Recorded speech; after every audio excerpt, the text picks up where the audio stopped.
So guys, you need to know that if Rafah is invaded, Okay, I don't want to be on Instagram. Hello. Welcome to the Atelier Negazuki stream, or whatever this madness is. I don't even know anymore. I'm just getting the phone camera set up because, of course, I always like post the link and then I'm like, hey, it's going to take me a bit to like get on, but I figure, hey, we may as well start with the cat here because it's freaking adorable, and we'll go from there. Anyway, today we are going to be working on the Heidi. Well, we're just working on getting everything like sorted to actually get sewing, basically, because that's what we need to do. Okay, let's see. Join, please. Thank you. Mute. Turn you right down. I need to clean my camera. Oh, that's front facing, so it doesn't matter. Ooh, that was close. Okay. Clean the back cameras. All right. Oh, right. I can't even start this until I get out of, like, there's no studio view with this. Right. Okay, whatever. I've got the ring light again in the room because that gooseneck was driving me nuts. So I was like, no, we're just going to go back to the tripod. It's more stable. I don't have to worry about it as much. Blah, blah, blah. But I do have to set up the ring light so that you can actually see what I'm doing on the desk. Whee! Up it goes. Hey, that's actually a pretty good view. Sweet. All right, there we go. Okay, so what we're working on, like I said, is cutting out the rest of the obi. We'll work on getting the bloody-blahs done and then the other bloody-blahs done too. Very professional terms. I did have that. No, I don't want to cancel it or delete it. I just want to show it. No, show on stream, please. Where's your settings? Why is everything messed up right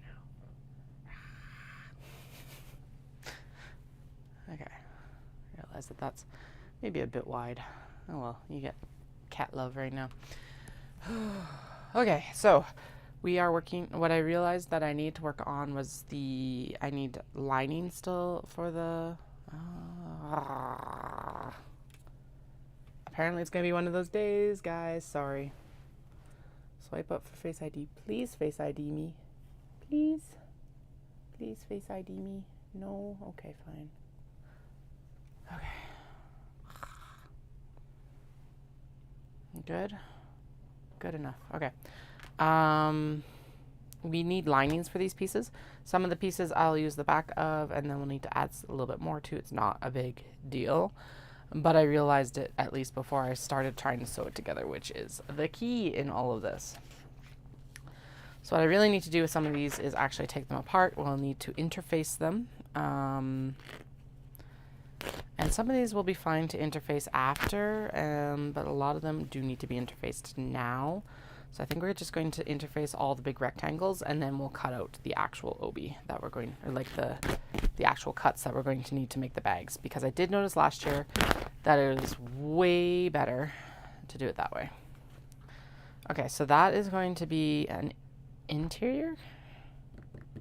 What I realized I could actually do is that I could use it for the, not the back panel, but the pocket panels actually would be good to cut out of this. Oh. Yes, okay, good. Like, is it wide enough to cut the pocket panels out of? But we're good. Yeah, so I think what we're going to go in and do, first things first, I gotta make sure that I have everything settled and actually good to make these, like all the pieces that I'm going to need along with the lining. Now we will cut some lining out of the kimono, and the pockets for those things that we're making will also come from the kimono. This one I just realized while I was cutting it earlier will not really work for the body of the wallet, but I have some nice like light, sorry cat, I have some nice leftover light pink over here. And so I think that's what we're going to actually end up cutting the NCW body out of. And this is a nice set right here because I think I can do the whole NCW cut for the body from this piece. And then we'll cut a flap from this piece. I also grabbed some of the other leftover Obi from previous projects so that we can like use it for whatever I need to use it for. Now, the question becomes, where is my templates? There it is. Okay, because then we can do, oh, look at that. Meant to be, I think. Oh, it's really close. Okay, is that too close? So the other thing I could do is I could actually cut. No, I don't want to do that because that is lining that. Okay, but this would also look good on this, like, actually even this, no, there's not enough silver, but I could do it on this, like, beige. The beige would look good with it. Like this, and then we're going to take the quality controlled and inspected exterior here, and then we would just cut the flap from it, and then we'd have a flap of this, and that would look really good against that, and then we can use the diamond pattern as the top of the exterior flap. Do not dig in the Obi. Get. Right? Yes. Okay, good. Okay, so there we're getting a small Heidi and a regular size NCW from this Obi because it's a little bit smaller, and so it's not actually going to be able to make the large Heidi, just the small Heidi, which is the wristlet size. Okay. Always cut generously because the Obi obviously are very prone to fraying and blah blah blah blah blah blah blah.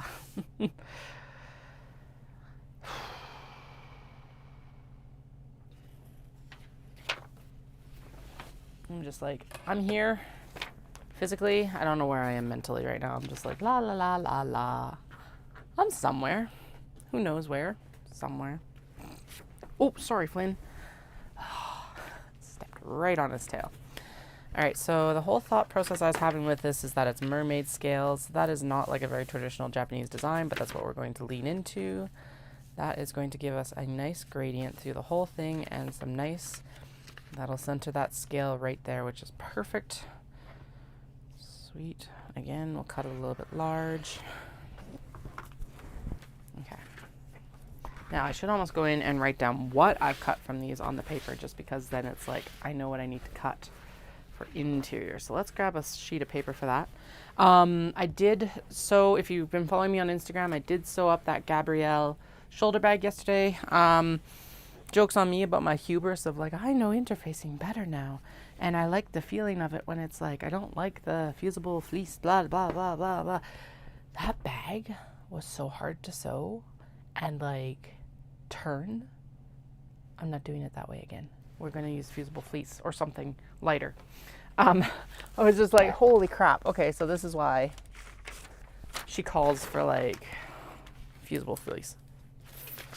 And then the other thing that happened is that it's supposed to be a shoulder bag. It did not fit on my shoulder nicely at all. It just basically like, well, okay, so when I put my arm down, it kind of popped out over the crest of my shoulder right here.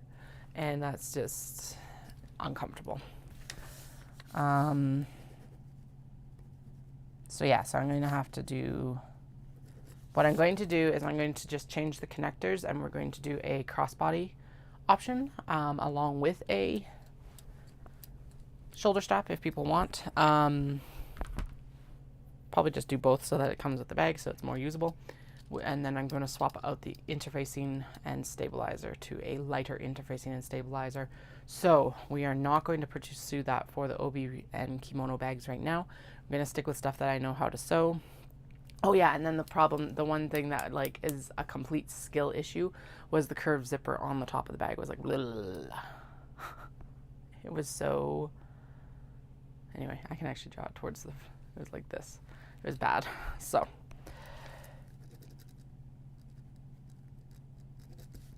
But, you know. Okay, so we got a Heidi small in the mermaid scales, and we have a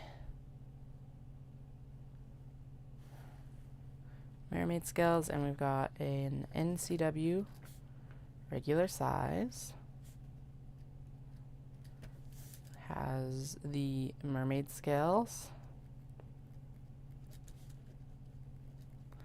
And that floral, I cut that before I came in, or before I came online, that embroidery one. This guy. I've got an NCW regular and a small mini NCW from that.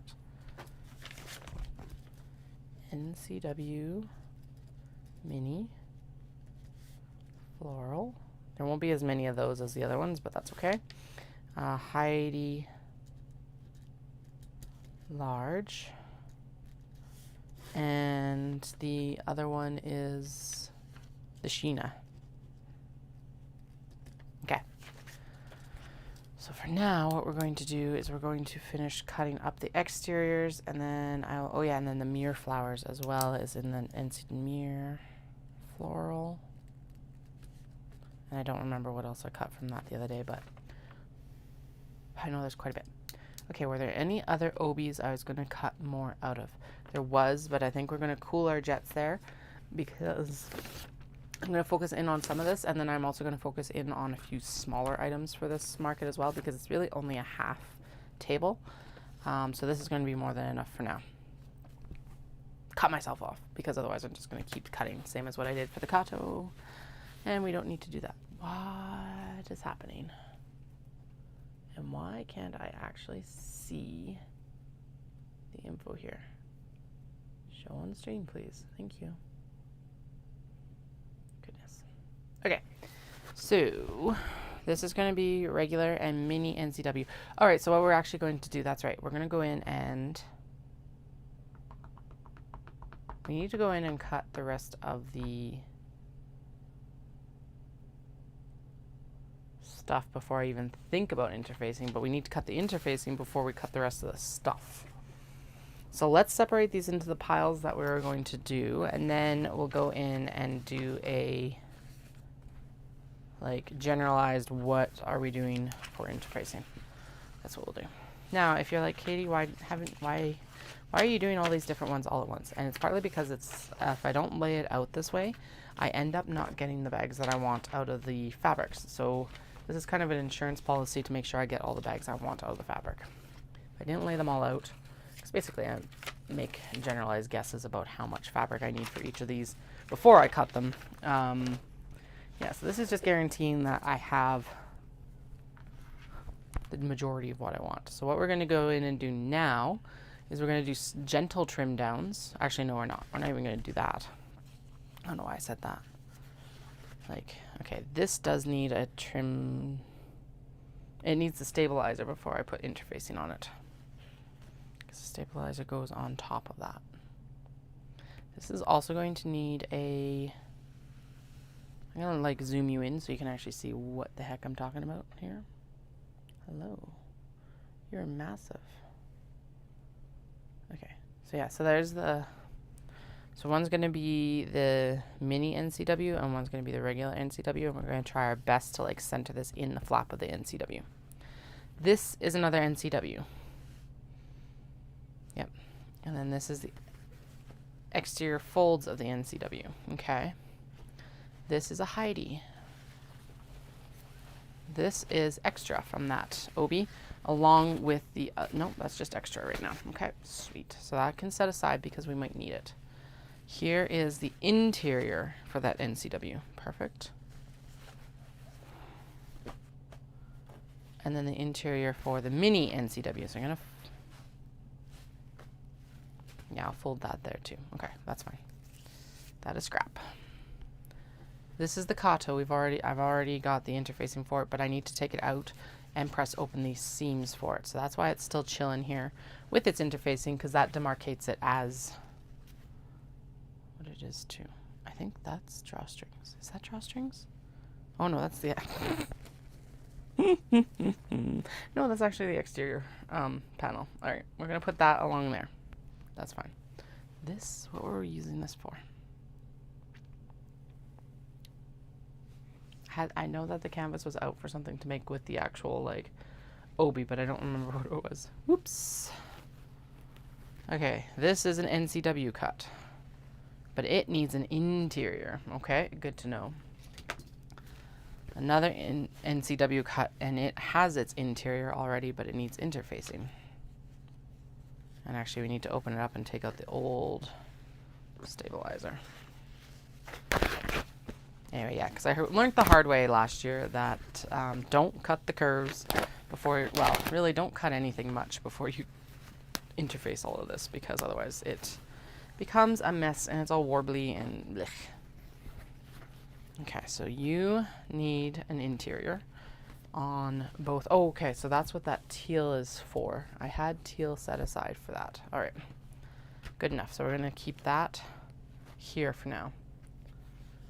The mirror silver floral, already has its bits and pieces because I had leftovers from last year. That needs to be re-adhered. That's all the zipper pockets. And the pockets, and the pockets, and the pocket back, and whoa, what's all this? Dun, dun, dun, dun. These are all obviously cuts for something, and I don't know what they're for.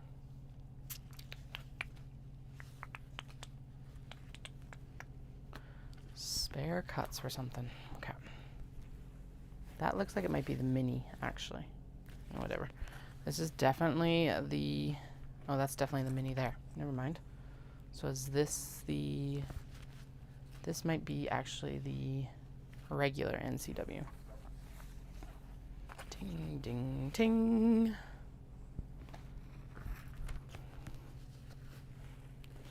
Yeah, that looks right. And then that would be the something and the something. Where... Oh.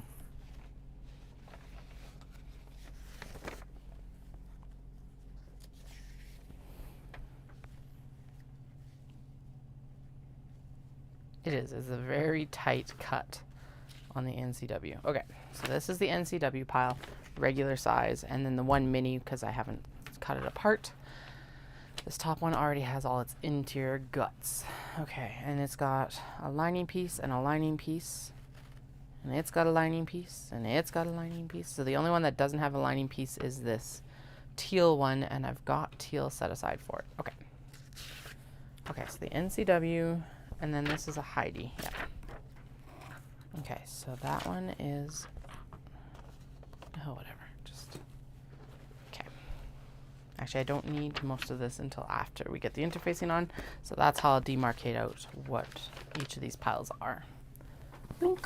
Okay, because we're going to need stabilizer for however many pieces are here. We need 1, 2, 3, 4 NCW regular stabilizers. 4 regular sized NCW stabilizer. Okay, and then I guess the other thing I need to do is I need to figure out which of these kimono we're using for the actual interiors for them. So let's do that while I'm thinking about it, because then I don't have to worry about it. Okay, this one is done. It's got all the bits and bobs and pieces. We're set. This one is going to look really, really good with the blue, like this, which has a little bit of like modeling around the hem.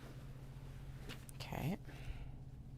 Okay, so, and then I'll use the gray. Oh yeah, there's lots of gray. So I'll use the mottled. Okay. The plans. Let's write out the plans, because otherwise I'm going to lose my mind again. Okay. Blue, green. Blue to green to yellow. NCW.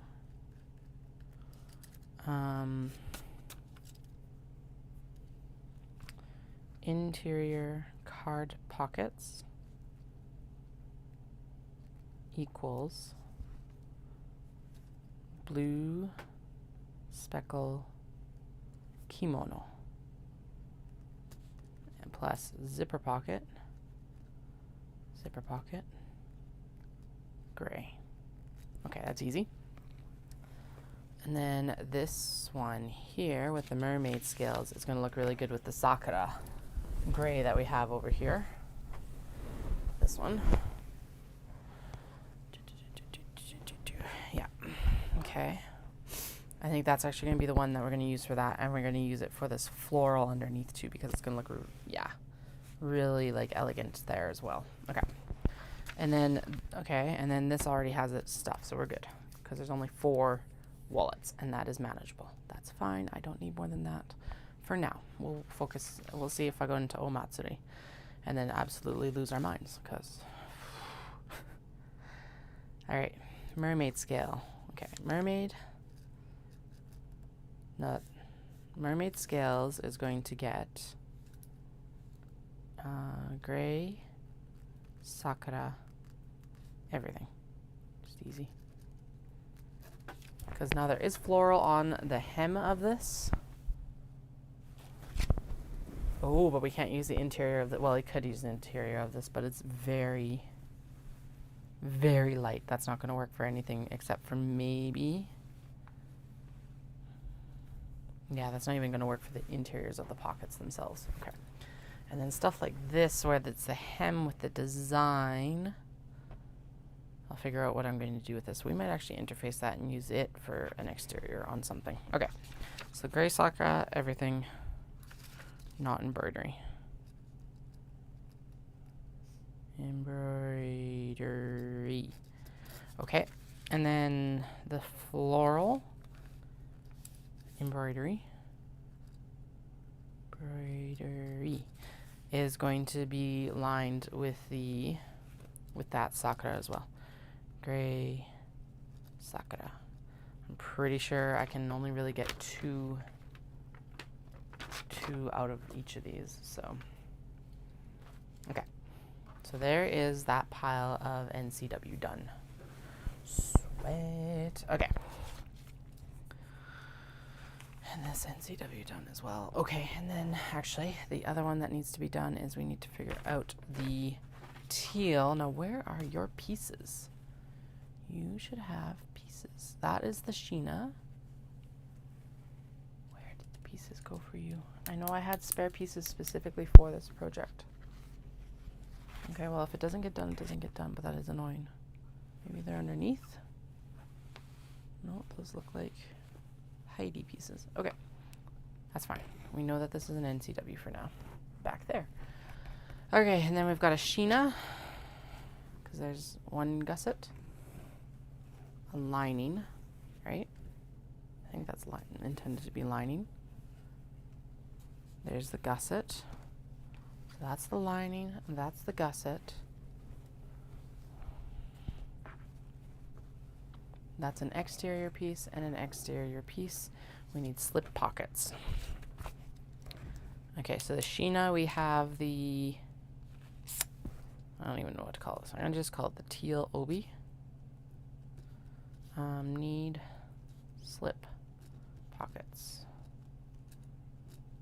which I think might be able to be cut out of, oh boy, I slept wrong last night. Well, okay, the kids pushed me to the very edge of the bed last night, and my like shoulder is all angry at me right now. I'm like, man,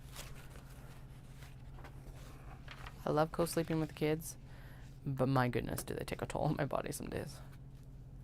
Okay, so there's one. And no, we're so close, but so far. No. Okay, can I get, no, I definitely can't get it that way. Okay, no, we are quite far actually. Okay, so that's going to be other stuff then. What about, no, that's too small too. I can already tell that.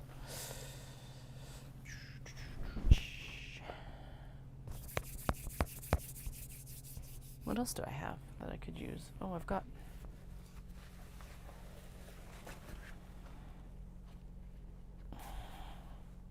leftovers here. That would be a cool pocket, like actually use some of the patterned Obi inside. don't think it's enough, but we could make it work. Let's do that. Let's do one fancy and one plain. It's supposed to be 2 pockets, but I'm like, the other part of this is, do we need 2 slip pockets in the bag itself or just 1 slip pocket?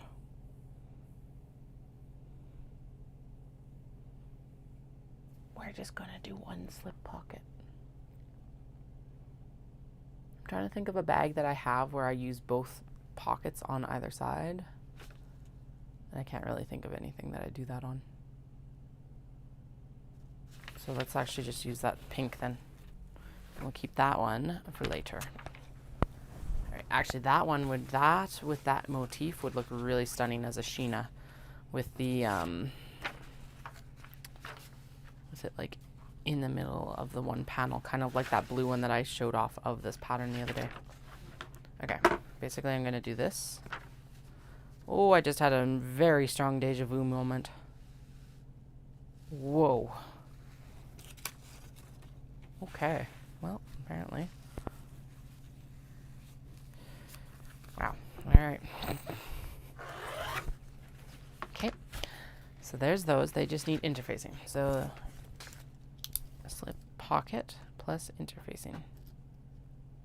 Sweet, well, that's easy-ish.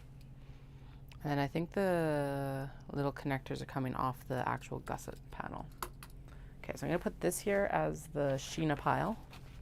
Sheena, NCW, and then we'll move on to the next Sheena. I'm like, wait, we've got another Sheena right here. Okay, so there's the gusset panels. There's the connectors.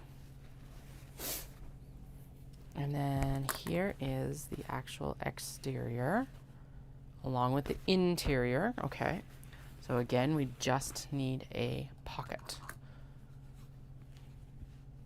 So in this case, actually, we will do this fancy pocket because that will look stunning against, like, it's just such a bright bag in general on the exterior that will also lean into that for the interior then.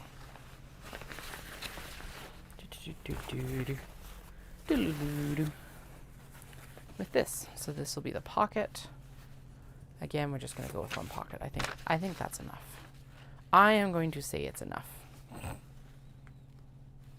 Okay. Where do we need to be for pockets? That stitching needs to come out a bit better. Actually, what we should do is fold this in half. There we go. Okay, so there's the line. There is how much we have of the silver, and then this is where we're supposed to cut on the fold. So we'll, I don't have scissors right now. Apparently my shears have all wandered off on me. Oh, okay, and I will make a note that for the teal Obi we need connectors. Okay, so for the mirror one we already have connectors, so we need to cut this right about here. By the way, I filled in the other eye of my Daruma, so obviously that means I need to go back to Japan. Just, you know, the horrors of it. Yeah, like Katie, you've been talking nonstop about Japan. Yep, pretty much.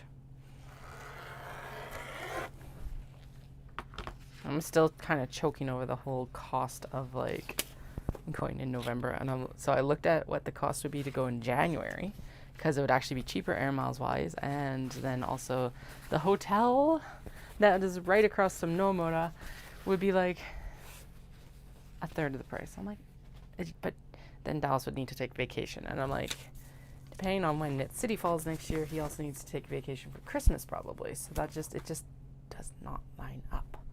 It's super annoying. Anyway, cat problems. Cat problems.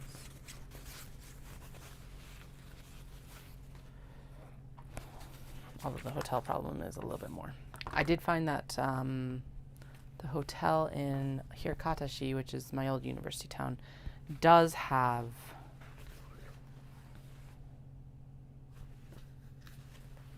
room rates that should be conducive to actually doing stuff. What was this supposed to be? I see the NCW cut here. Right? Or is that the Heidi? No, that's the NC. Oh, goodness. Oh, that's probably the mini. Is that the mini? Because that was intended to be the exterior of the large NCW, right? Doesn't fit. Bum, bum, bum, bum, bum. I thought I kept these better organized. No, that is definitely the Heidi in some sort of iteration of it. Okay. Did we just cut Heidi's out of this and then I didn't cut the NCWs? Because this was intended to be an NCW. Unless that's the cut over there that's intended to be an NCW. Or did I just give up because I was like, I'm not going to do the Sheena out of it, so we're going to do a Gabrielle instead. And then figured out that the Gabrielle was too much work. Well, not too much work. It's beyond my skill level right now. And I don't have the time really to put into being able to, I can't invest the time right now to up my skill level to make it work. Okay, so what's that random cut? I do not know what any of this is. Okay, I think, pretty sure one of these at least. This looks like an NCW cut right there. That looks like the cut for the large wallet, the regular wallet, not the large wallet. And then these cuts look like they're for the Heidi's.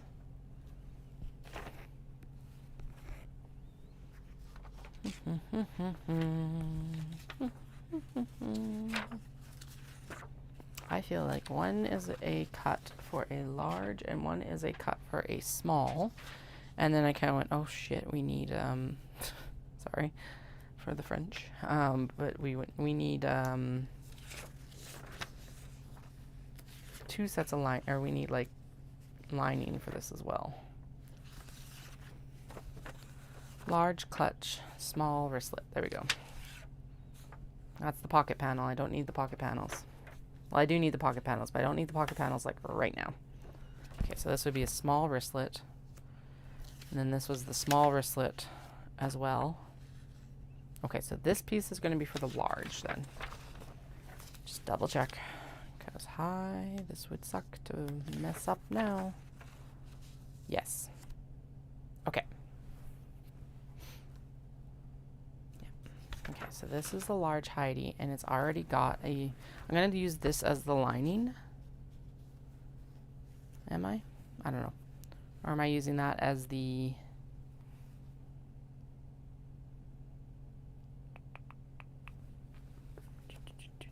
I feel like it'd be weird for it to like just end.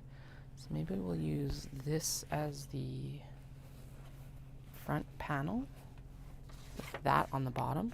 So like this, and then this would be hidden underneath. Yeah, that would look really good. And then the back of this could be the lining panel along with the other piece that we're going to cut off from here when we cut it too. And then can I do this back side of this then? So then the small wristlet,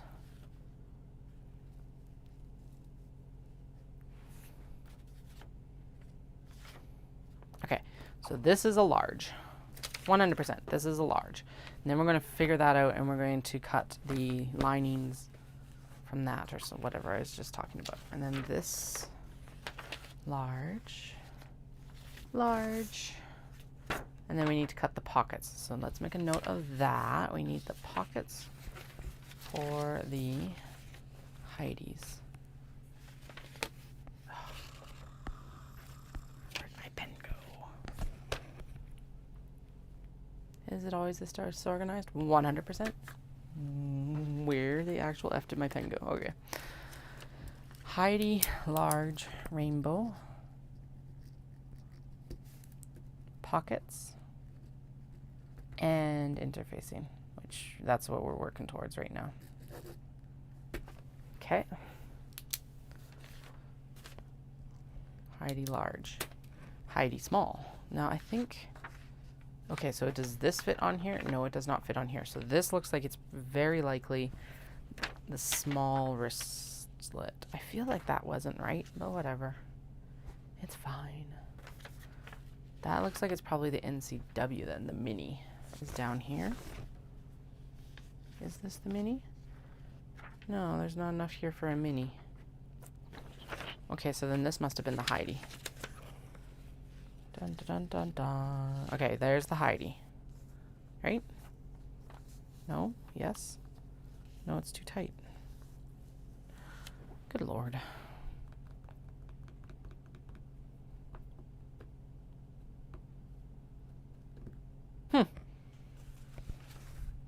Well, whatever. We're going to make it a Heidi. Okay, so this is going to be the Heidi back. This will be the Heidi front. So it needs lining. It needs lining. Next, then this will be the front. There's enough there. That'll be the back with the flap, the pretty. And then this rainbow, the small Heidi, needs a lining. Okay, the mermaid scales also needed a lining because it's got, so this is going to be the exterior back. This will be the exterior front. It's going to fold over on this, so it needs lining. Okay, so the mermaid scales and the rainbow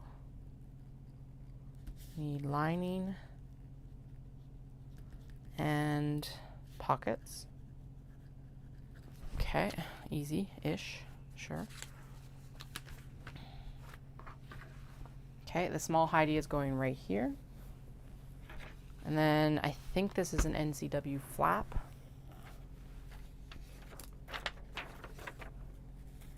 Okay, that's a Sheena NCW flap. I feel like this is an...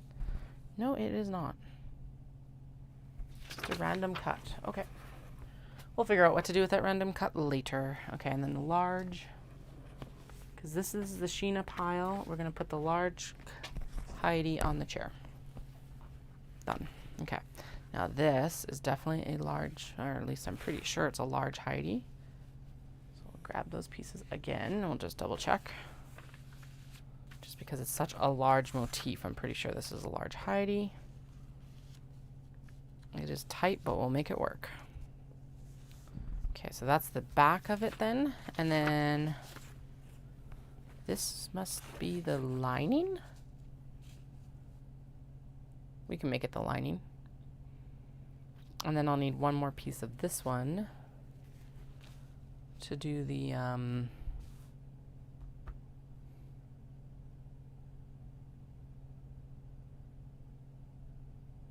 to do the front. Okay. Do I have more of this, or are we just going to piece it with maybe something else? Ding ding ding, ding ding ding, ding ding ding ding. Yeah, because that's too perfect for the lining itself. Except to be really nice for the exterior too. So where the heck did the rest of this Obi go? Because I'm sure there was more left. Let's go over to the closet. You'll be able to see me on the phone camera digging through it. Ugh. Wiggle, wiggle, wiggle, wiggle, wiggle around. Zoom. I did it. Okay, so that's all stuff that has things. So what I need, either I need lining or I need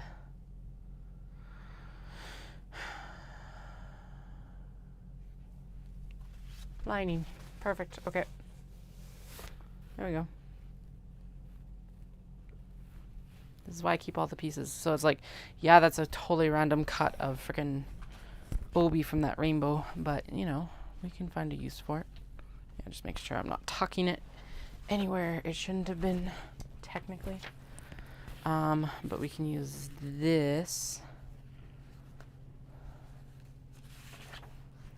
Oh, there's not enough of it. It's also going to need pockets.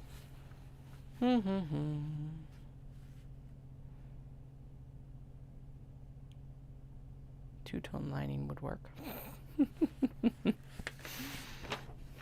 Okay. Exterior. Exterior front. Actually, no, this should stay lining because then it's like, so we need an exterior front. So what if I could this be used for the exterior front? It's not from the same Obi, but it would be like, you could just use the gray and then these cuts could be for something else later. Yeah, I like that. Okay. So that is that, and then this is the lining for it. So it just needs pockets. Okay.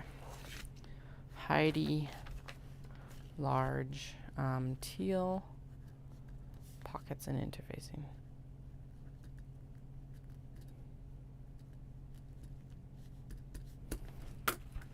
Okay.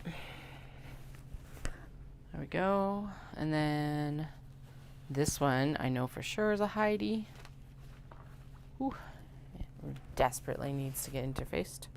Because I'm pretty sure it's like goes here. Right, because I was debating what I wanted for the actual, like,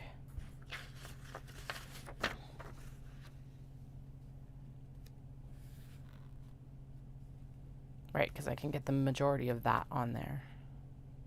This direction. Okay. And then it's got a pocket panel already.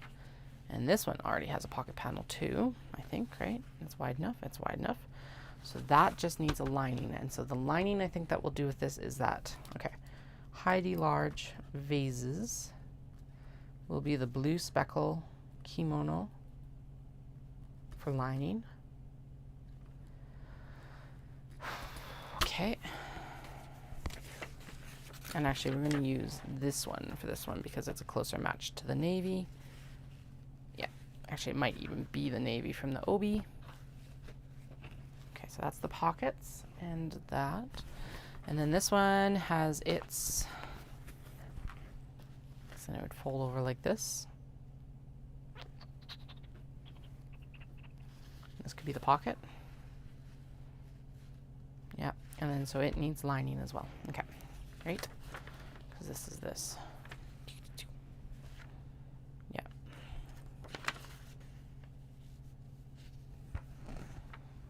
Okay, so I haven't completely lost my mind or lost track of where we're supposed to be. That's awesome. So this, so mirror floral equals lining. And I think with this one, we're going to use that gray sakura, gray kimono, gray kimono. Okay, sweet. So now we get to move on to, we need to do interfacing. And then we'll do all our cut downs.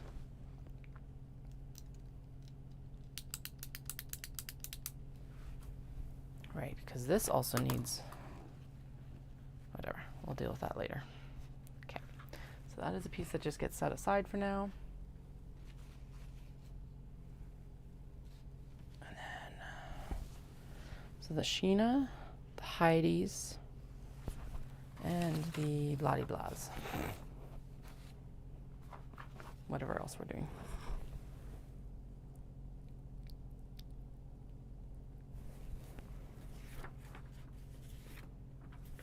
Okay, so first things first, we're going to go in and we're going to just interface everything. So I need to pull out the light interfacing for all of these because that's what we're going to do first. The NCWs need stabilizer actually. So let's, where's the stabilizer? I think it's,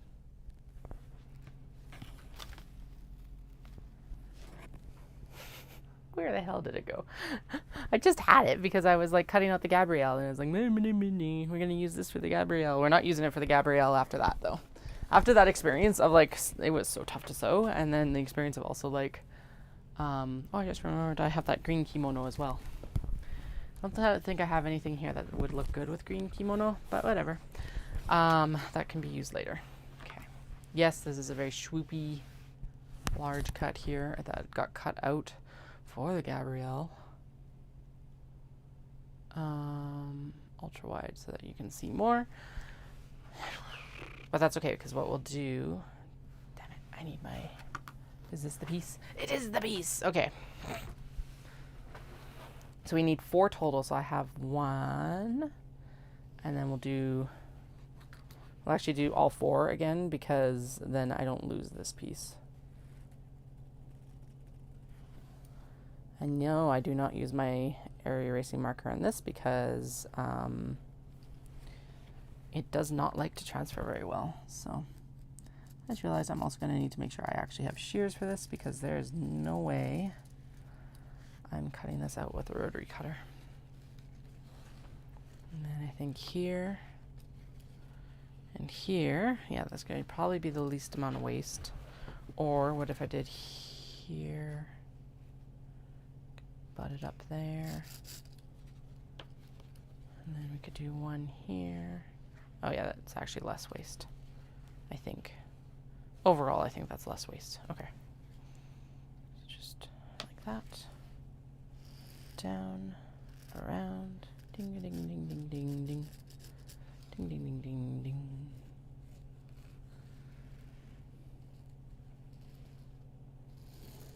There we go. Could still just stack them down here.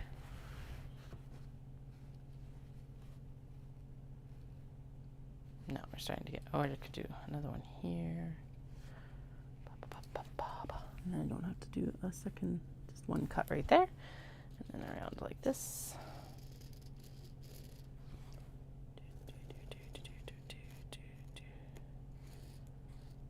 Go. And then one more here, because why not?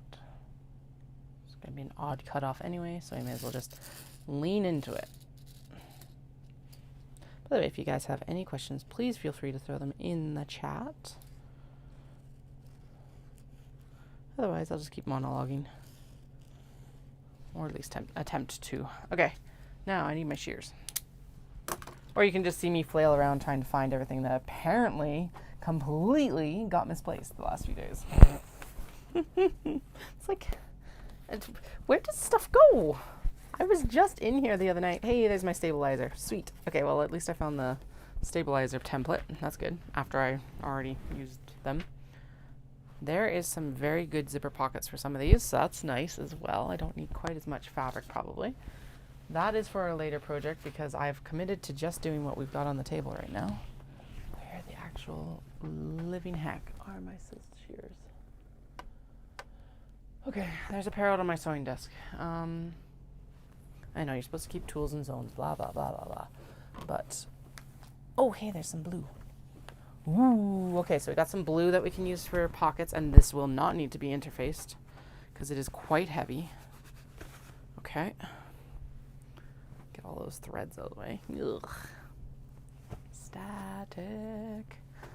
Okay, and then there's a little bit more. That would also be a good pocket there. Just make sure that everything's kind of visible for me, because apparently I am misplacing everything right now. And there's some red actually too. I don't think we really have a lot that needs red, but that is a good pocket color too. Okay. Well, first things first, we'll just rotary cutter this down. Even up that edge a little bit. We're almost to the end of the stabilizer. There's not much left actually. So roll that up, and then I'll go grab the shears from the cutting studio. Do I need anything else while I'm out there? I won't know that until I get back in the studio, probably. All right. Shears, shears, shears, shears, shears, shears, shears. Seriously, that is blah, blah, blah. It's probably under the piles of stuff that I just moved around, right? Let's actually just do a... I don't want to disturb them too much, so let's just do a hand quest quick and make sure I'm not just missing them under the kimono or something like that. Because, like, here is all the other cutting implements. Like, where are the fucking scissors? Ah. Okay, I'll be back.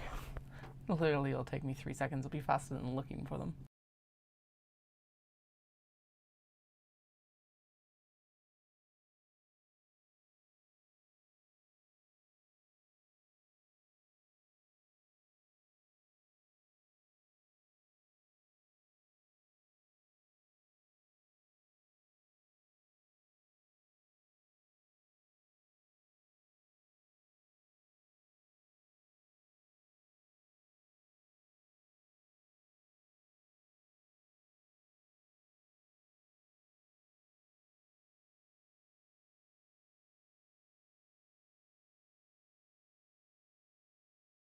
There's also, and I went out there and I'm like, why do I need these so desperately? Oh my god.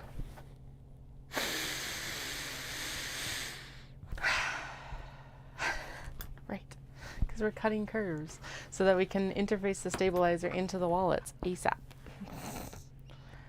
You guys, I also don't know where my like long, like my 24-inch quilting ruler is right now, and that is devastating because I do actually need that for my straight cuts. Like, where did it go? it's Monday, I guess. And also, it's also my Friday. Dallas comes home tomorrow, and he's on vacation. So the stream schedule, not like we really have one, but typically I am on Monday, Wednesday, Friday. It will be disrupted a little bit, but nothing too terrible. Because things. What things? Yeah, Wednesday I'll probably take off completely just to like have a nice day with Dallas, and then I'll be back on Friday, I think. Right? Yeah, Friday. He has requested that I don't work too much, at least when the kids are home. I'm like, yeah, that's fair. Give you a little bit of time off too, right? So, but otherwise I'm gonna try and keep to my Monday, Wednesday, Friday, at least half-day schedules probably while he's home for vacation. And then, because we're not going anywhere. We're just really busy at home. Birthday parties, outdoor stuff, because I think we're out of our, I keep saying this, but I do actually think we're out of snow season now, which is amazing. I'm so ready for it.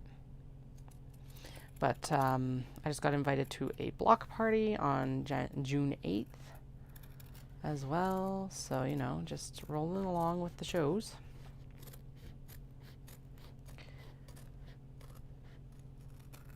I have nearly opened up all the scraps from the last round of like large box bags, which is awesome. Because I don't normally do that. I don't know where the rest of my scraps are, but that is a problem for future Katie.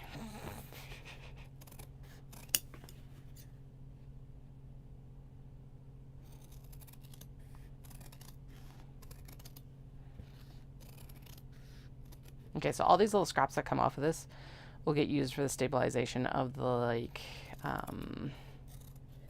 the thing that goes in to close this. The magnetic snap. That's what it is. Maybe I needed another cup of coffee before I came downstairs. Okay, there is 4 done. 1, 2, 3, 4. And that's all we have. So that's perfect. You can tell I'm getting to the end of that roll because these are very warbly. And then what are we going to do? Then we need to get all the fusible interfacing so that stuff is done. Okay, so the NCW bodies get interiors and exteriors get the 809 dupe. Okay. I need to write this down because otherwise I'm also going to forget this.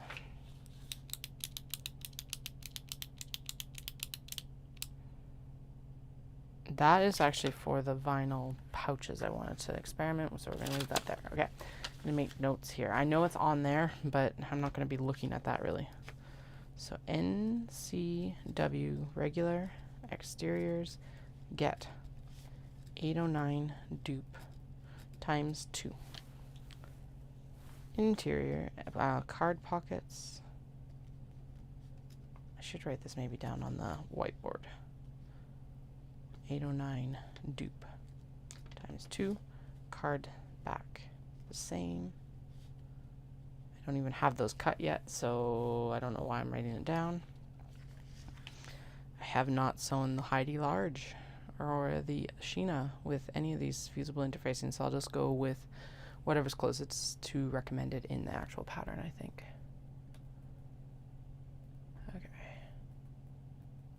Patterns, which means that I need to not have my computer act, or my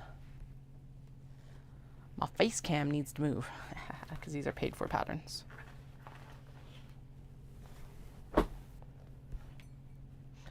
Ding, I think that works, right? And then we'll put me like that.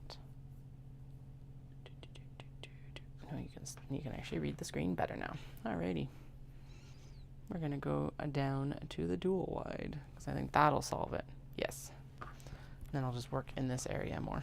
Okay. So what does the Sheena... I'll talk about the interfacing anyway, but I just don't want you being able to see the instructions because it is a pay for. Alright. So the Heidi is supposed to also have fleece in it. I do not like fleece, so we're not going to use it.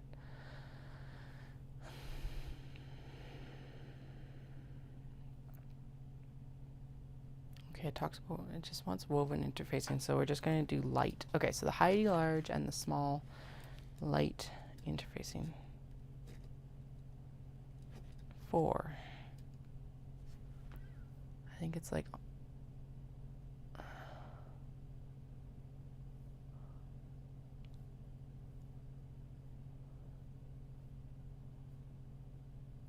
this is one of the places though that I don't want the fleece because it would just make it like squishy.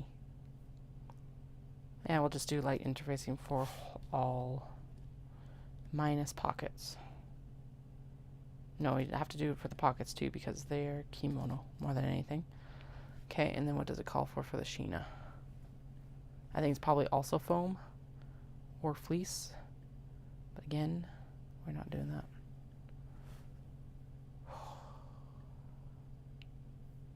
I ate my lunch early and now I'm regretting my decisions. Oh no, it's just asking for woven interfacing too. Okay, so just light interfacing. Sweet, I will take it. I think that with the gusset on these, we'll probably do double. All right. And then the 809 dupe times 2, that's the exterior, and then the flap. Light on X'd and interior.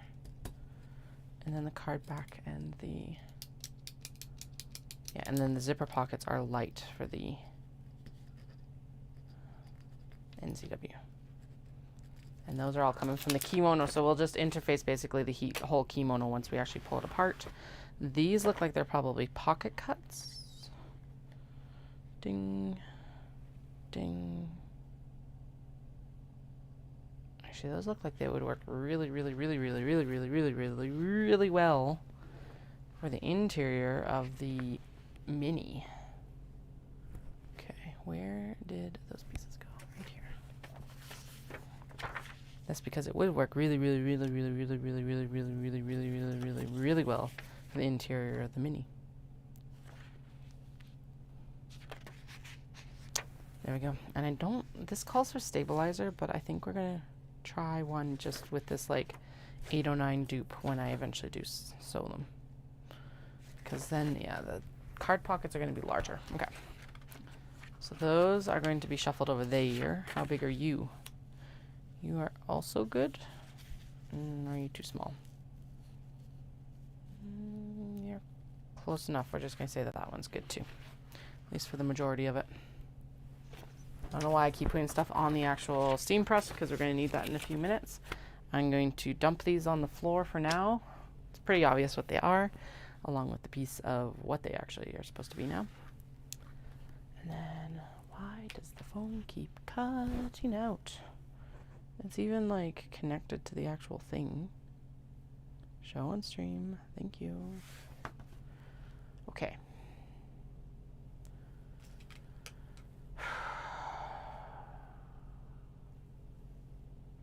Okay, so we need light interfacing for the Heidi. So let's start there. I was like, where am I starting? Or should we start with the NCW? Ugh, Obi threads. I don't know where to start. Pockets, pockets. Let's start by trimming down all of these ends that have like randomly gotten everywhere. This is why we're going to go in and interface before we cut. Before I cut. Ugh. Now they're just stuck to the cutting mat. Alright, lovely. Good static cling there, I guess. Ugh. Ugh. Okay. That was not like an unpleasant sensory experience, but it was a sensory experience that is just like, ugh. No. Because it was like, it didn't feel like anything, but it was also clingy and like spidery. Light interfacing for the Heidi. That's what you're doing. Katie, get in gear. Actually, the 809 is on top, so let's do the NCWs. because it's also the only one that actually needs an 809 anyway. So this is not actual 809. 809 is the Peltex Pelon product. This is a dupe that I buy from my supplier in Calgary because it's cheaper.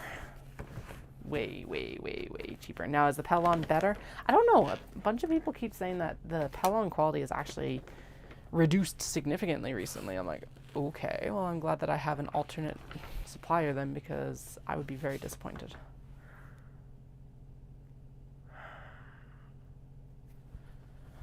Like, how did I do this last year? Okay, so what I did do last year is I did not actually cut it out until, what are you even for? That is the light. Okay. I don't know what you're for either. You could be used for the zipper tab, so we'll pop you up here for now. Okay. So what I did do last year is I didn't even cut the circle out, because that's the thing. I want to have this interfacing adhered to the Obi to hold in all the stuff once, like, we cut the interfacing. That is... No, I'm not doing that. We're going to do it like this. This is where I could use my nice long ruler, but I don't know where my nice long ruler is, so we're just going to deal with this, I guess. That is a random pattern piece that doesn't need to be on the desk. Back everything off here so I don't cut into it accidentally. I was like, I can totally cut this with my shears, but no, the rotary cutter is still better for this. Yes, this is generous cuts for the interfacing. I don't care right now. Again, it's just, it's going to get cut down anyway. This can be used for stuff. It's wide enough, so I'll pop it over there. And then, like, with these, don't want quite that much extra, because we do still need to put it under a pressing cloth, but there we go. Okay, so there is those two done. So how many did we have? We had 4. Yes, because we need stabilizer for 4. And then we need... Oh crap, the card backs and stuff like that are a pain in the butt, because they got to come out of the kimono, so they almost do need to be cut down before I do it, but oh well, whatever. Okay, that is a flap, so it gets a different interfacing. That is not involved. This is. That looks like it is intended to just static. Yeah. Okay. So it's just actually going to go like this, because it was the end of the Obi. And excellent. Now we can just do one straight cut of it here. So I do try to use up as much of the fabric, obviously, as I can, because I do, as much as I prefer buying my cotton and cotton linen blends in Japan, I really only buy my Obi and Kimono at the temple markets in Kyoto, or secondhand stores like in Japan. Because if you watched or followed along with that stream the other day where we basically did a tour of the Obi closet,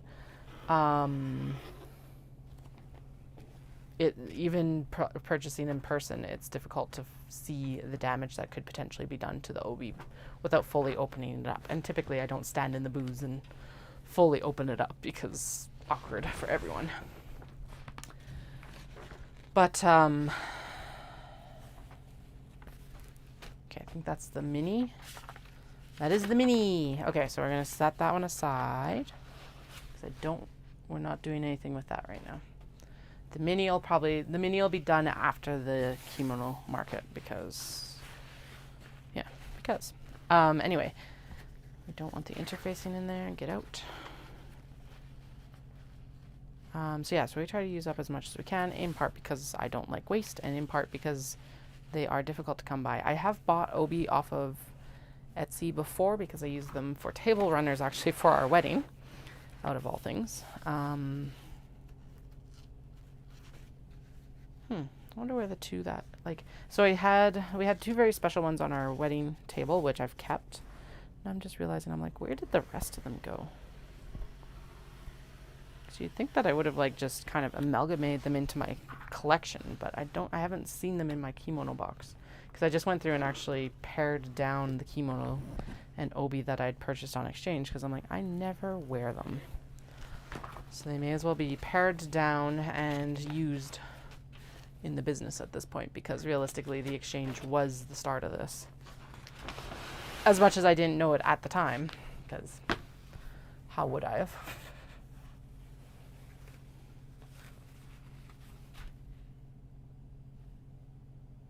What's this supposed to be? Seriously, what did I cut this out for? Because this has a lining. And then that had, yeah, that had an NCW lining. I'm lost. What are the extra pieces for? I do remember cutting them out this morning. Well, there's enough there for an NCW for later, I guess. Oh, was it meant to? Okay, it was meant to go with the... Got it. It's the mermaid one. Okay. Should have had a coffee with my lunch. So I was like, okay, I'm going to make my lunch before I come downstairs, because if I eat before I come downstairs, I'll be like, I won't have to go up like instantly to go get lunch.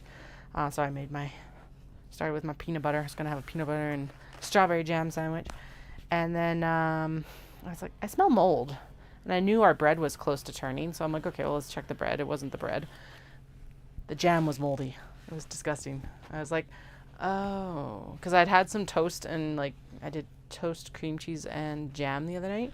And I was like, oh, this tastes moldy. I wonder if I had missed a piece of like mold on the bread. And I'm like, now I'm thinking about it. I'm like, it was the jam. Gross. But I couldn't smell it that night. And like the only reason that I caught it today is because I smelt it and it was like green mold on the lid. I was like, okay. Well, I'm glad I didn't eat that. Okay. So now this needs to be in for the card pockets and the thingamabobbers and the thingamabobbers. Card pockets, card backs. That's why I wrote it down. Of course, I wouldn't know where the sheet went that I wrote it all down on, but you know. Okay, we're going to trim this down. So this one is the one that's going to become the large NCW because it's a little bit better centered here. And then this one is the one that'll become the mini NCW. And actually, now that I look at it, I think we could probably fold it over. And there might be enough to actually back it with... No, we'll back it with the pink. It'll look very cute and elegant as well. I don't know. I don't know if this one's going to be cute or if it's just going to be elegant. Either way, it'll be gorgeous. Okay. And then... Okay. There's the list. At least I found the list. Okay, and we're both on the center here. I'm going to just cut down the center line like that. So what do we need out of the 809 dupe? We need, okay, so there's those. Those need light interfacing. And then this was the other exterior, and it needs light interfacing as well. I still don't know what all these other pieces are for, but all right, go off. And that is why I also need to interface these ASAP, is because all the threads already are starting to like migrate. Okay, so you need a light interfacing, you need a light interfacing, so no. 1, 2, 3, and we only had 4. So what did I do with the last one? There's the exterior. Okay, so then that was supposed to be an NCW flap, I think. Was this? It doesn't look right, but maybe it is. Or did I cut it based on the frickin' the stabilizer? Or is it just really tight? No, it's actually truncated. Not terribly, but enough. Well, so maybe I just shimmy the... that's annoying. I do have more pieces of this over there. Well, let me go grab what's over there. Okay. Oh no, my mic cable might not be long enough for this. Okay, let's see if it is. Let's see. It might be.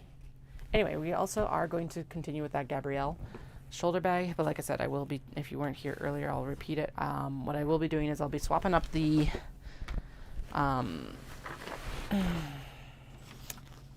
thing to the thing to the thing. The shoulder strap is going to become a crossbody, like basically I'll just change up the connector and we'll end up being able to do, here it is. That is the right one. So I don't know what this other random piece is for, but it's for something.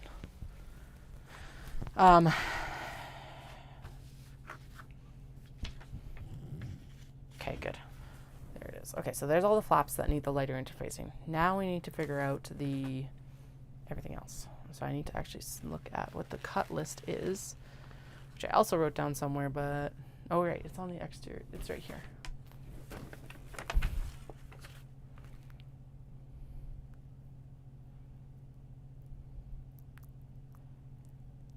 Yeah, because the plan is to actually do this while the kimono... No, I'm going to have to pull the kimono apart.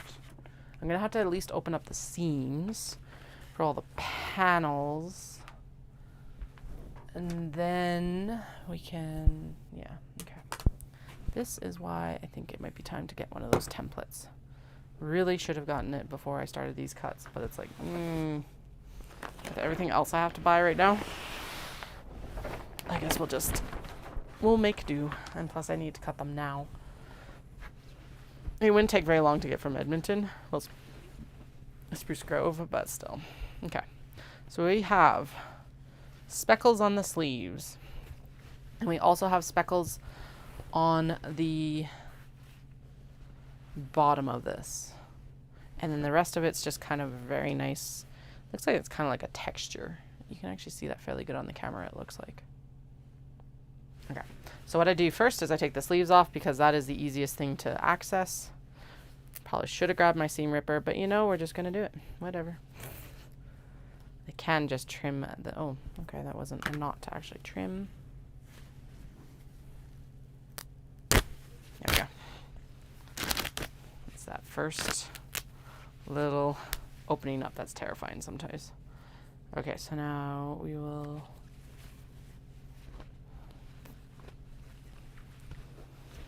So what I am going to do when I'm at these temple markets next time, because I've done it in the past, I haven't used it yet, I just bought it, but they do actually offer sometimes the rolls of kimono fabric before they've been sewn. So I've got a bolt of kimono fabric. So I'm going to look for some of those when I'm at the temple market next, because if I don't have to open them up like this, it actually saves a lot of time. Oh, there we go.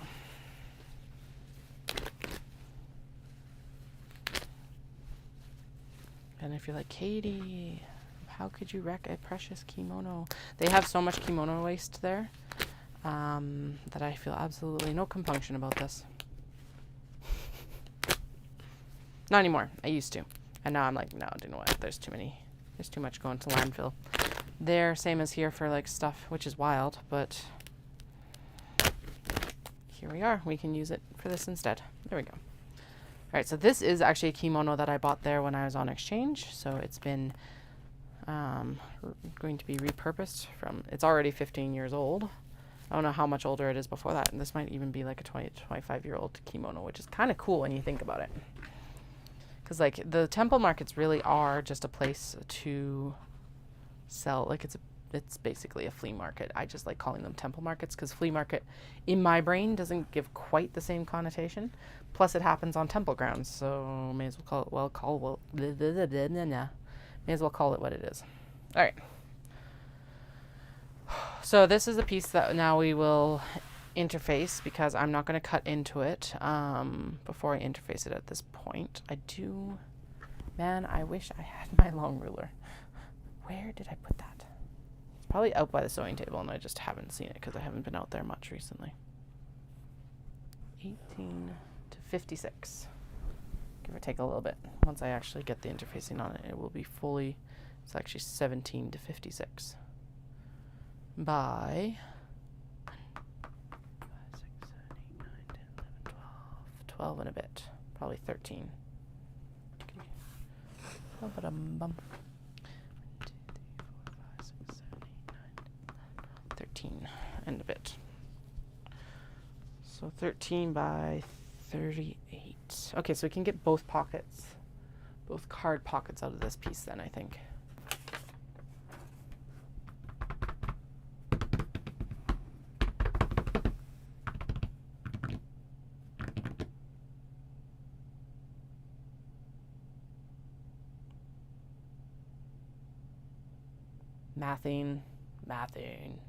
Mathing's not going well today.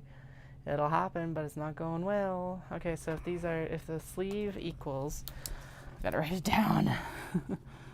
Sleeve equals, let's say I've got, I think I might actually have 14 inches. No, I've got like 13 and a half, it looks like. Like, selvage, stretched out, edge to edge, perfect. Doesn't have any snags in the stitching that I just tore open. 5, 6, 7, 8, 9, 10, 11, 12, 13 and a half. Yeah, let's say 13 and a half. Okay, so we got about 13.5 times, what did I say, 38? Close enough, 38. Okay. So what can I actually get out of this? So that's minus this times that means that I have this times this still available, which means then that I can actually use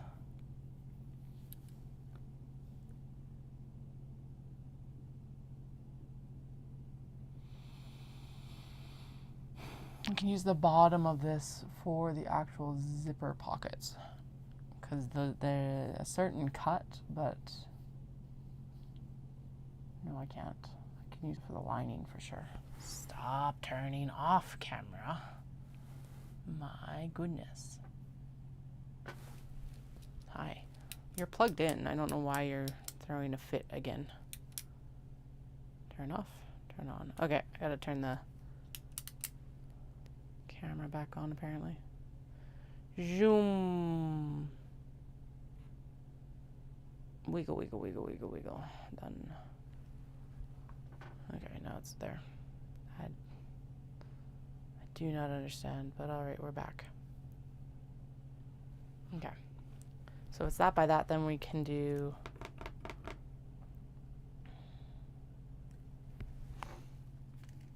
oh, okay, and then that is that by that plus that by that. Okay, sweet. So we can get the zipper pockets out of it because I can piece the zipper pockets. That's fine. Yeah. Yeah. And then I need to get the pocket backing. And not quite large enough for the pocket backing. Okay, so we're going to do an 809 dupe on this sleeve. So there is 2 card pockets, zipper.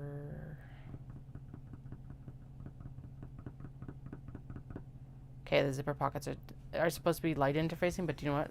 Screw it. We're just going to do all light in 809 dupe because that's just going to be easier on me. And then we'll do a light interfacing on these for the actual pocket linings that need to happen. Yeah, okay, good. Okay. And then, so there's one NCW. Except for the card back.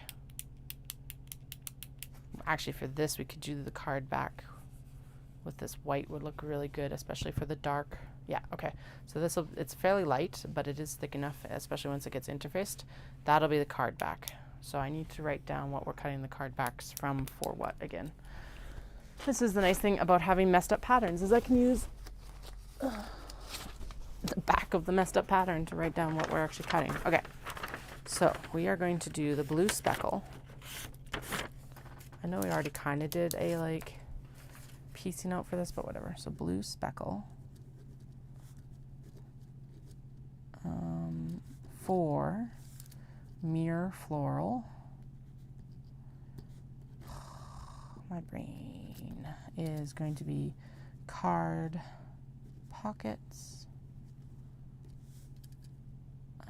zipper pockets, and then the card backing is white. Card backing plus pocket lining. Okay, there we go. All right, because then there's nothing else to cut. Nothing else to cut, right? Nothing else, nothing else, nothing else. Okay, good. Okay, so that is one sleeve done. And we have 4 to go. Okay, so we're going to do the gray for the mermaid, except we can't use the interior of this because it is far too thin for that. That's okay. It's still in good shape, pretty good. Okay, so so we're going to do this one for that mermaid and also probably for the rainbow, because the gray, like the nice storm cloud, light storm cloud gray, storm clouds are like leaving, and now you've got that rainbow. At least that's what's happening in my head. It's also going to provide a nice contrast to the background of the ivory of what we're lining that with. Okay. And actually that is enough. Yeah, okay, these are small enough that I can just go straight across on my interfacing and only have a little bit extra. Phew.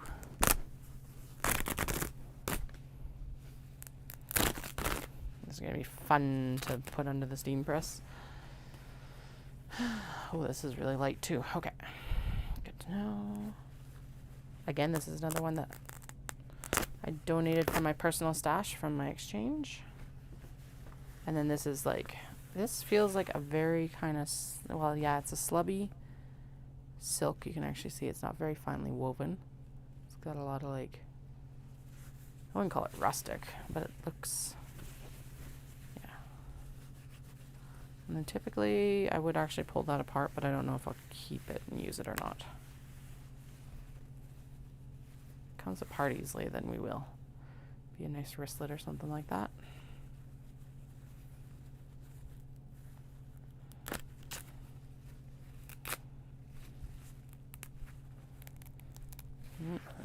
A little bit too rough on that corner.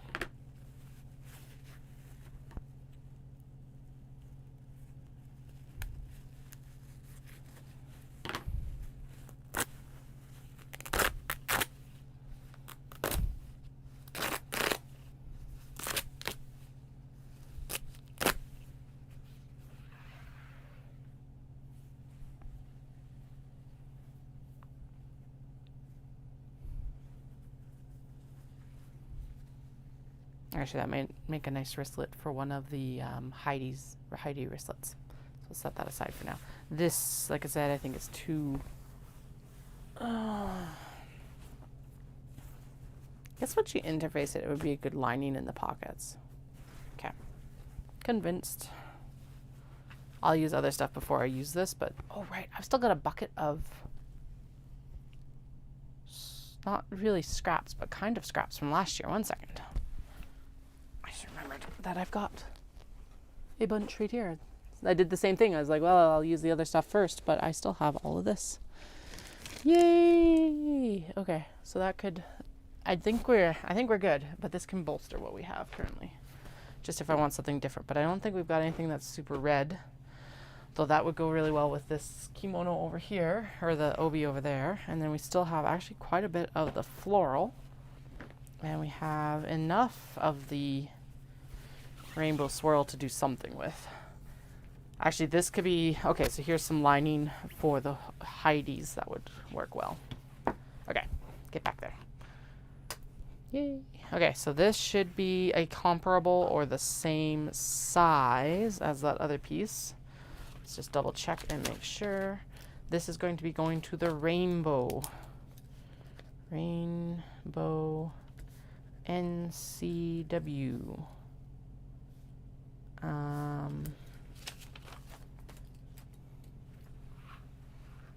I'm just going to fold it in half because that's going to, as much as it creates more math, it's still going to be easier to measure instead of having to go quite so far abroad. 23 to 46. 23 to 46. It's 23 inches. So this is only 46 inches versus the... I wonder if I now that I say that, I wonder if I mismeasured this one then. I did. Look at that. It is not as long as I anticipated. Damn it. That actually messes things up a bit. No, it doesn't. No, that's 18. Wait. Yeah, okay, because I said it was 31 to 36, right? Yeah. Sleeve is 13.5 by 38. Okay, so we're still good there. And then this one is 23 to 45. So we got 44 inches actually instead of 38, right? 23. 10 is 20. 40. 44. Okay, sweet. So it's a little bit larger. 1, 2, 3, 4, 5, 6, 7, 8, 9, 10, 11, 12, 13, and it should be about the same width. So we're going to say it's 13.5. So gray, 13.5 times, what did I say, 44, 46, 23, 10, 20, 30, 40, 4. 44, 45. I'm going to say 44 just for some buffer. So we can definitely get both of the card pockets out of there. And then I think we can actually get the... Yeah, and then we can do the card back out of this as well. Sweet.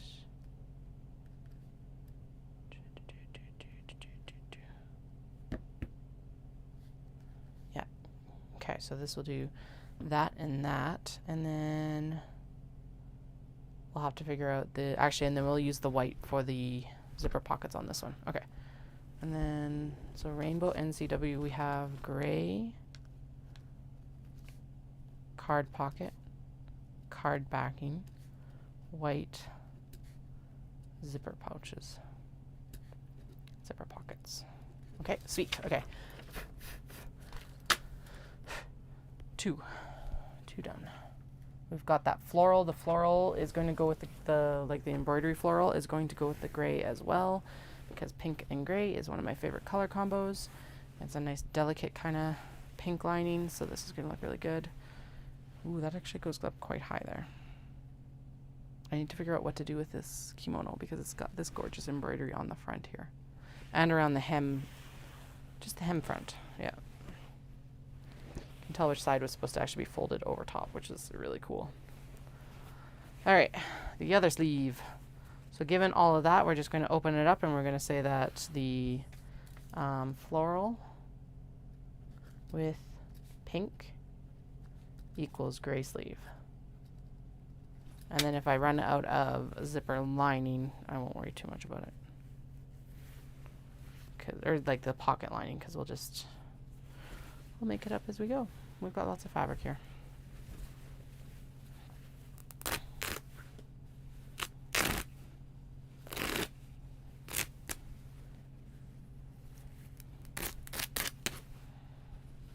At least for now. That's why I'm kind of like, I need to make a trip for like Obi and Kimono because, well, especially kimono if I'm going to use it for lining because it takes up a lot. And then sometimes it does get damaged in processing like this. So you don't always get to use the whole amount that should be available. If I was a little bit more careful with opening it, in some case I would get more fabric. But not all cases because a lot of the times it's just that the fabric is actually too fragile. Which in that case, it's like, okay, do some more stabilization, and you don't use the stuff with holes. There we go. But there's another pocket set for the next one. There's another, like, secondary that we can pull from. So that's 1, 2, 3. Yeah,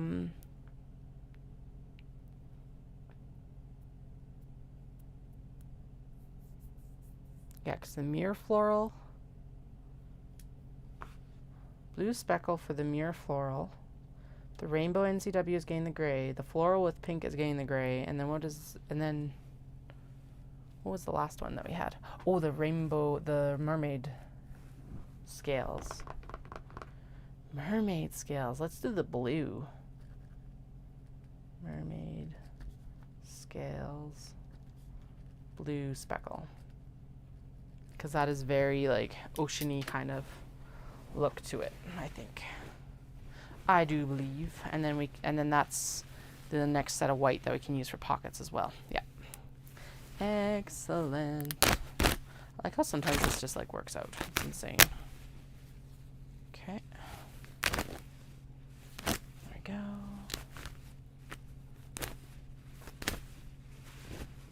Right, because I didn't need any other fabric for the other one. No, we're good.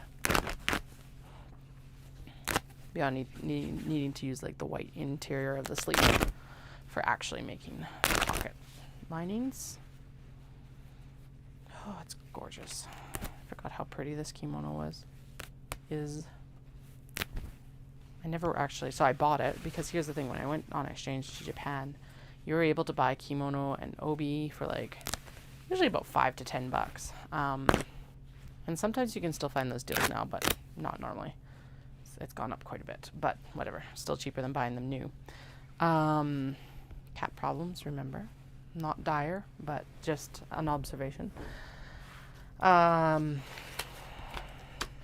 Yeah, so anyway, I came home with a lot of kimono because they were cheap, to be honest, if you were buying them secondhand. So they're still pretty cheap if you're buying them secondhand compared to what they would be new, but not as cheap as they were when I was doing my exchange.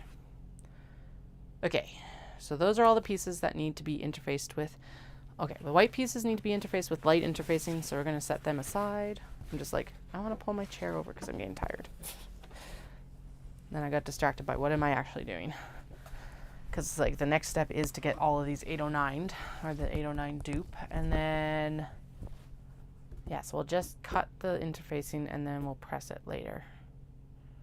I think that makes sense. And then we'll get the light interfacing and we'll do these other bags. Right? Sounds good to me. Okay.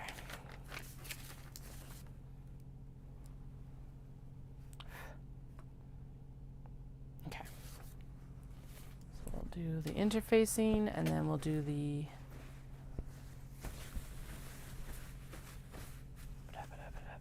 what did I do with the other piece of this? Did I just chuck it over here? I did just chuck it over here. Hey, goodness gracious. All right, at least put it with the like tops that need to also have the light interfacing. Okay, and then this comes back over here because that is the actual cut guide for all of this afterwards, once we're done this crazy part of it. Oh, I'm getting a text. Who texted me? Oh. It's Dallas's birthday today. He's at work, unfortunately. So.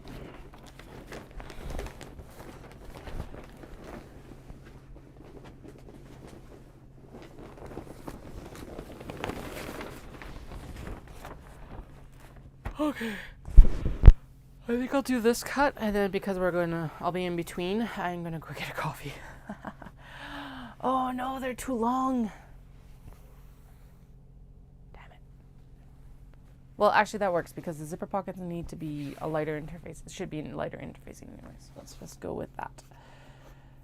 Or I could do it 13 and a half.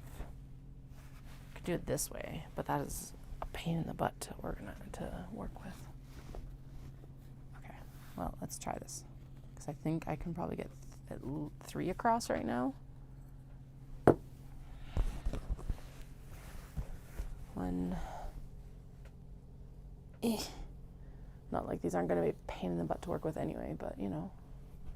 1, 2. Oh yeah, I can get 3 across. That's better.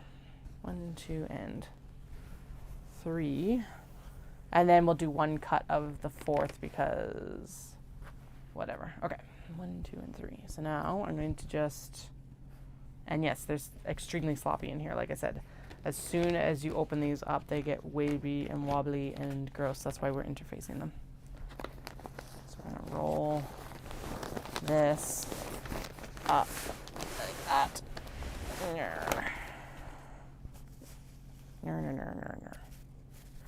Yeah, those blue ones are significantly shorter than the gray ones. Interesting. Zoom. Okay, there we go. That actually worked out better than I thought it was going to. And then we're just going to ignore that gap there. And we're going to lay out the blue here. So we'll use the blue as the bottom one because it is significantly shorter. Actually, I think it might fit because this is like 40 inch. Yeah, look at that. It fits. Woo!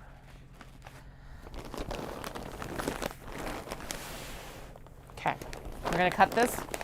Coffee time. So if you wish to go desire a beverage of your own, now is a good time. Or if you're whatever, I don't know. There, done. Okay, so that's all the 809 cut. So now we're going to go into the light interfacing. That's why I'm going to go get a coffee because this is a good pause place. we cannot put that on the actual like press like that. So these will be getting cut down at least in between individually. Oh, I just realized that the mirror florals already have. No, what I cut there actually matches better. We'll keep the other florals for this red and blue Obi. That's what we'll do. Okay. Which means I probably should just cut it out and get it over with. Yeah, because I still have another stabilizer. Okay.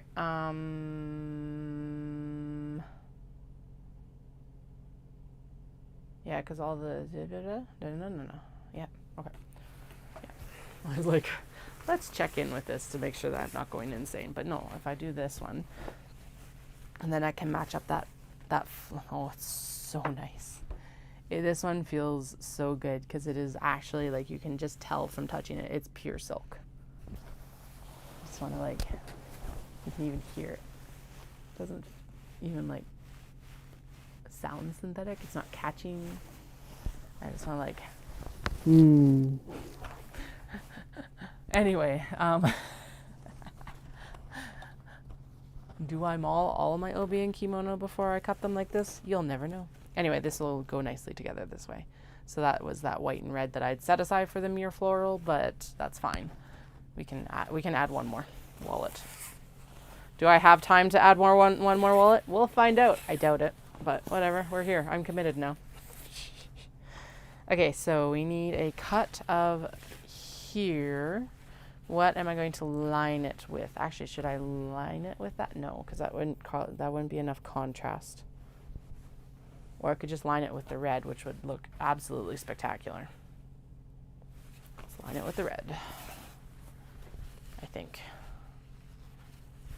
How much blank space do I... Oh, I have actually a significant amount of blank space. Okay, cool. So let's do it from here. Or fold it down on that line to cut the back and the front at the same time. So this will go in as the interior of the wallet as well. You're like, Katie, why are you cutting a wallet right now? Because what I can do now is I can still cut the 809 before I go upstairs. Because obviously this is totally the logical choice to do, right? Is to like just cut another wallet. You know, nothing wrong here. Not like I don't have enough to sew. But if I don't cut it, I don't sew it. That's the mantra. It's kind of the same as like if you don't kit up your yarn with your pattern, you don't knit it. Am I going to be overwhelmed for the next 2 weeks? 100%.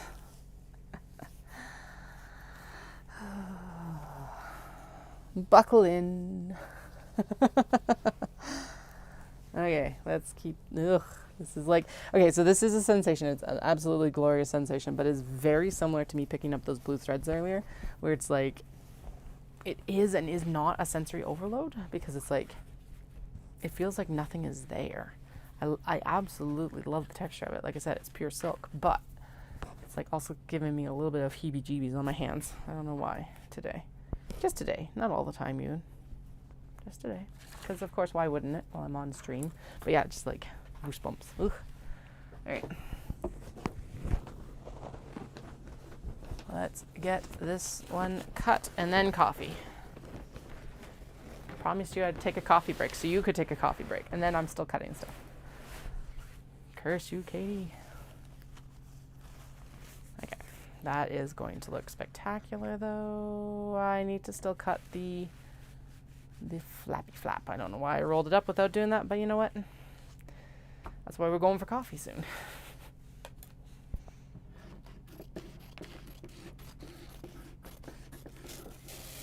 Whee!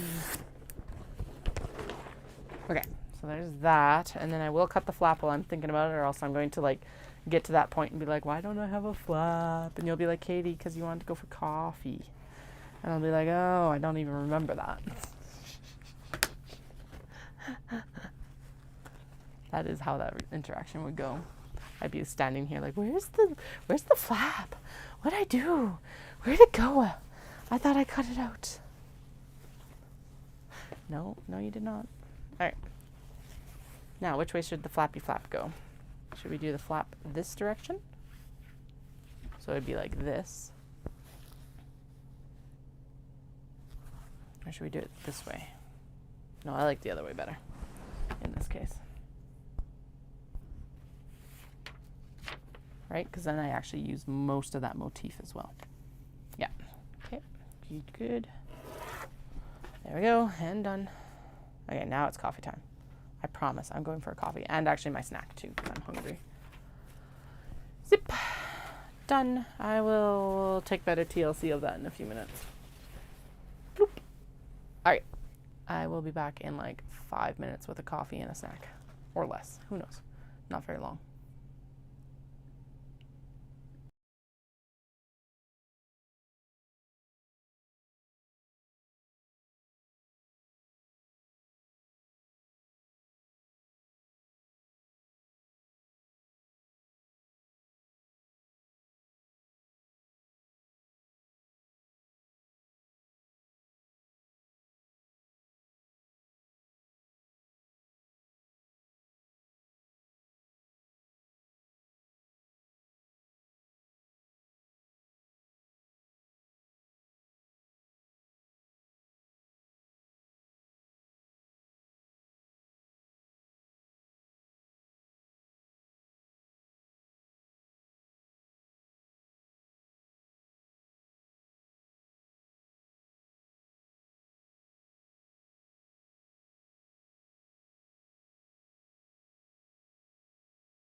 that came just at the right time. It's like granola bar with some chocolate chips and then the coffee. Perfect.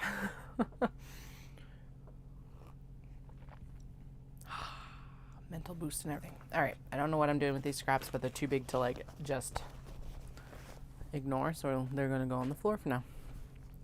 And then when I go back to clean up later and I curse past Katie, just remind me that that was a conscious decision that I made. Actually, what I was thinking the other day that would look really cool to do, and I am going to do over the summer, and damn it, I should have done it now, is like doing some knot bags, so the kimono would be absolutely spectacular. Or like that red and blue Obi would look amazing. I'm not mentally committed to that idea enough right now, but we will pursue that later. Okay, what are we doing now? We are doing the light interfacing for everything else as soon as I get apparently that pocket fabric off of there. Okay. And why, yes, I am sitting down for this now. I guess I need to actually finish cutting oh no, we'll do the flaps for the NCW right now and cut them down. So then the NCWs are like, all of the interfacing is cut. Done and dusted, it just needs to be adhered, which whatever, it all has to happen at the same time. I'm not doing this individually. Okay. And why, yes, I do actually decide where this goes afterwards. So we're just going to cut them to that size, and then the stabilizer will go underneath, and then I adhere everything together when we actually go to actually do that adhering. Blah, blah, blah, blah, blah, blah, blah. Katie, get to work. But you're here for the monologuing, right? So, you know, that's what you're here for, hopefully. And seeing some gorgeous, gorgeous, gorgeous, gorgeous, gorgeous, gorgeous, gorgeous, gorgeous fabrics. Because that's what I'm here for. Okay. Oh, and okay, so I am going to front and back interface these. Just because they need it. 1, 2, 3, 4.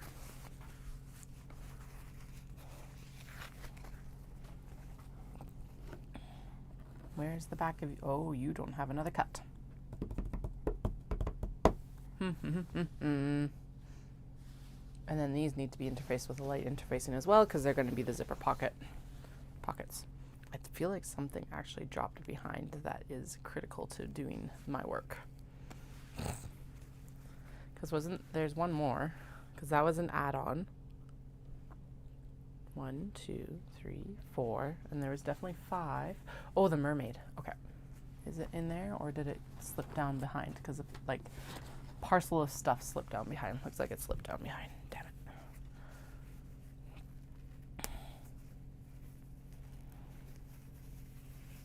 Okay, and then I need to put 2 more pieces. So the rainbow needs a backing. Actually, that's what that red. And this would need a backing as well. So let's use this little bit heavier Obi right here, because that will look really good, I think. Yeah. Okay, so let's cut this down to the correct size. It's a little bit like sturdier too. There we go. And this is why we keep as many scraps as look possibly usable, because of moments like this. Is that way too large? Yes, we are going to actually cut the width down a bit. The height or whatever you want to call it, but close enough, right? So, like I said, this is all rough cuts because everything just loves to shimmy and shake on this. And like, yeah. All right. Now those are the kind of scraps that'll end up going to my friend, but that's fine.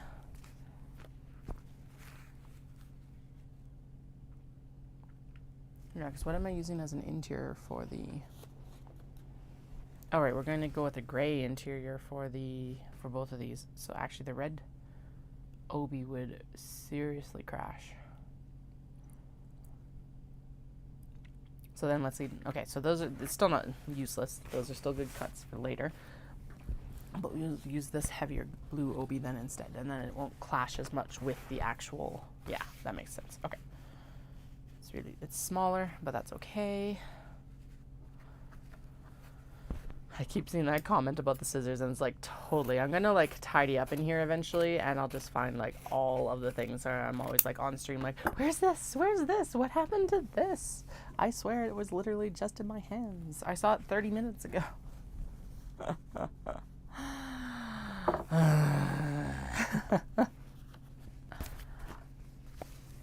not even, I can't even blame it on any kind of like distraction or anything. It's like I am working in this room, so I don't know how I keep losing stuff.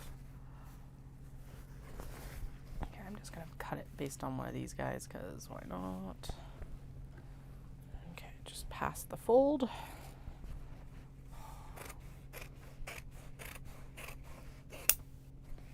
Such a satisfying cut sound on that one. And then cut down on the fold here. Again, that's still generous, so I would prefer not to work with the pinking edge, just as a personal preference. Pop it here, and then I need to grab the mermaid Obi from the other side. So let's see if I can actually stretch around. I think I've been doing this successfully.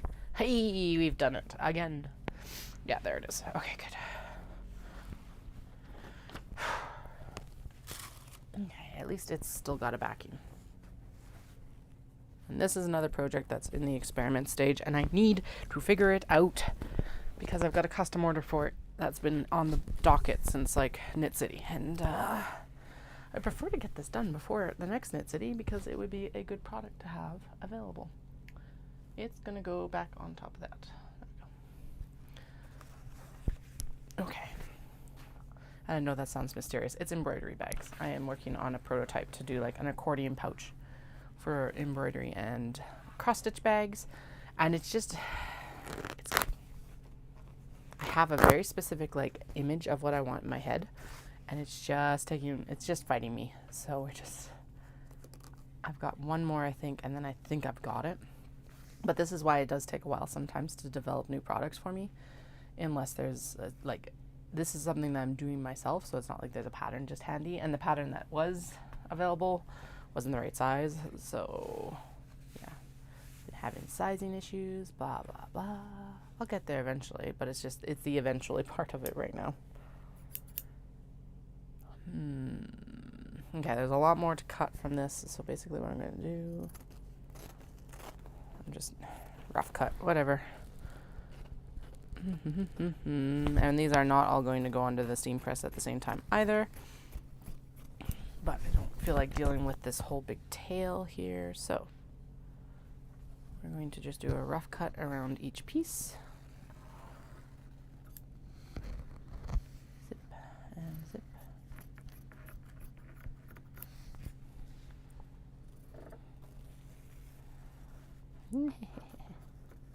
And I'm doing this for both sides of the flap because the flap is like the highest stress point on this wallet to sew and use.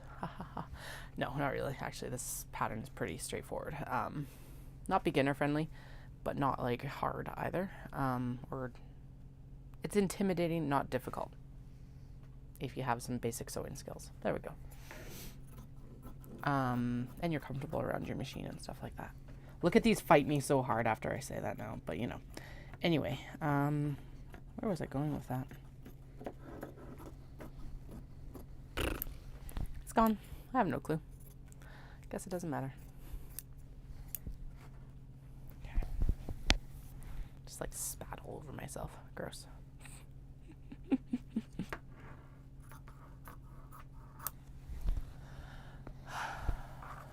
Oh, it's right. It's the highest stress point. So having extra interfacing on like having interfacing on both sides is going to provide the body that you require to actually have the wallet remain usable for longer. At least that's what I'm telling myself, because this is a lot of extra work. So okay, I'm going to tuck. Oh my goodness. All those embroidery threads need to stay in. Behave yourselves. Actually, in that case, what I'm going to do is I am going to take its stabilizer piece and pop the stabilizer piece on it right now and encase all of those like this. and this. And then we're gonna pop. And then like, or at least the majority of them. If they don't all get in, well, we tried our best. Okay, and then this has to, oh right, okay, so this has to basically be centered in here because apparently I didn't leave myself a lot of extra wiggle room on this one. Yay, Katie. That looks about right. I don't really follow the instructions on the seam allowance on that one. Mostly because I'm like, well, I'll just sew around the stabilizer anyway, so it's fine. Everything is fine. Everything's worked out so far. Do as I say, not as I do on these. Follow the pattern. Follow the pattern. It's very well written and written in such a way that you're supposed to follow.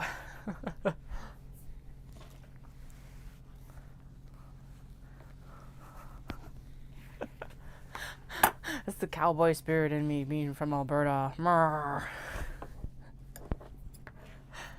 We're just gonna wing it. I think a lot of people have that cowboy spirit.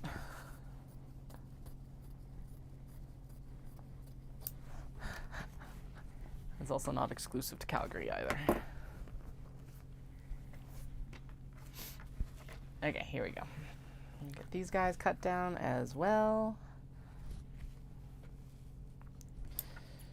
And then we'll get, okay, so that is actually everything except for the pocket linings interfaced. So we'll put some light interfacing on that white, and then we'll be good to go for the wallets. And then it'll be all light interfacing for the rest of these bags. Yay, we're doing shockingly well, actually, all things considered. I'm happy. Happy, happy, happy. Okay. I'm going to put that under all of these because it does have the stabilizer in there now, and the stabilizer is kind of like, we're at the end of the roll. We are curling.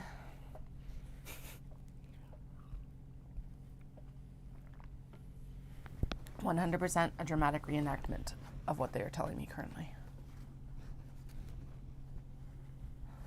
Okay, so now the sleeves on the interior do actually, so this is really cool to see how they finish the curves, because all kimono kind of have this curve on the edge, and so it is still a square piece. Most of the pieces for kimono are going to be rectangles, so that is how they actually, and then it was stitched around here to help it hold in place.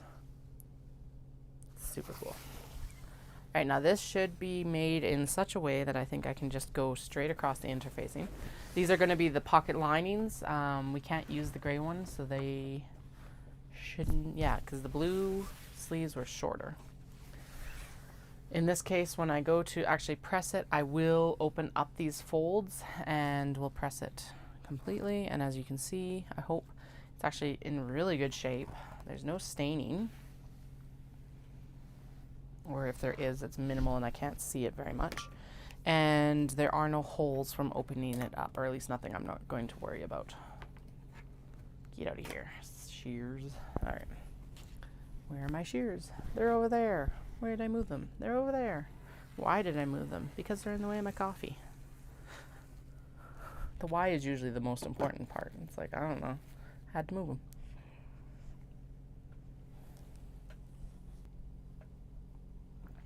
One thing I do like also about putting this on the interfacing now is that even though it's not adhered yet, there's a little bit of grab because there's all the little adhesive glue dots right now.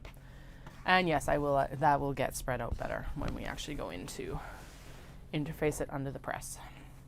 So that'll be the next step. And then the final step will be cutting these out correctly, because we still don't actually have them cut out to what they're supposed to be for anything yet. They're just rough rectangles right now.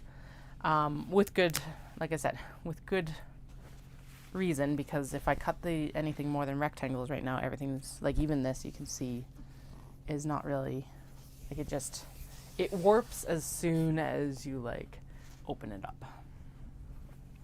I would love to actually know how they deal with the kimono when they sew it together, because it's like, how do they keep it straight?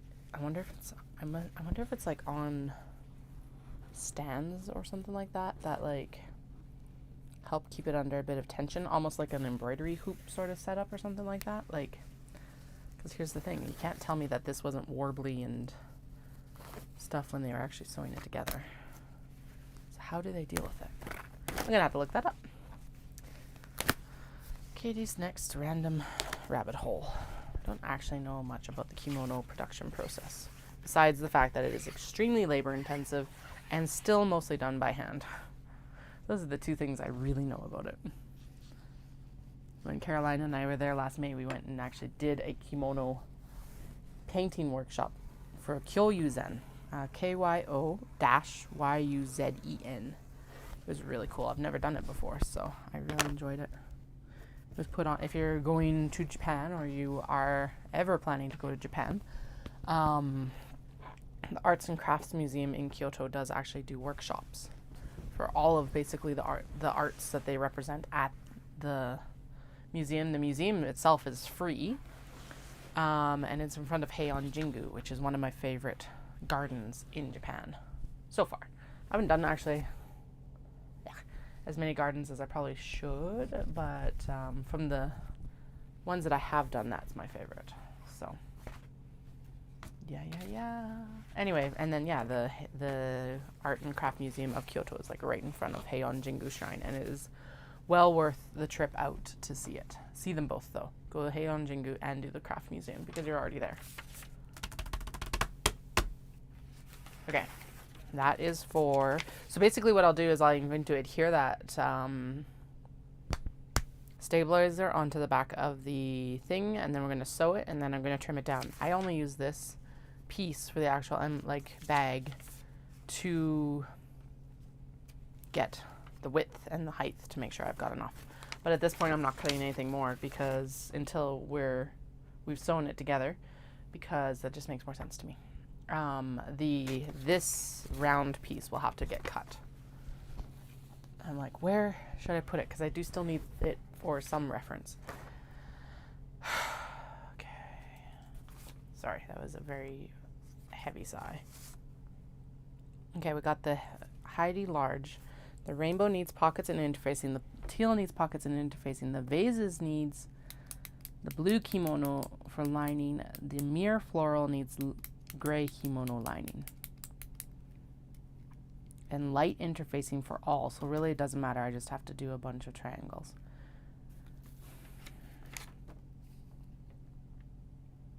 And then the mermaid scales and the rainbow need lining and pockets. The rainbow needs pockets and interfacing, and the teal needs pockets and interfacing. So let's deal with those first, since those are both the same. Ding, ding, ding, ding, ding. Rainbow and teal. Right, because we couldn't do the mermaid scales out of the large version. Okay. Rainbow needs pockets and interfacing. Rainbow needs pockets and interfacing. Rainbow needs pockets and interfacing. Shoo! Okay. So the rainbow needs pockets and interfacing. Rainbow needs pockets and interfacing. Okay, because it's going to get this as, there's the front, there's the back, and here are the two lining pieces cut from, no, there's the exterior. And then this is also the in.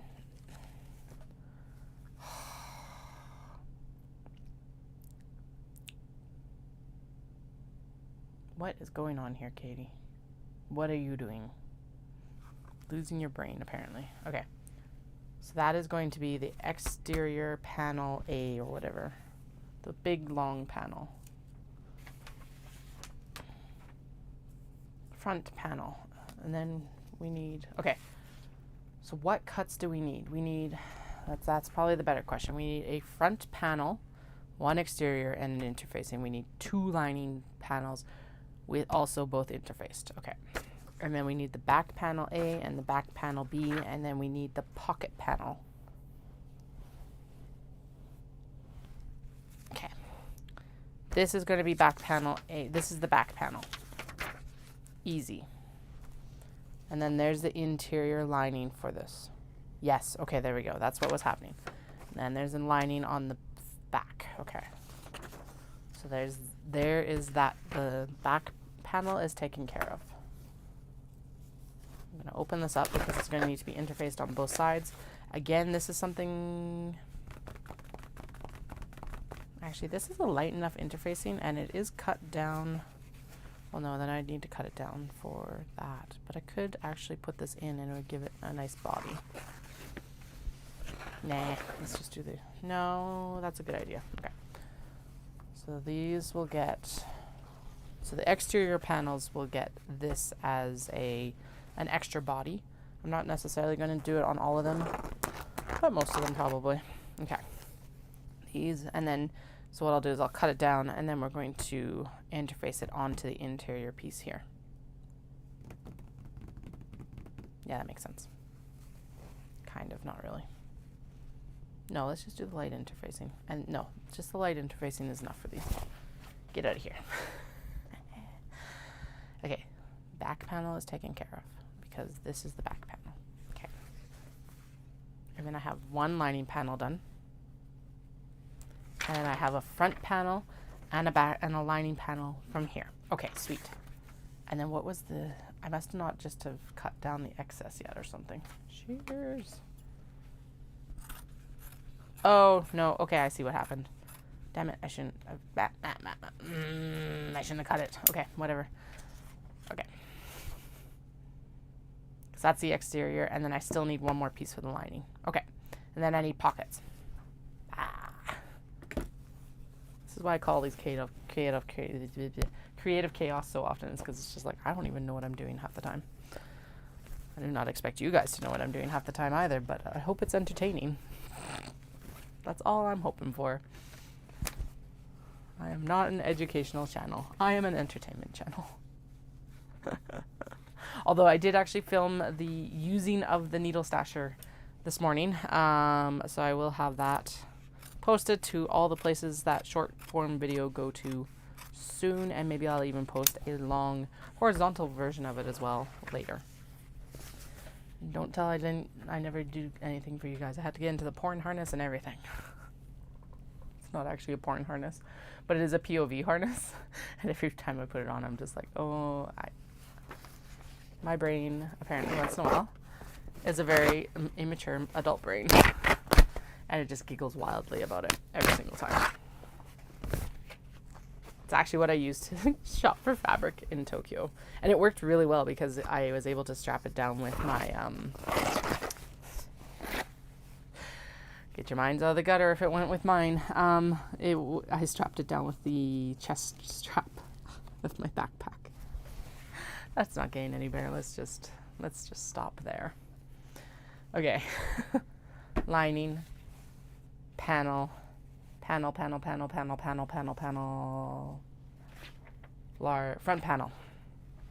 front panel, lining. Good. Rando. Lining. Back panel. Okay, sweet. So we got all the pieces. Good. Ding, ding, ding, ding. All right, we're going to just lay this out, and then I'm going to roll this down, and then we'll do the trim ups later because that just makes more sense right now. Anyway, I'm thinking that there's a new version of it out that's going to be better because I'm pretty sure the actual, I think the clamp for the harness was actually what might have cracked my screen. Or not my screen, but the back of the phone. But they have a magnetic version of it now, so that I could just clip it on to the MagSafe case of the phone. So I think I might upgrade to that for the next trip because then I can do POV again for Nomura Taylor and all of that. So I think that's going to be good. There is a good piece for wristlets because I have a whole stack of wristlets over there that need to be done as well. Okay.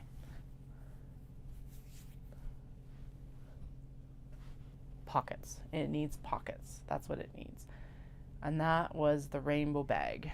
So we're going to do pockets. Let's do the swirl pockets. And then what else could get the swirl pockets that would look good with the swirl pockets? What else do we have? We got the rainbow, we got the teal, we got the vases, and we got the mirror floral. I think any of those would be fine because it's just a back pocket. It's not a big deal. So let's do the mirror floral because it's getting a gray lining as well, and then this would look really good against that, as long as it fits. Okay.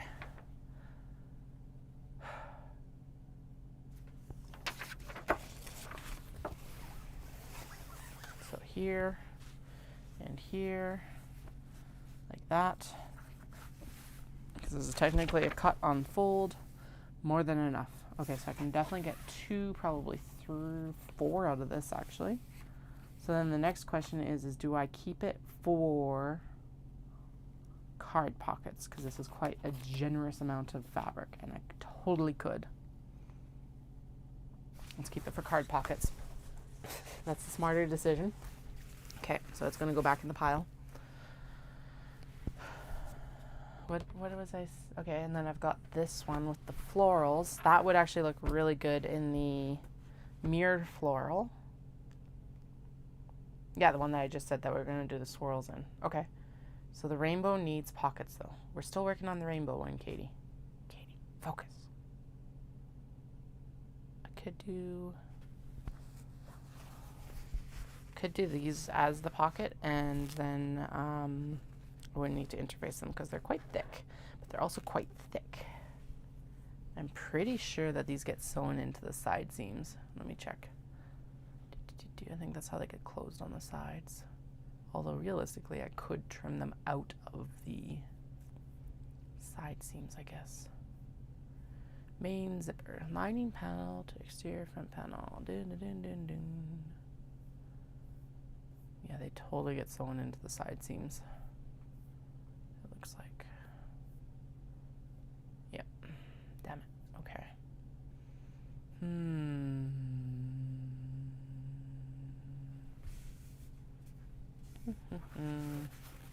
How thick is it?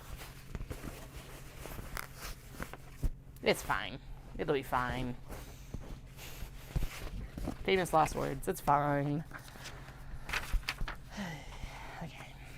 Just make sure it's wide enough, actually. Well, I guess if it's not wide enough, whatever. It doesn't really matter. Oh, it's... might be actually too small. Because it does actually have to match, because the zipper has to match. Oh, you don't cut it that way. Don't cut it that way. Cut it this way.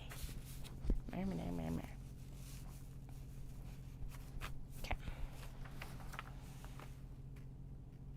Ooh, no, it needs 2. Okay, never mind. That is way too thick.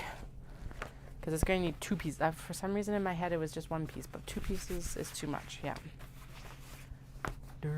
Okay, and then let's go with this. Rainbow teal vases mirror. This is definitely good for the mirror. Rainbow vase, yeah, okay. Whatever, let's just make pockets. Alright, so this is a something. So there are very generous seams on these, actually. And that's where I'm gonna pop this. Okay, so how many pockets do I actually need? 1, 2, 3, 4. Okay. So if I can get 4 out of this, then they're just all going to get this one. And looking at the size of that, I should be able to get 4 out of this. I'm not too worried. Because it'll end up being about 36 inches or so. There's definitely 36 inches here. It's going to be fun to interface, but you know. Alright, I think this was actually maybe the front panel.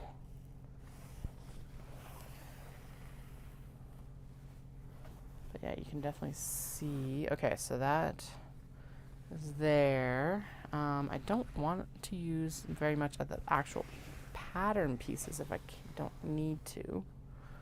Yeah, that's good enough. Oh, okay, so this is just a pin down to like shorten the actual length of fabric.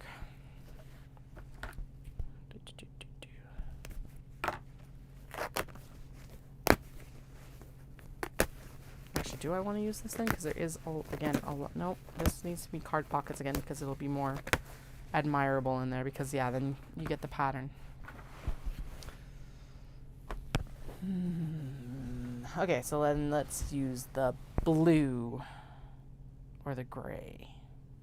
Blue, gray. My brain hurts. Blue, gray. I think blue. Sorry, guys. Like I said, I don't know what the heck is going on in my brain right now, but apparently not much. Actually, we could just use the white. Like I said, it's very light. But yeah, let's just use the white interior on these. Okay. Now, how do I get into it on the back here? Right here. Let's just do it from the sleeve. Oh, or right here. There we go. I already started opening it up when I took the sleeve off. There we go.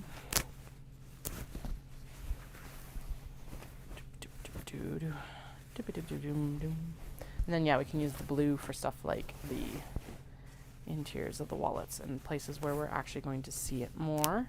And then we can use the linings for stuff like this, where it's like you need a lining or you need a pocket, but it's not really going to be able to be admired very much. Yeah. At least that's my reasoning. Okay, that is most of it already off. This is, however, why it's like I need to do a dedicated kimono and obi trip, because basically the kimono, it's not just the outer layer, it's lined as well, and it is so heavy. It's ridiculously heavy. Actually, I should have weighed these before I started cutting them out, because I need to figure out how much I can actually purchase and bring home, because I really only allow myself one overweight bag on a solo trip. Not like I can't do more. And yes, I could ship from Japan. The drawbacks to shipping from Japan, though, are the fact that, like, the cheapest shipping method means that it won't get back to me for about 3 months. Although I guess if I'm going in November, that's not bad. So that's always an option. Let's just go buy what I want and then ship it if I need to. Because we're still avoiding then the main thing of like, oh hey, look at the, look at that super pretty cotton. Oh, so cool. So this is what they did to actually, this is a different silk, I think. Yeah, so this is like a hardier silk. It's thin, but this is like softer, so it's probably, I don't know what the difference is. But to stabilize their hem on the bottom, they put this really pretty cotton across it. Let's see if there's more here or not. Probably is. It would also help weight it down a little bit too, actually, so that the kimono hangs correctly when you're wearing it, or hung correctly. I don't actually know if this one was worn or not. I did not wear it, I don't think, but I bought it because it's pretty and it was cheap. Worked in my favor, obviously, because now I get to use it now. But yeah, they did the whole hem here with that fabric. That's super cool. Actually, when I opened up the Haori, that purple Haori last year, it had something similar, but in like, yeah. So it's just really pretty little stuff here. So that's super cool. So this is what it was. Hey Vivian, thanks for joining us. I am losing my mind a bit, I think. It's looking busy, but it's like mostly stuff that it's like, I lost my shears. Where the actual F are my shears? Thank you for your order the other day, by the way. I did want to ask you, can you send me some photos if you still have that stray cat purse, the Hobo bag that you bought from me when I first started sewing them? Because I'm redoing them in the Obi right now, and I just kind of want to see how yours held up. If it didn't hold up, that's also super important to know. Alright, anyway, we're admiring this little like weighted hem thing that they put into this kimono here. And I'm going to open it up and we're going to see what the fabric actually was. So basically I'm disassembling kimono and obi today to sew into wallets and purses and such. So we're doing some wristlets, and we're doing some wallets, and we're doing some, actually, of the Hobo bags as well. So I'm excited for that because I haven't sewn those for, I never really launched them well. I had them at Knit City, and then I never did anything with them. Yeah,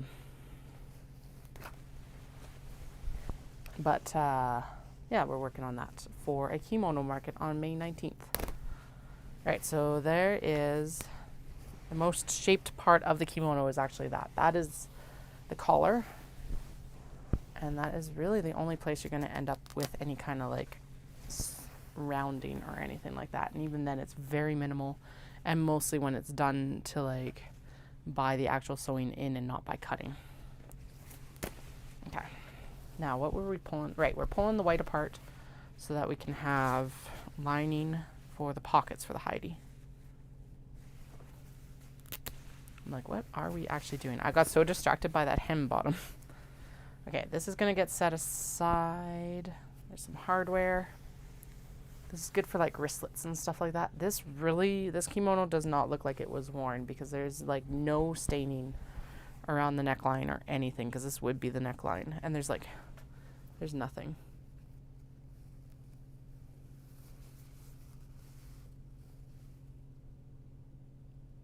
Oh, sweet. Well, that's good to hear too. So it got a good amount of usage then. I will have more at Knit City this year, so you know. Now you know. But yeah, there's like no wear on that. Oh, there's a little bit of like discoloration, but that's it. And apparently my phone is still playing games. Come on, phone. It's like it's still broadcasting, but it keeps cutting out from the stream.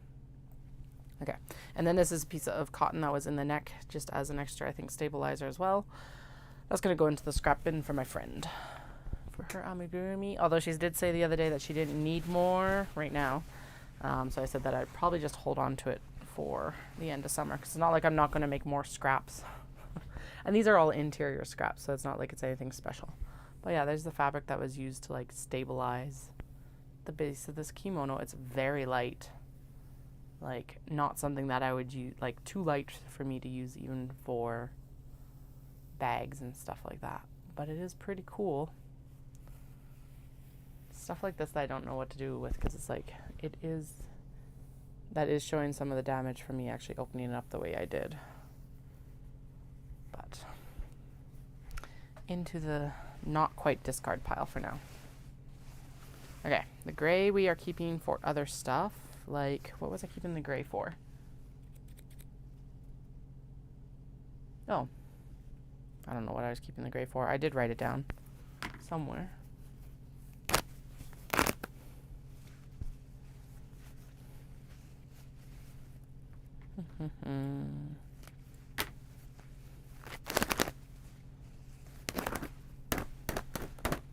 Oh, okay, that's one panel of gray. I don't need to pull apart there. I just need to pull it apart at the bottom here. For anyone just joining us, I'm basically processing kimono and obi. If you want to see kind of a tour of the obi closet, that is the other day on Friday. I was like, I'm going to cut into these kimono and obi, and then we just basically did a closet tour instead because I got distracted. It's also a good way to pare down what I was actually going to be using or not, so that's what I'm going to call it. It was a research expedition.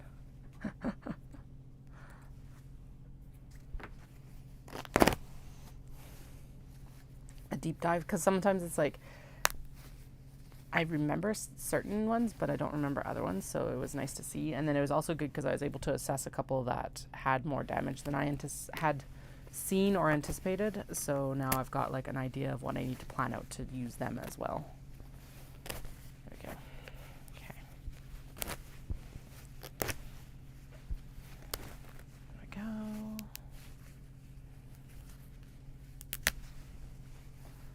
Okay, so that is going to be used for something else. So like a lining or a pocket or something. That would actually be really good for card pocket backing in the wallets. Then we're going to open this up and use this for the pocket lining for the Heidi because it's nice and light. It's going to get interfaced, and actually it looks like it's, oh no, those are separate panels. Okay. I was going to say it looks like it's actually lined, or it's like one big piece. I thought it was just a fold over, but no, it's the cylindrical. So yeah, that is actually front to base as one big piece, and then this is the next cylinder here, or next rectangle here.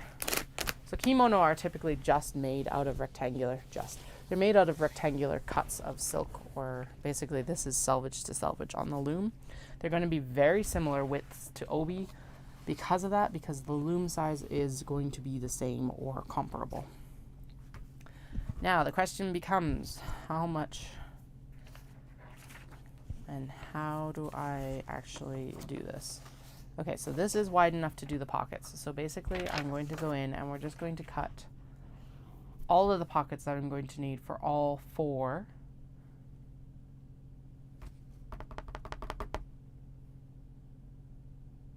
Right? Yeah, I think that's the best way to do it. Actually, we're going to cut them in sets of 1 anyway because, yeah, again, this is a nice long just rectangle. So we'll cut it in sets of 2 because then it gets less warbly compared to what it was. Okay. Ding. Ding. That's not quite enough, but there's a cut there. Okay, so this is going to be 1. Ha ha ha. Actually, that would be all, because this would be 1 and 2. 1 and 2. Oh no, that's right. Okay, so there's 1, 2. So that's 1 pocket set, 2 pocket sets. So I'm just going to take advantage of the fact that it's already cut here. These are extremely generous cuts because, as you will see when I start to actually interface these, they go wonky as soon as I open up these kimono.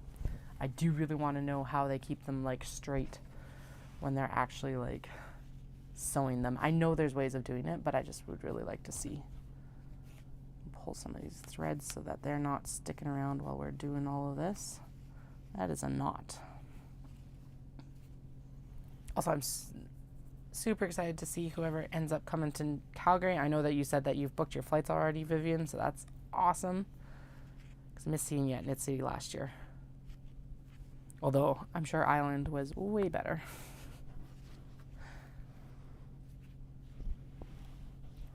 Okay, some of those threads are out. Okay, so that's 1 piece, 4 pockets, and then we'll take off this right here, that's extra.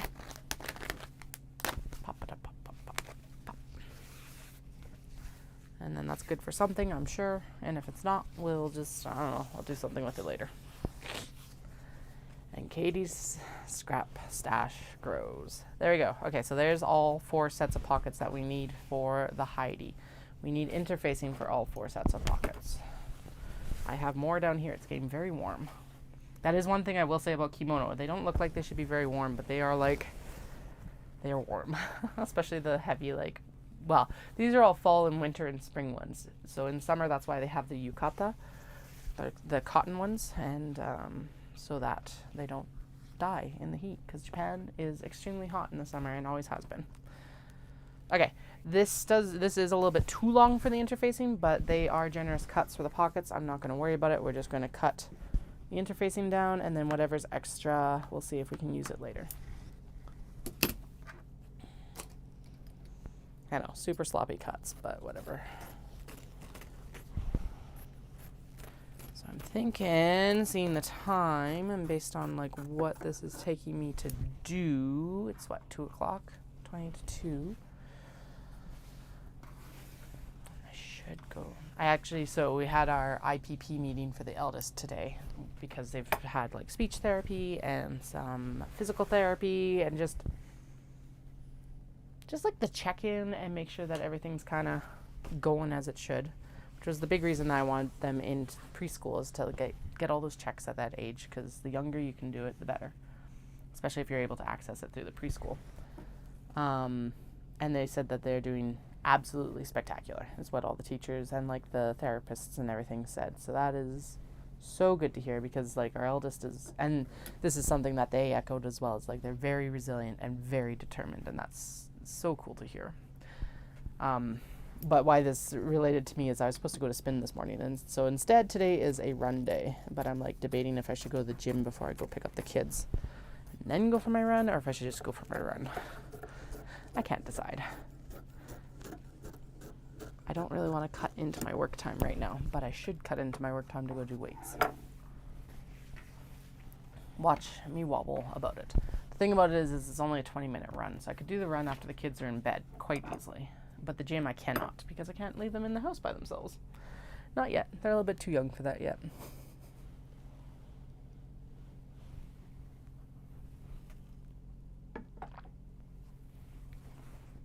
Okay. We have done.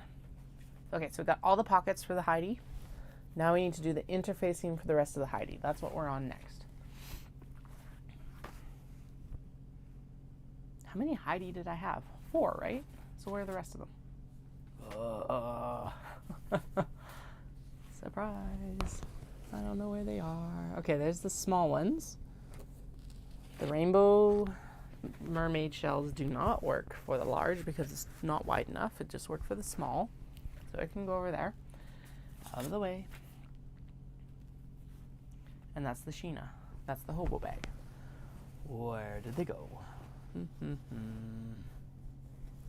There's the Kyoto cuts, which need their canvas still, and they need to be adhered. And then this is going to be the cut for the Gabrielle when we eventually do the Gabrielle, which will happen. I just need to practice it more. Then those are the cuts for the mini NCW, which is also not something happening right now. Because, of course, why would it?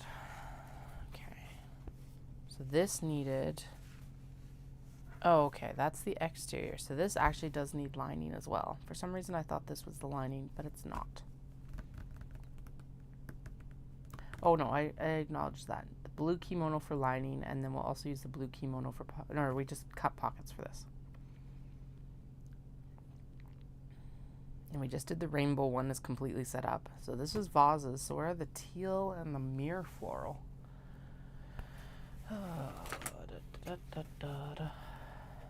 Okay, that's Sheena. I know that's all Sheena. Is that it right there? I don't know why it's all the way back there, but I guess it might be. Go off.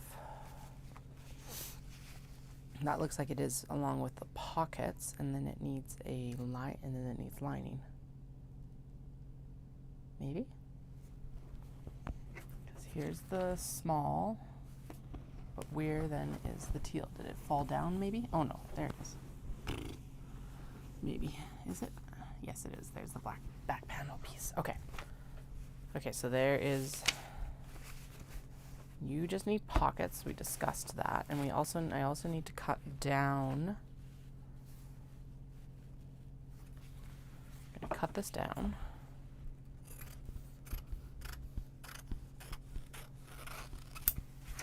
Here, and we're going to cut this down here. Are you finally getting spring up there too, Vivian? Or has winter stuck around? Like it seems like we had like 6 false springs here.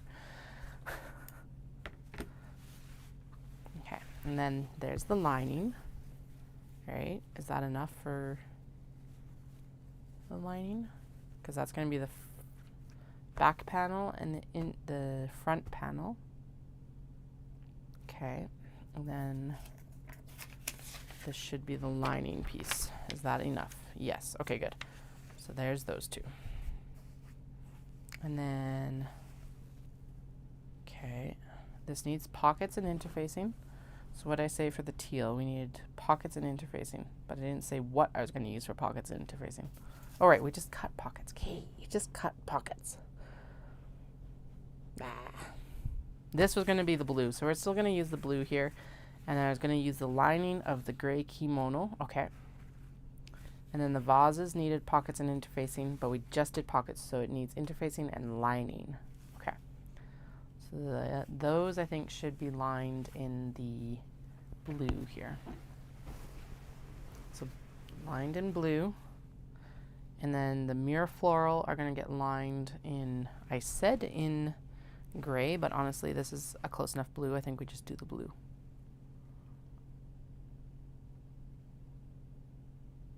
Nice. Yeah, I think we've finally, I keep saying that we've finally done the switch, but I think we've finally done the switch. It's like, thank goodness. We had such a mild beginning to winter, and then it just lasted forever. Like there was snow before my youngest's birthday. Like, what? It was the beginning of May. How is there snow? Although I was one thing I like about Snapchat the best is the fact that it'll show you stuff from previous years. And so there was a bunch of clips of snow at the end of April for the past few years. I'm like, okay, well, at least At least we didn't have snow when we moved, because we would have moved like 2 years ago in a few days.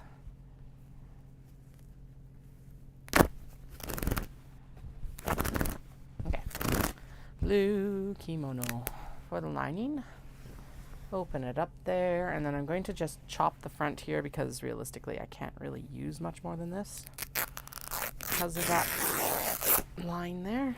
There we go. Alright, let's see. I think that's going... How many do I have? 1, 2, 3. Okay, and they all need lining. So, there's one more line here to open up.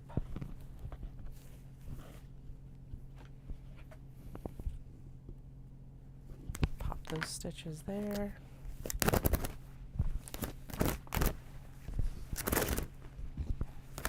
Like that. There's a big fold over right here. Alright, so that opened up a significant amount of fabric, probably about 6 inches. Actually closer to 7.5, 8 inches, so yay. Then we need 1, 2, 3. So we need 3 cuts of lining. I'm pretty sure this should be wide enough. Yeah, we can just do that. And we need 2 pieces per bag, so we need 6 pieces total.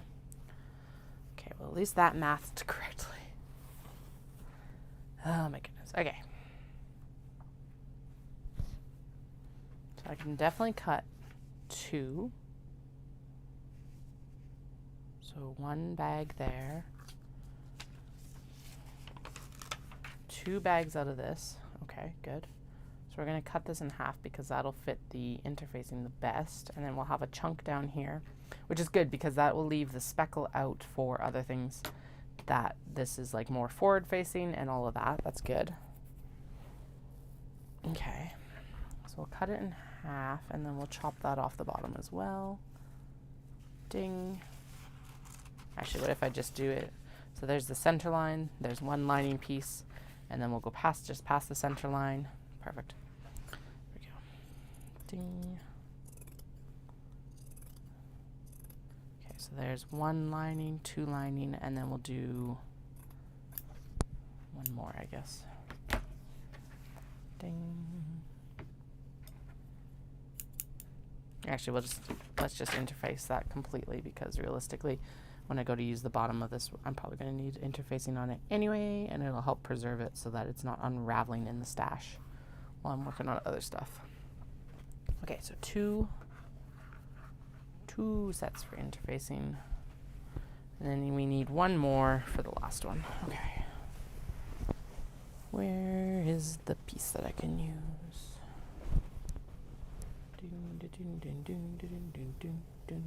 Actually, this is where that swirl or the other one would be helpful because then I wouldn't need to cut into this anymore than I have. Where did it go? Okay, so there's the floral. I was actually thinking of that piece of the rainbow swirl that would work really well. What did I do with it? It was right here. Okay, well, we'll use the floral then. Come here, my pretty. And you can go in and mirror Obi that I have here. Okay, sweet. Ding. Ding. Okay, I'll just line this up as, like I said, rough cuts, that's fine. Ding.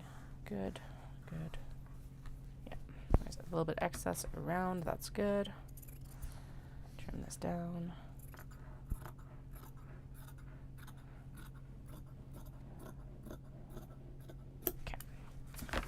Alright, so there is all the lining pieces. Now we just need the interfacing for the large Heidi, and then we'll move into the small ones. The small and the Sheena. Okay.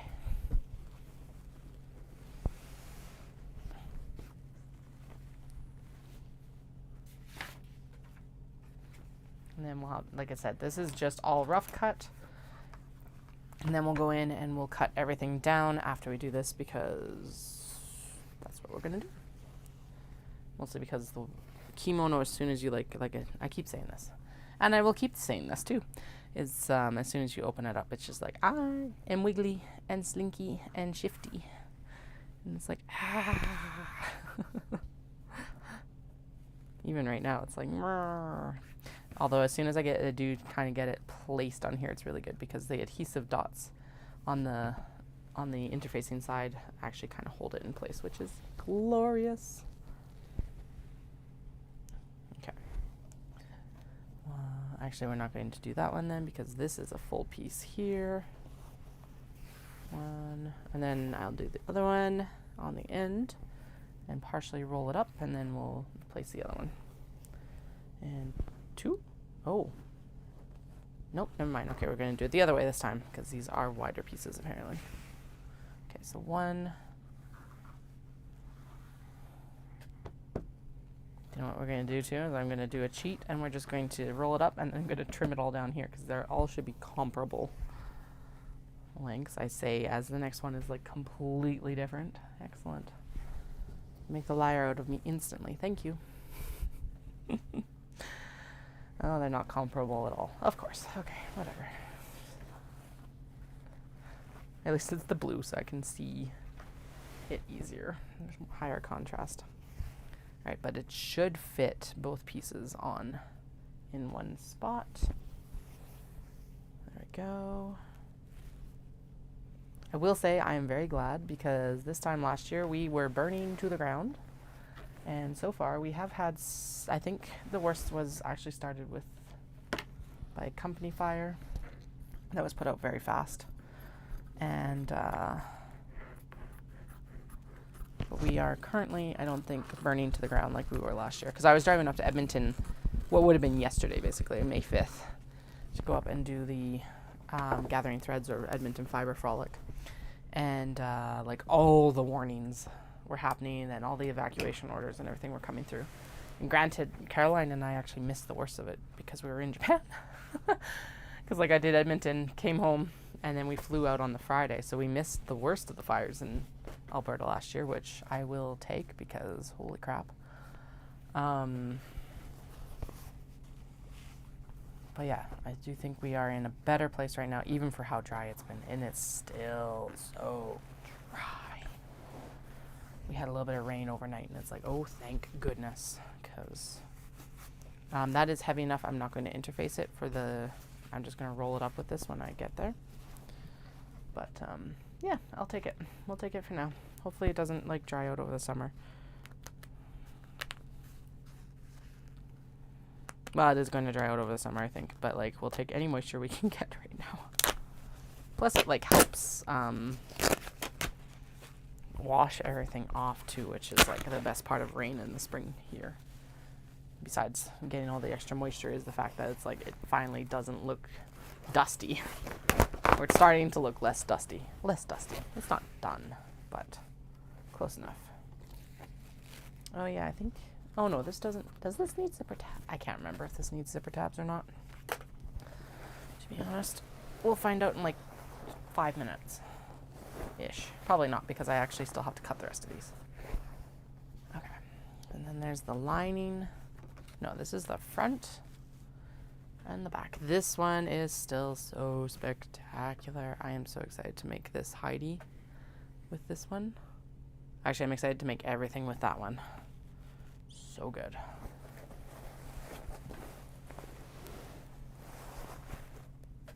Okay, and then this is the lining for that. Yay, so that we don't have a two-tone lining. Because if I did the gray, we'd end up with like a two-tone lining, and we're not going to do that. Okay, so there's all the Heidis, the large Heidis. Now we're going to do, what are we going to do? What should I do? It's 2 o'clock. Small Heidis. So I think today the trajectory is we'll get all the interfacing cut. And if I'm lucky, I'll get everything adhered, interfaced. Yeah, I'll get all the interfacing adhered. There we go. Them's the words. Before the kids come home. And then tonight we'll work on getting the rough cuts actually cut into the shapes that they need to be. Why I'm not... whatever, I've already said this multiple times. Anyway, I'm not cutting them into the full shapes yet because they'll just shift and shimmy, and I learned my lesson with that last year of don't do it that way. That is totally meant to be the backing of the NCW from the rainbow. Oh well. Okay, so it looks like we've got... I am very glad that I did actually write down more or less what I'm doing here. Okay, so we've only got 2 small Heidi's. Sweet. That makes my life a little bit easier here. This one's super fun. I'm calling this mermaid scales, which means that they're going to go this way. But the way that the Obi was actually set up, they would have originally gone this way, which is a very traditional Japanese pattern. But I'm sorry, that is too perfect and totally looks like mermaid scales. So that's what we're going with. It's mermaid scales. Okay, so interior and front panel. So back panel, front panel. And then this one is going to be fancy, and it's going to have print for both back and front. And then we need lining and pockets for these. So I'll take more of that white fabric that I had there, and both of these are going to get lined with the gray Sakura Obi, or kimono, sorry. Because that just makes sense to me. Okay, apparently these do not fit. What if I did this? Ding. Ding, ding, ding, ding, ding, ding, ding, ding, ding. Whew. Stomach.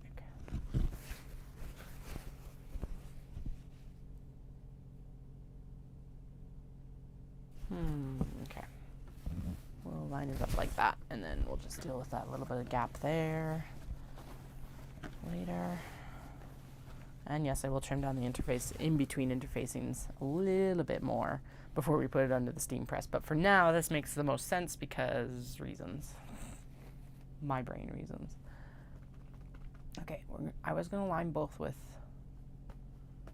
gray, but I think actually the rainbow we're going to line with this red. And then the mermaid scales will line with the gray kimono. Yeah, that's going to look good. Okay. Okay, so there's still quite a bit of red kimono here. Apparently, oh, there's the, so this is far less fancy of a weight slash stabilizer edge on this kimono. Just a strip of plain cotton compared to the like Morning Glories or whatever the other one was. Okay, and then so what did I say I needed? I need small pockets and small linings. Okay. So we can do this as a pocket for the rainbow as well as the lining for the rainbow. And actually this is cool because it is, I don't know how they did this, but it's double-sided. So one side is like, if you're to go and print like the marble end papers for books. And then the other side is this like varied pattern of different like white pieces on red. It's super cool. There we go. Okay. Okay, there we go. That one, and I think this should be enough for pockets and lining, hopefully. Definitely pockets here, it looks like. Okay, so I need 2 pieces for the pocket. And then, okay. Back panel A, pocket panel, back panel B, lining. Okay, actually this might work best for the lining. Let's see here. 1, 2, oh, or can I go this direction? 1, 1, and then if I fold it up, can I get the lining out of it? Yes, I can. It looks like if I can't get it this way, if I unfold that, then we're good. Okay, so there's the lining. So I can just go here. Okay. So there's the lining for the rainbow. Roll, roll, roll. Okay, and then we need pockets. Pockets, pockets, pockets, pockets, pockets, pockets, pockets. Pockets, pockets, pockets, pockets, pockets, pockets. Zip. Okay, and then we're going to do, it's like, where the hell did I put the pocket panel?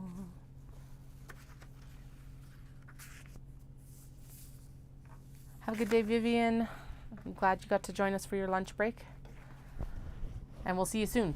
To be honest, August is going to come up so rapidly, it's not even funny. It's not funny right now because I set up for Dawson Creek and I'm like, oh, it was a good, I think I've mentioned this before, but it was a good thing for Dallas to see too, because I think he thinks sometimes I just come down and listen to like my smutty audiobooks. And I'm like, I might have done that in the past, but I don't do that anymore because I'm on stream. And actually, I think I'd work better when I'm on stream. Besides the whole like fluttering around, like, where is everything? I lost my shears. Martha. Anyway, I do think I typically do work more efficiently, maybe on stream sometimes, until I don't have something that I need. Alright, so these panels have to come apart anyway because, like, I'm not going to leave that much selvage behind. Oh, there's... Well, look at that. That looks like it's still a sleeve. Is it a sleeve? No, it's just a big panel. Interesting. It's a massive... It's got like a... Look at this. Look at this selvage. Or seam allowance, I guess, would be the better description. So it goes from like here all the way to here. Whee! Alright. There is that kimono disassembled completely. Which is something that I will start doing when I come back from Japan now, is it's like I will start disassembling the kimono at the same time that I disassemble the obi, just so that they're all ready to go, instead of me having to do all this extra work when I'm like just wanting to get cutting and sewing. Okay, so 1 piece of pocket, 2 pieces of pocket, because we need 2 pieces of pocket. That is the lining piece. This is the pocket. Do I have a smaller piece? Because this feels like it's going to waste a lot. Or is this the same height as that other one that I was like, nope, I can't do it. Can I do it? Will it fit? It would be just slightly shorter. So then let's just do it, because if it's like maybe a 1/4 of an inch shorter, not even like a 1/2 inch. And that just seems like a real waste of fabric if I don't use this instead then.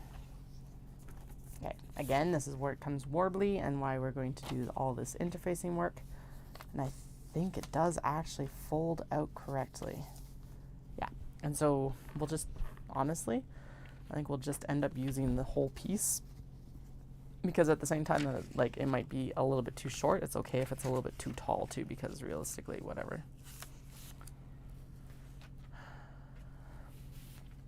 Okay, let's get this in, and then we're going to clip it here. Again, rough cuts, because this is going everywhere. All right. There's Obi fluff everywhere now.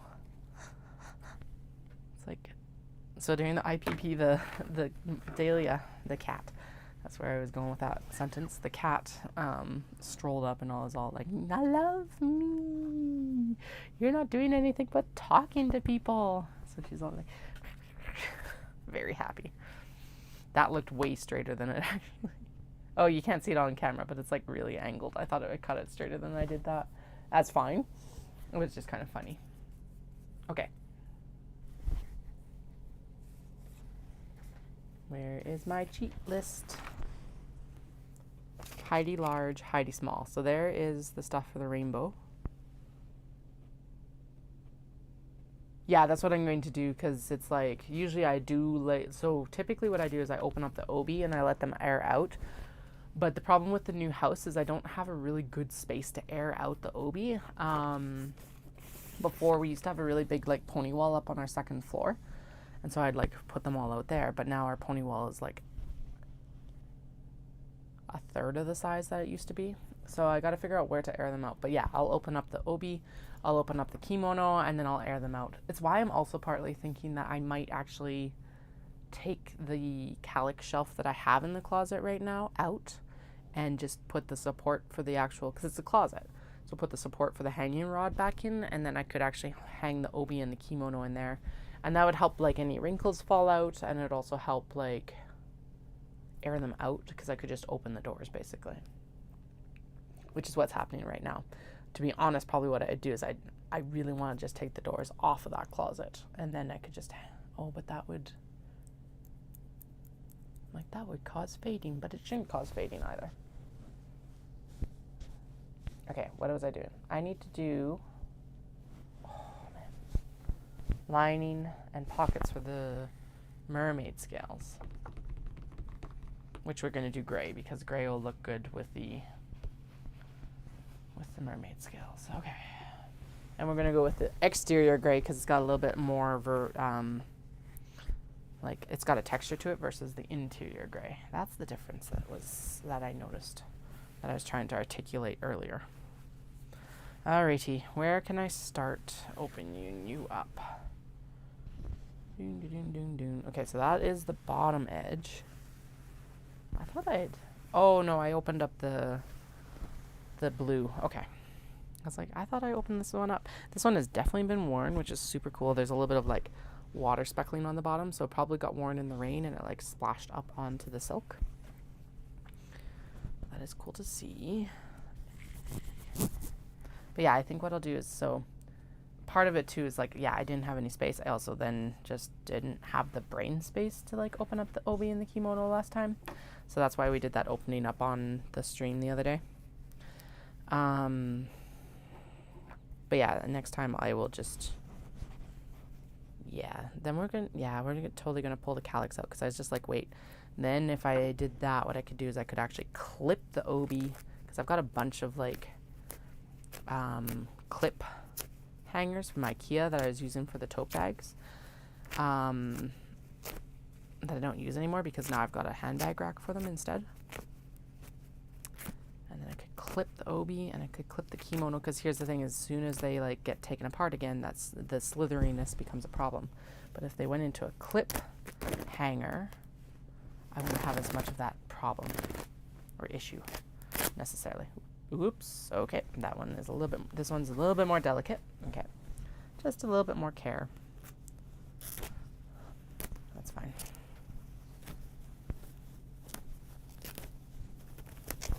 But yeah, then I could clip them and then they would all be less slithery too, because that's the thing, and then I wouldn't have to roll them up, and they'd probably actually store a bit smaller. And if I get more Obi and kimono, I'm going to need more storage space. So, and then the fiber could still stay up there, but I would actually probably utilize the space better, or swap the tall calyx, because it's the cube shelf, for like a short calyx.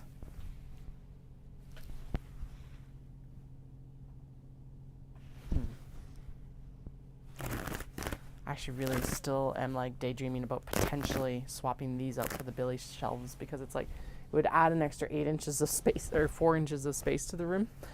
And it's like that we're gonna have to take everything out to redo the floors anyway, and I'm like, maybe when we redo the floors I should just sell these on and like change out to the Billy bookshelves. And like I could buy them or look for them secondhand and stuff like that. Although I guess I'd have to be careful with that because fabric is heavy. To the point where IKEA hacked these shelves when we were in the old house, and I put little feet under them because it looked nice, and I was like, well, that raises my shelves above like water line in case the basement floods or something like that, which is an important factor. But the fabric was so heavy in the shelves that it actually started to like sway the shelves on the very bottom. So it's like, okay, well, those feet have to come out. So they're no longer in feet. The feet wouldn't work in here anyway, because now we're right under the bulkhead for the plumbing, lovely, and the heating. But yeah, where I was going with that with secondhand Billy bookshelves is like they're really sturdy, but they would need to be in fairly good shape because books will make them sway as well because they're very heavy, same as fabric. Okay, I am not keeping this upper here because it has been fairly worn. The sleeves are fine and I can debate about it. No, actually it's not in very bad shape. There's a couple patches, but nothing terrible. Okay, never mind, I'll shut up. We're not doing that. I'm going to take it apart though because I want this gray silk separate. Not that separate. Okay, whatever, I don't want it separate right now. Ah, get out of here. We just want the upper here. Okay. Did I finish my coffee? Damn it, I finished my coffee. Okay, so this is the section that I don't particularly want to use in a bag. So it's got like the little, it's embroidered. Yeah, it's embroidered, and then it's got this like stencil of sakura on the bottom. So we're going to avoid that as much as we can, at least in this first couple cuts. Oh, this doesn't have that big fold in the body. It has a little bit of a fold in the back, but that tells me that, and it has been worn, so that tells me that the person who owned this was probably fairly tall, actually. That's cool. Anyway, I think what we'll do with some of this is, what are we going to do with this? Because that's really pretty. Maybe I should hem it, and I could just do like, I think this might become scarves. That would be, we could just hem it. I could back it with something, give it a little bit more body, or we could back it actually with the lining that I just pulled off. But that would make a very gorgeous scarf. Just like nice and, yeah, okay, there we go. New product, again, because surprise. Actually, I think we could back it with the piece that came off here. I'm not even going, because we could take these pieces that have come off, and I think they probably match. Where'd it go? There it is. And then just back it with the gray that's actually from the kimono. And I think it's in good enough shape for that. At least these pieces.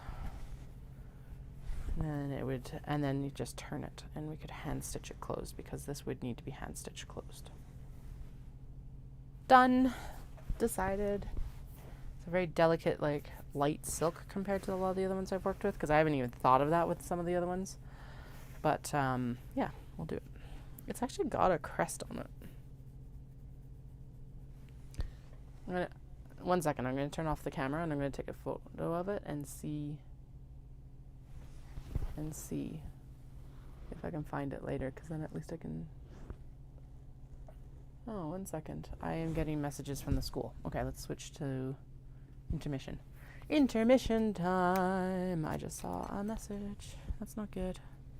Well, it's not the worst thing, but it's potentially not a good thing. Why are you so large? Mute this mic. Sorry if you've been hearing me multiple times, because apparently... what is the password? Oh, sign in with Face ID, please. Thank you. I don't have to remember the password. I am happy. Oh, I got photos. Yay! Let's see the photos. Okay, I think that was what the notification was, right? Ding, ding, ding. I received a new message. Okay.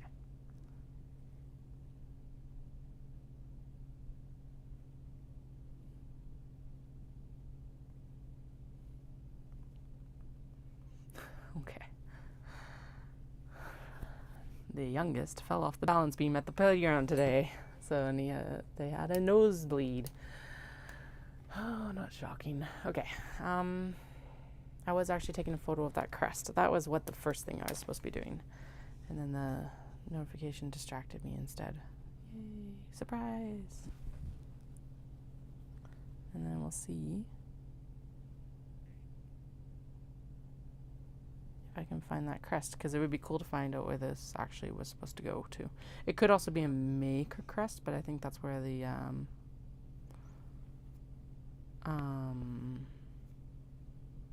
could be a maker crest, but I'm pretty sure that's a family crest. We'll find out soon, hopefully. I'll do a reverse image search or something like that. Okay. Ding. Okay, we're back in business. I'm gonna turn you a little bit more. Yeah, photos are good. But anyway, so yeah, so this is, it's right here. I don't know if you can see that right now. I really should plug my ring light in, but I don't feel like bringing in a USB port for it, so. All right. I wanted to take a photo before, though, because, like, that just tore it in half, so. Oh, I saw that dust puff up. But anyway, so like I've been talking about how big these folds have been on some of these other kimono. This one is like 3/4 of an inch, maybe? Maybe. Not even, probably. Trim it. Oh yeah, that was dusty. Okay. But I guess it's also been like, it's like, I just took these out of my stash, basically, of ones that I bought. But they've been sitting for 15 years, because it's not like I've worn them a lot. And when I do wear them, I didn't wear these ones, I wore other ones. So it's going to be dusty from that alone.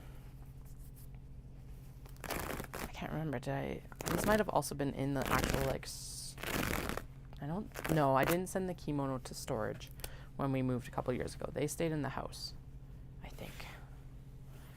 I say that and now I'm like, did I not? Okay, so there was the thing, and now we're going to try and preserve that edge. So what did I need? I need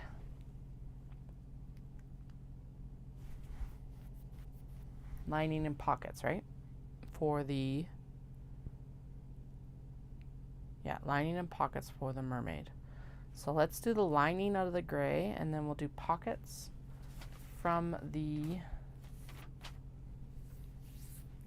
blue, because then we get both aspects. We get the ocean and we get the like gray. Why didn't I just do blue for it all? I don't know. Okay, actually, yeah, let's do blue. Katie's changing her mind. Okay, and then I think this one. Okay, because this did not, no. Okay. Okay, so this panel is going to stay as a panel. Right there. Because the motif does not continue onto the... okay, so that is a piece that it does not have any motif on there. I have no compunction about using it.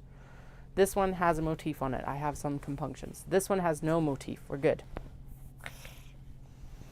This one has a motif on the bottom, but I'm thinking for these ones now, we'll fold them and then they can be scarves too. And then that is a lot less work for me. This is actually quite a nice long scarf. Because I don't really want to hide these sakura in the, in like a bag or anything like that. And we'll just pull all these threads. We'll give it a nice iron, make it nice and chill. And then there's another nice scarf. Could also just hem it, because honestly the movement on this with it open like this, I could just hem it and like you would end up with like a nice wide kimono scarf. Even have a hemming foot from a machine, or I could hand stitch it. The other one, I think it needs, because it's so skinny, it needs the backing to like leave it open. And then I would do the same here. I would trim, so there's a lot of selvage here. Yeah, and it's been cut. So I would actually trim that down. And then this one then would need to be folded over, just because then you would end up, and then I could, because then it would encase all those raw edges of the silk inside. Actually, then we wouldn't even trim down that selvage, to be honest. Just go down. Let's see what this does. Oh, and then there, okay, and then maybe cut it about there. Oh, that's not very large.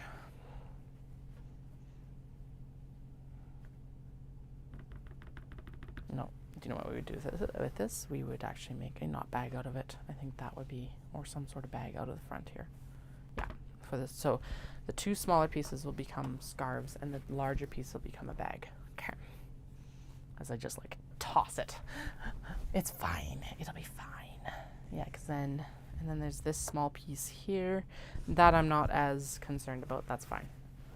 It just, we're going to use as much as we can. It doesn't have to be perfect. Okay, now the question becomes, what do we do for the pockets? Oh, right. That's what I was going to use for the gray. I wasn't actually going to use the gray sakura. I was going to use the gray off the bottom of the blue for the pockets, and then the blue. Let's just use the gray from the bottom of the blue because it's very nice. There's lots of it. Okay. Okay, so that should be the pockets probably there. Let's see if it's as wide as the one that I just cut. It's as wide as the one I just cut. Oh, no, it's not. Do, do, do, do, do.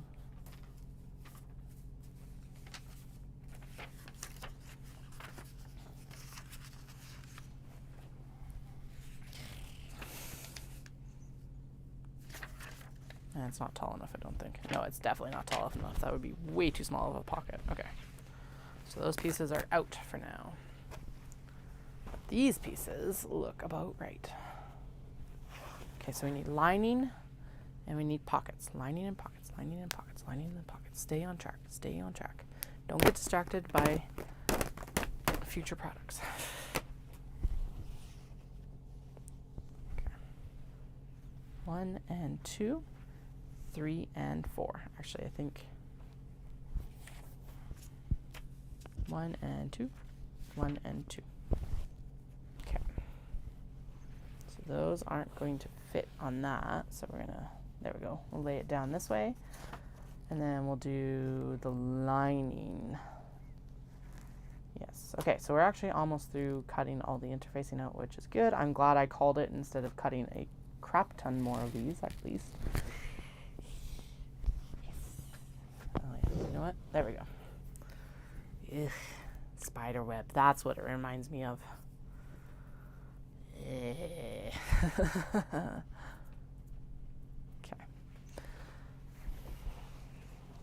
And then the lining pieces here. Pop the stitches. Pop the stitches.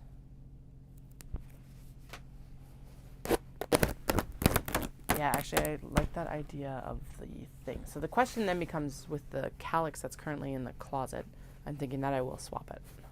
It's been an idea that's been in my head for a couple weeks now, and I'm like, okay, I don't need to do it right now. But the question then becomes, do I keep the calyx and like put it upstairs for the kids' toys or something? That might be a good idea. Or do I sell it on? Because that's also a good idea. I do not know. Not something I have to decide right now. I think honestly bringing it upstairs, it's quite a large one though. It's like a 4x4, so it's really wide. So I'm like, I don't know if we have space for it upstairs, to be honest. That is the hilarious part about the move we did. We did not move to a larger house. We moved into a better space for us, but that's it. It's like, this house is, it's not significantly smaller, but it's smaller enough to notice it in some things. So, like that. Like being like, could I fit a calyx upstairs? There is one spot that it would fit, and it might be good. I'll chat with Dallas and find out what he thinks, because realistically, he will probably be the one taking it apart and moving it. Love you. Actually, no, I can take that one apart and move it, but or do I move it and put it out in the sewing studio? But what would I put in it? Like, because there's like, I need to use more wall space, like vertical space instead of horizontal space. That's where I'm at right now with the studio. So it's like, okay, if you did that, what would you actually do? Oh yeah, okay, and then I need wristlets. Okay, so the wristlets can come from this gray for this one. And maybe we'll do the wristlet for the rainbow one from the red that we used for the... No, I'm going to do leather. That's right, I was going to do tiny little leather straps. Yeah. That's right, that's what I was going to do. Okay. I'm glad I remembered that. Like 1/2-inch wristlet straps, because I figure these are fairly delicate and not tiny, but small. And so I was like, let's do 1/2-inch leather straps, because the hardware will be more delicate for it as well, and blah de blah de blah. There's a couple of reasons. Okay, there is that finally done. My goodness, this whole like debate about what I'm going to do is ridiculous, but oh well.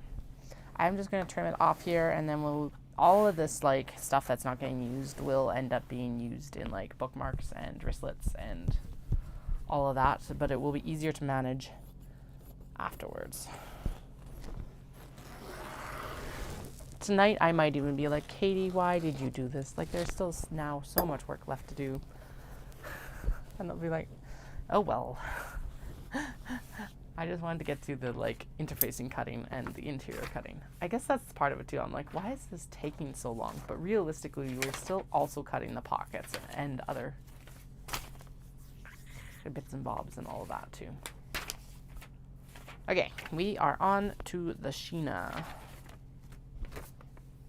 So the Sheena, I said that the teal Obi needed slip pockets and the connectors. Alright, so it's already got its lining. And then what was the other one that we're making from this? I don't remember anymore. Okay. There's the Heidi's done. So we're like 3/4 of the way through in some ways. Could you stack it on something else? Oh, the calyx? No, because the tops of these, so I can fit a 2, 3, 4, 5, 6. I can fit like a 6 in,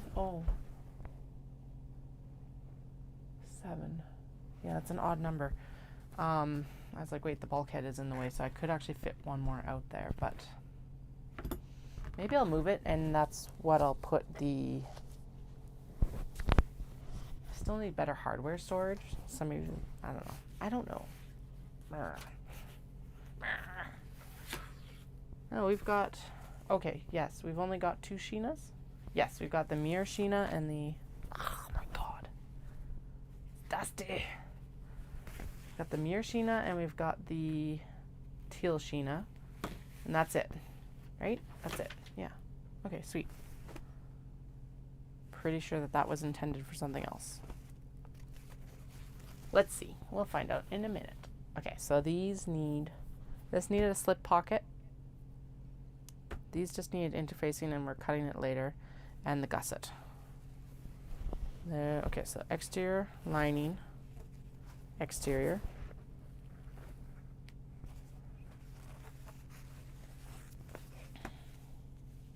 Oh no, okay, wait, what? Was this actually big enough for both? Where is the Sheena cuts? Sheena cuts, Sheena cuts. Where were the Sheena cuts? Doom, doom, doom. Okay, yep, that is enough for both. So we just got to open this up. And then the connector was this, and then this is the gusset. So now the question becomes, where is the gusset for the teal? There's the gusset for the teal, and then I'm pretty sure I cut it so that, oh, but that's just the ooh. What are we doing for the exterior and the interior? Okay, so this could be the exterior, really, for the gusset, I think. No, it can't be because it's too small. Because it takes just over...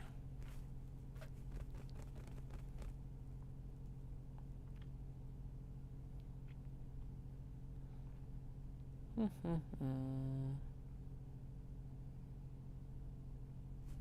think, though, if I do a flip of it...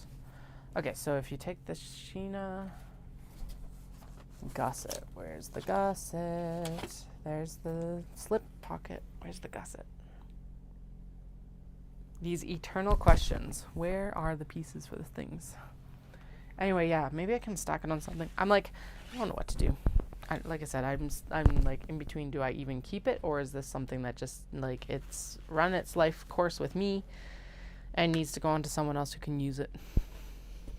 I don't feel like that is the case. I feel like the calyx are very versatile, but at the same time I'm like, do I want to keep it around?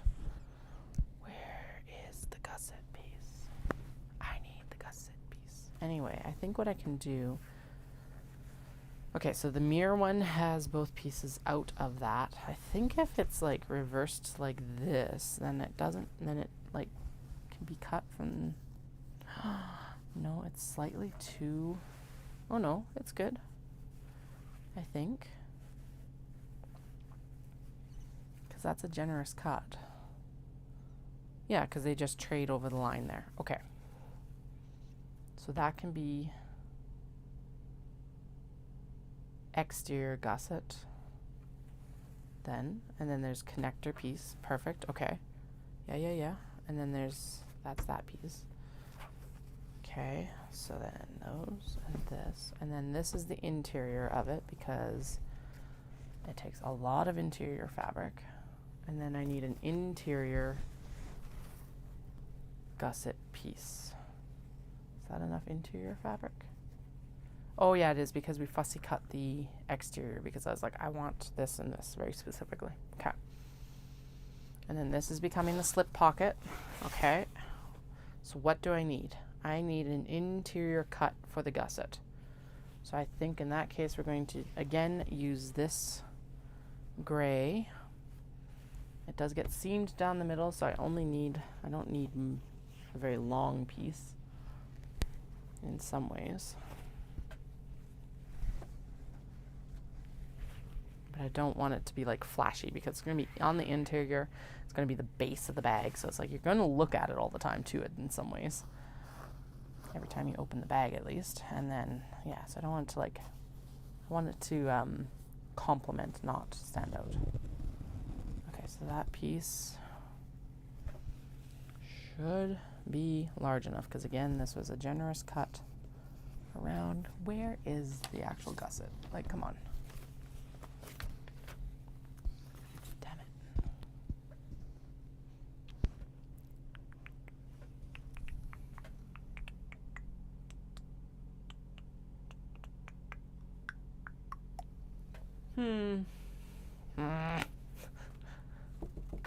And I do need it here in a few minutes. Actually, I think I've got another one out.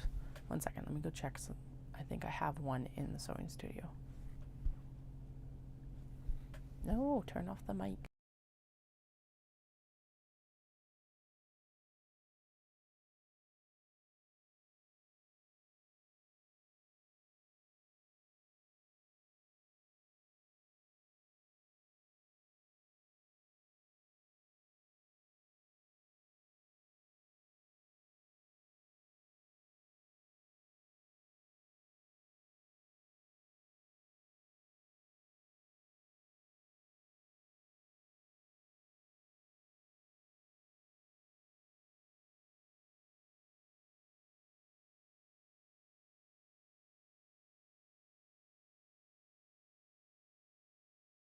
Aha, I found it. Okay, so we're just going to pretend. So those two pieces are that way. And then I'm going to double check to see if this lining is good. Shimmy, shimmy, shaka. Shimmy, shimmy, shimmy this way. Come on. I know you want to warble and wobble, but I think you're big enough. I think we can eke you out just fine. Barely. This really wants to slip everywhere. Yeah, I've got just enough. Okay. I wonder if I should push it that hard or if I should use... Are there any larger panels? So that would be large enough and long enough. Oh, could I do... Okay. Ding. Are you in half completely? You are in half completely. Could I get both pieces out of this one? Because it looked like I could from the other side. Yes, yes I can. And it has a little bit more wiggle room than this does. Okay, so there we go. So there is the gusset lining. And then we have the actual lining. And then we've got the blue pieces that are completely different bags, so it doesn't really matter. The slip pocket piece that needs to be done. And then what did we decide on the slip pocket for the blue? I think I decided, oh right, and then, yeah, let's do the blue speckle for the interior slip pocket for this guy. Okay. All right, now everything needs to be laid out and cut, or at least rough cut. Or, well, we'll do the one large cut, and then we'll do all the finessing afterwards, because brains, wonder if it's time for another coffee. Might nearly be time for another coffee. Okay, even the connectors need to be done. Ding, ding, ding. That's already open. This needs to be open. Now, is this interfacing? It is wide enough. Excellent. So I can just do this as one big piece, basically. And then we can cut it down. That does make it. Well, it makes it harder in some ways and easier in others, I guess. Okay, and then, yeah, we're going to do a blue... Oh, no, we're not going to do a blue speckle piece. We're going to do this spectacular piece for the slip pocket for the mirror flowers. Okay. Ooh. Big pop in my hand. All right. It's good. It didn't hurt, so... And then we need connector pieces for the teal, but I'm pretty sure there's enough from when you actually, like, cut the gusset so that I can do that. If it turns out that there isn't, I'll deal with that afterwards. Right now, we're just going to say that there's enough. Okay. So those pieces are already laid out very well, so we're not going to do much. We're going to shimmy this down so that the teal can shimmy. Shimmy, shimmy, shimmy. Shimmy, shimmy, shimmy, because you need to actually unfold because the hobo bag is very tight on this fabric, but that's okay. Ding, ding, ding, ding. Swoop. Swoop, swoop. Swing, swing. Okay, and then what I'm going to do is I'm going to set something heavy there so that it holds. Don't go anywhere. Yeah, and then what I'm going to aim for is that this is the center line on one side, and then on the other one, the center line ends up being this floral right here. Because they are both absolutely spectacular, and I really wanted to focus on these top florals. That's why I lined it up with this one, because they're also gorgeous, but I really, really wanted this on one piece as a focal point as well. So I don't normally fussy cut that much. But this time it worked out, and that is what I wanted. So yeah, that's what we did instead. Okay, there's the slip pocket for the interior of that one. So that's going to look really nice against that teal, this teal. And then I guess we need a slip pocket for the, right, we're going to do that out of this kimono. Okay. Do I have a large enough piece for the slip pocket? Yes, yes I do. Okay. So this one, I am going to use some of the speckle because that will look spectacular against that blue background. And because why not? Okay. And then I think this panel will be, and then what I will try to do, actually no, that's not going to work. I was going to be like, what I'll try to do is get the slip pocket to like have the speckles at the top. But that's not going to work because it's not going to be wide enough. Unless I can cut it across the panel.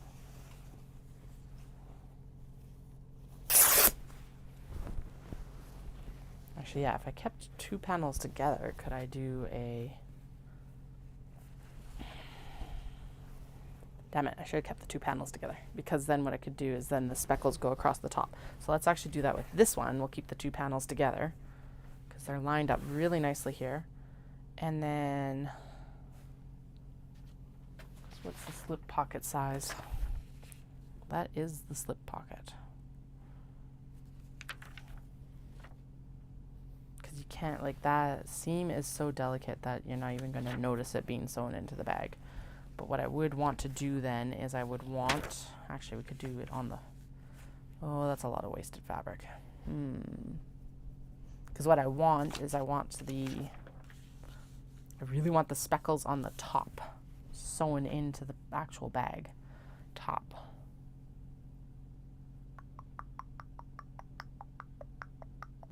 Do it. Just do it, Katie. It's going to look so good if you do it that way. And then it'll fade into this at the bottom. Okay, let's do it. Whatever. Let's do it. Let's do it. Let's do it. Just do it. Yeah, because then there's still a lot down here that I can use for other stuff, right? Yeah. Yes. Okay, I'm going to scoot it down because that's quite a generous amount there. And I'll have a little bit less speckle over here. And then, ew, what was that? Oh, it was... Oh my goodness. Okay, and then yeah, you're not even going to notice that there's a seam there, I don't think. Or at least it'll be really hard to notice. Okay, right there.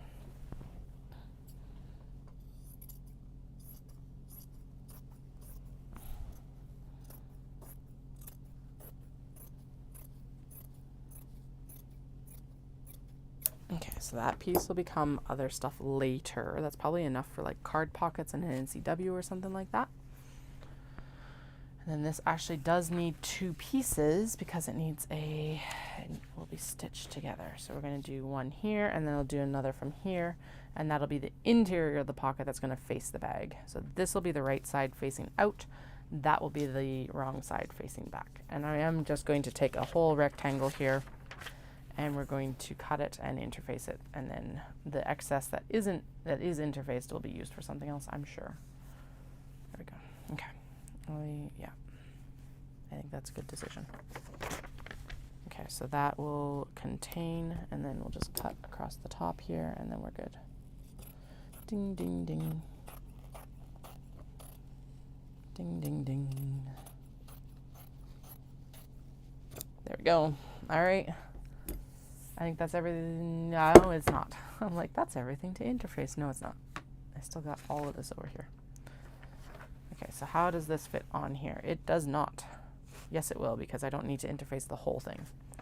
So we're going to focus more on this side where there's more speckle and less on this side where there's less speckle. So honestly, as much as I said I was going to keep it, we're going to trim it off. Bye pocket, or bye kimono. There we go. And then we're going to shimmy this on here. There we go. And then we're going to roll. Up. I think as much as the steam press does, I think what we might go do is we might go do an initial press with the iron for all of this. Should I do an initial press with the iron and then move into actually doing the steam press? Because here's the thing, it would tack everything down, and then I could like trim, no, I wouldn't trim it up anyway, but I could tack everything down and then come back to the steam press to finish adhering it. I don't know what to do. I'll figure it out, but I don't know what to do right now.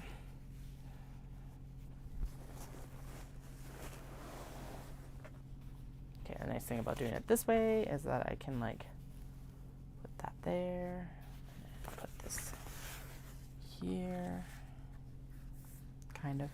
Actually, what I should do is no, that's fine. That's fine. I'm gonna end up with gaps no matter what I do, so. Go, and then this piece, which is the interior. Look at that, nice, just straight and easy. And the pocket. And that is everything. Oh, no, it's not. I lied. Okay, let's actually do this one because it'll line up with the blue nicely. That's the interior for the teal. You can tell that this Obi was worn because there's a little bit of staining here and stuff. Some discoloration. It was actually, looks like it was quite well loved, to be honest. So that's nice. It's kind of cool. Really wish, it's like that whole adage of like if something could talk, right? It'd be super cool to know what kind of adventures these have seen. All right. Now that is everything except for the potential for maybe some connectors later on, but that is fine. We will deal with that later because I'm done. Ooh, sorry, that was loud. Ah. Okay. Now we have to interface everything. This is the part that I don't like. What time is it? 2:45.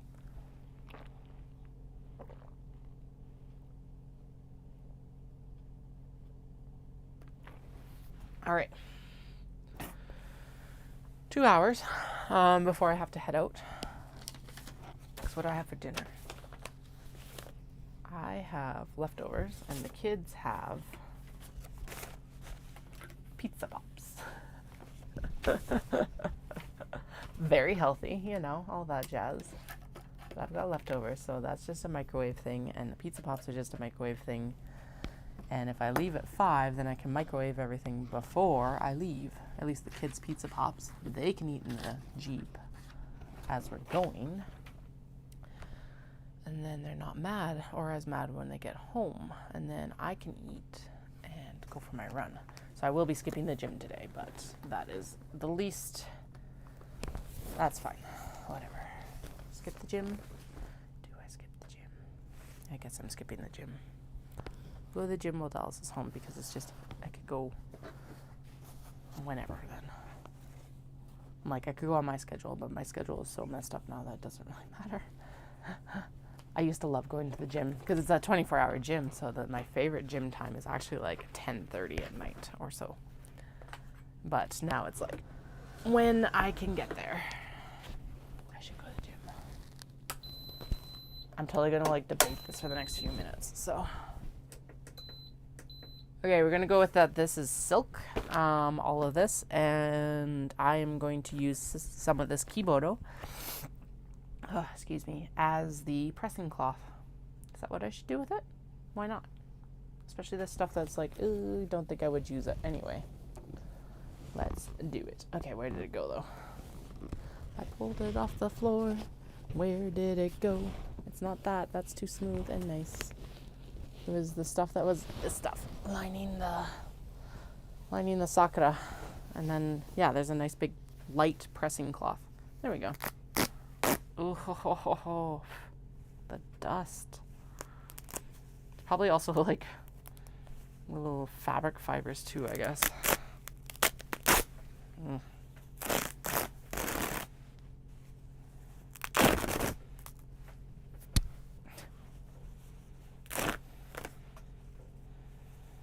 Actually, I wonder if that would work well then, if I were to open up the kimono and hang them outside in the winter. If that would also, like, not snow washing like wool, because, yeah, but if the cold air would help air them out a bit faster too, maybe. Because I think they don't smell bad, but I do think they smell like the mothballs probably. And the longer you air them out, the better off they are. But, yeah. There we go. We got a nice big pressing cloth now. I am going to take it down to the middle panels though.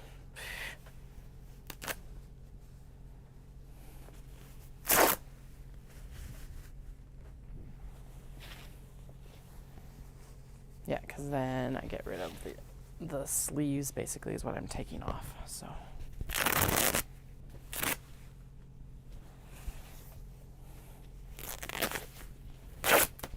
there we go. Now I can use this as a very nice light pressing cloth. Get that dust out of my face. Okay. I guess I do need to trim this down a little bit. I've left myself so much work still. I like how these are just like rolls of stuff. Okay. So. Crap. And some of these they need, probably do better with an iron first. Actually, okay, that's what we're going to do, is I'm going to throw these underneath and we're going to at least press open some of these seams, because otherwise they're going to not adhere to the interfacing very well. Or at least if they do, they're going to end up with wrinkles. Yes, it's counter to my hole. We're going to like cut and just get them straight onto interfacing. But, stuff. This one at least is salvage to salvage because it's the sleeves, so that's a little bit better too.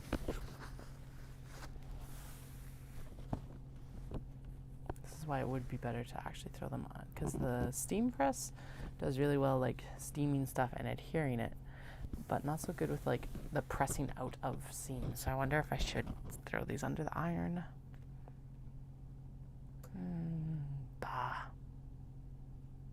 Tired.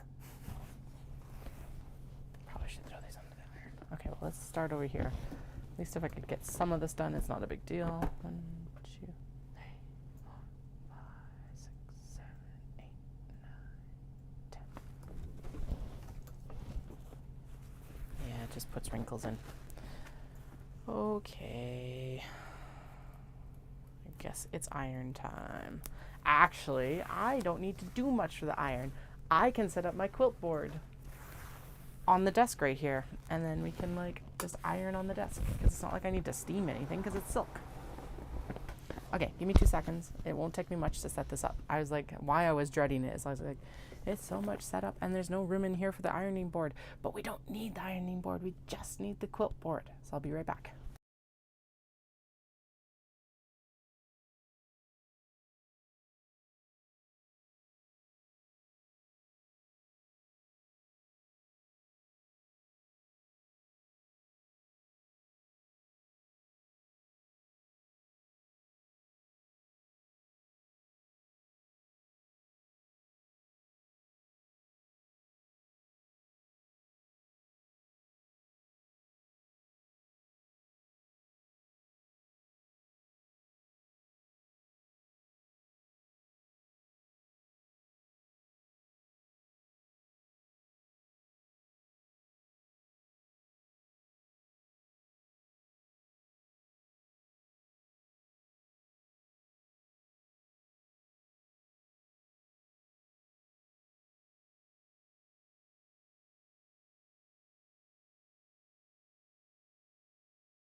Okay, so this actually works out way better than I was actually thinking it would, because I've got the quilt board now, which means that we can press the whole length of this. It's at a good height without me having to set anything up.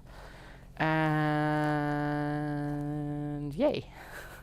To the point where actually we might press these with the iron instead of the steam press. I don't know. No, I should still do the steam press because, yeah, it still adheres the interfacing better. But this at least, and it doesn't need to be perfect. Is it hot? Okay, let's turn it up a little bit. Obviously can't be on the cotton setting because this is silk, or some sort of silk blend at least. This was one of the ones I didn't actually test, but it does feel like silk.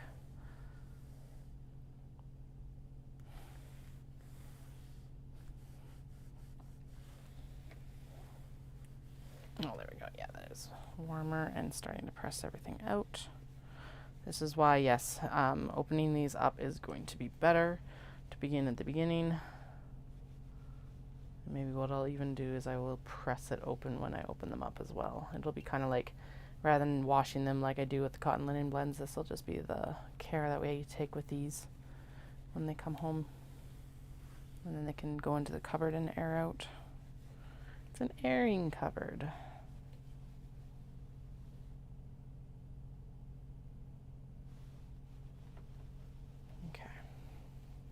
Like I said, does not need to be perfect, but that is definitely better than it was. It's also going to make it easier to adhere the interfacing to it.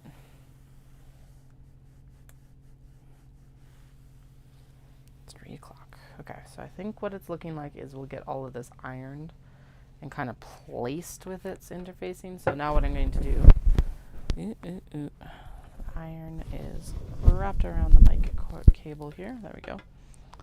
We don't want the mic cable interacting with the iron, so we're going to tuck it there. Yeah, so I can do... Is that better? That is better. So now I can, like... It's still... Okay, so what I should do is I should keep the steam press heated. And then we'll take this and we'll trim the piece for the interior here.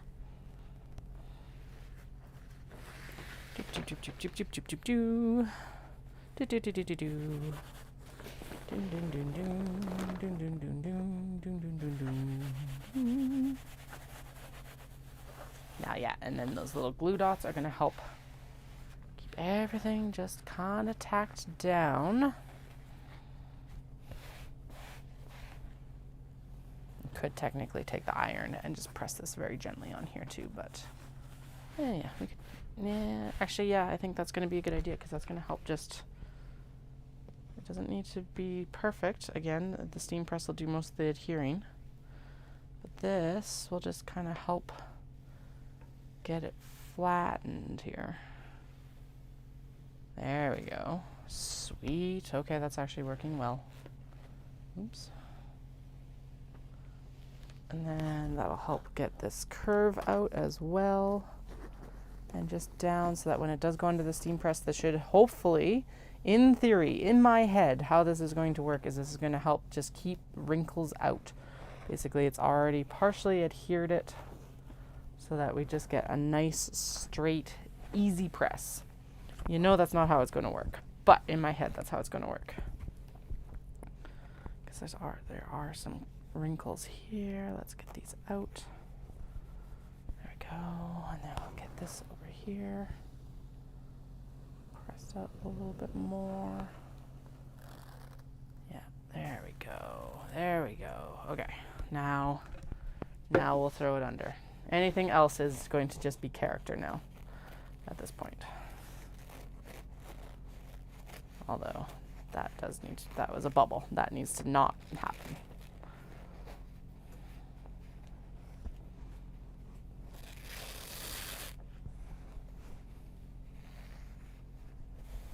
Okay, there we go.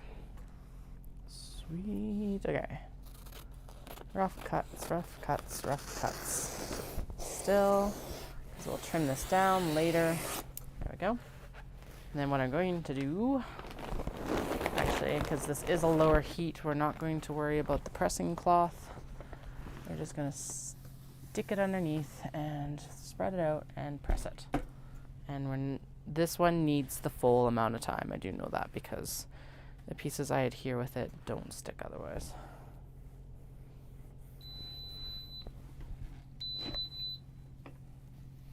Good. Now I should actually be working, instead of doing that, what I'm going to do is we're going to shove everything in the back, and then we'll start working from this end and then pulling out from the back. So like this, put it underneath here. Hey, you've actually got a really good view of the press today. Sweet, I didn't even think of that.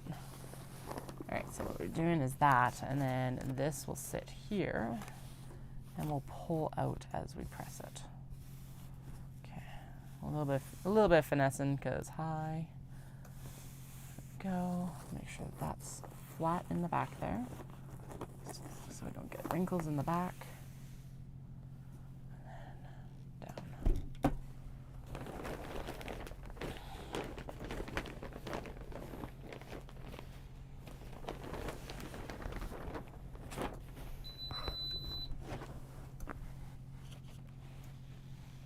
Perfection. Or at least as close as we're going to get to it. That's for damn sure. Except for apparently that bit that didn't actually press out. All right. Straighten that a bit. Done. Down. Okay, and then we're going to open this up. I'm going to do the same here. This is actually a little bit better off, so I'm not too concerned about ironing it first. We're just probably going to stick it under the steam press. But that was hot. But the iron will help with some of these pieces that need a little bit more TLC. But this is already pretty on the straight and narrow. Okay, so let line you up over here. Okay. Now, does that actually, I think that's already adhered. So there we go. So there is one set of card pockets done. Because we've started with the NCWs. And what am I going to do with it now that it's pressed? I guess just gently fold it. Like that. And then we're going to pop it on the chair. And the iron will not sit on it. I'm just going to set there, and then I'm going to trim this into thirds, and we will press. Oh my goodness gracious. Now this is where it's going to be the pain in the ass part. So I'm trying to do too many things at once. Surprise, surprise. Is anyone actually surprised? No. Okay, I think what we're going to do with this one is we are going to just press it out with the iron right on, no, it needs to be pressed before I do this. Zoom. Okay. Flip it.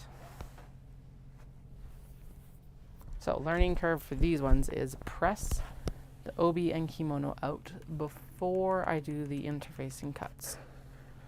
So this just has to be part of the prep for this work. Same as having to like wash and dry and iron all the cotton and cotton linen blends. That's fine. I haven't done a lot of work like this with the kimono and the obi, so there was definitely going to be a learning curve. Obviously I did some work with it last year, but it's not the same as like, yeah, it's not the same. Okay, I'm going to press it from the front as well because that's going to help a little bit too, because opposite direction. This would be better if I did have water in this iron. This iron is not very heavy. And part of ironing as why it works is because of the weight of the iron. But I don't want to risk having water around the silk. So, hello, needle thing. It was like, I'm magnetic, I'm gonna jump out and attached to the iron. That's what happened if you heard that bonk. Okay, there we go. That is actually more effective than it was on the other one. I also turned the heat up just a tick. Okay, good. Oh yeah, that's flatter than it was. And it's flatter than the last piece too. So that should make adhering it to its interfacing way easier. It's gonna make it way easier to cut it right now. Okay, now it does. So this is what I mean about the like warbly, is even right now it's not actually straight. There, okay, now it's better. What we're going to do is I'm actually going to cut it around. I am still going to be generous with the interfacing amount, just because it doesn't need to be perfect. And a lot of this does need to be pressed out a little bit more. Plus it doesn't need to be like perfectly aligned anyway. There we go, there we go. Now I'm going to do a little bit of a press with the iron on the edge here, because that's the one that I'll shove underneath and back, so that we can do that pull out through the front. Hopefully that just kind of tacks it down. There we go. Yeah, perfect. Okay, so that's going to tack it down so that it's not like wobbly wobbly in the back and wobbling around as much, hopefully. My theories, I don't know.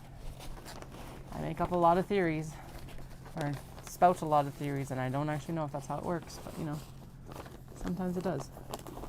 Okay, get back there. All of you. There we go. I could use little glass head pins for this as well and actually pin this out properly, but I don't have glass head pins.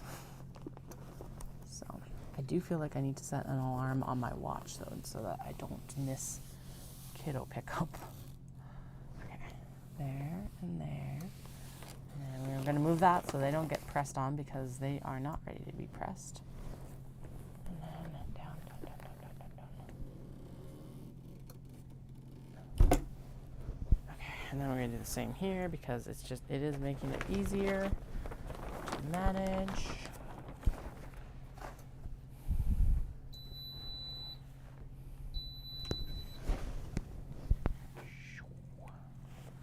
Good job.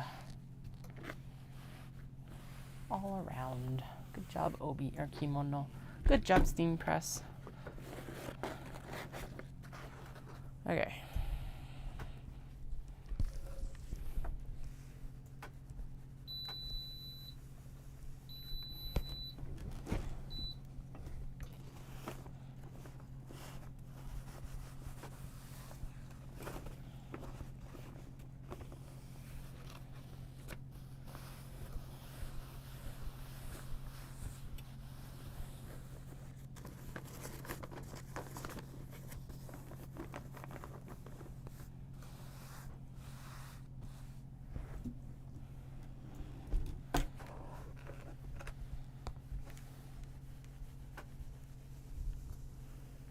And then just like all fabrics, this just presses out. Very nice.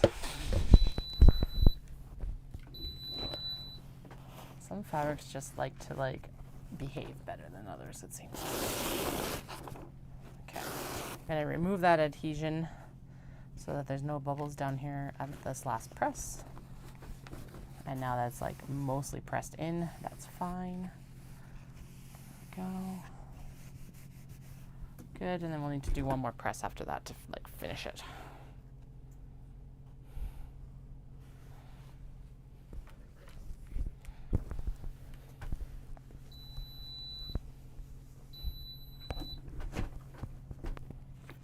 And last one for this one.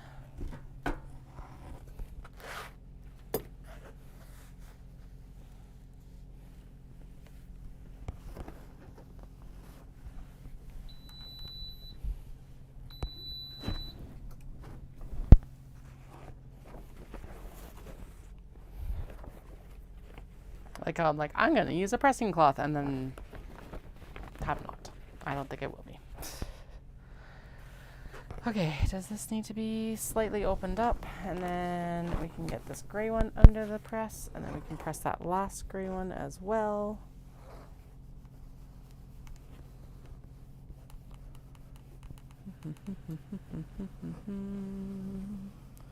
I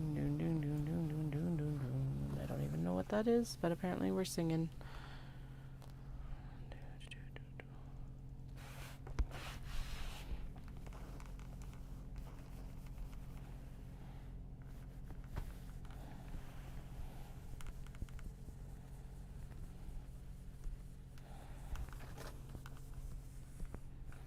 All right.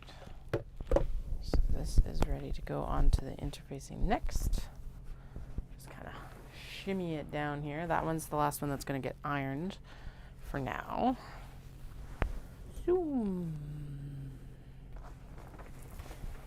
Okay. And then basically the whole width or length here, since we cut it to the length of the fabric. And then that piece there looks like it should be right for the last piece over here, hopefully. This one does look like it needs to be a little bit tighter on this fabric. That's fine.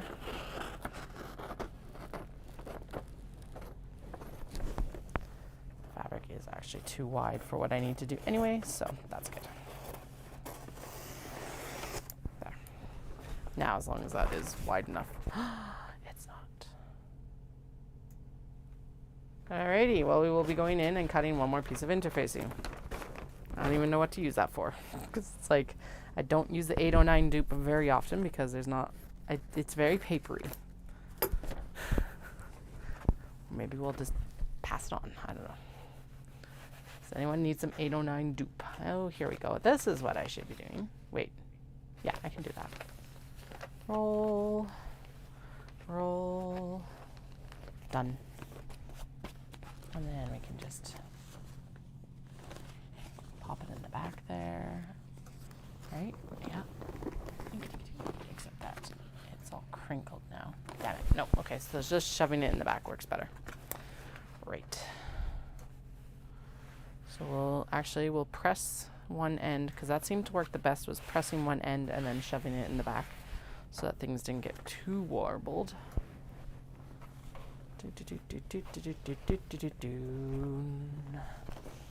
Wonder if like a rotary iron or something like that would work better for this sort of stuff. Like, do I need to be doing it this way? I don't know. Maybe I do. Did I iron this piece yet? No, this piece still needs to be ironed. Okay, now we'll shove it in the back.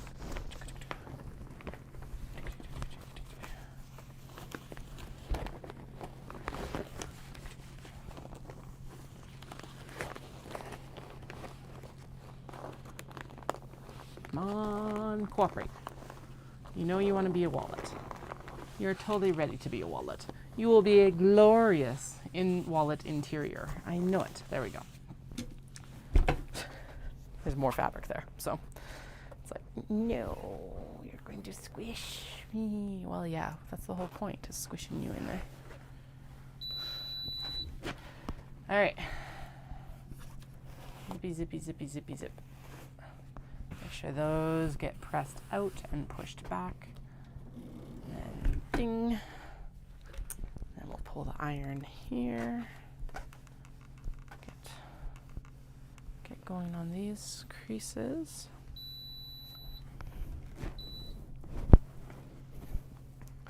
Zip, zip, zip, zip, zip, zip. This does not represent best practice. Do not iron your Obi and Kimono this way. I'm only doing it this way because I need to. This is not how I would recommend. If you have an Obi and Kimono, this is not correct Obi and Kimono care. The best kimono and Obi care that you can get is to take your kimono and Obi back to Japan and get them to like take care of it for you.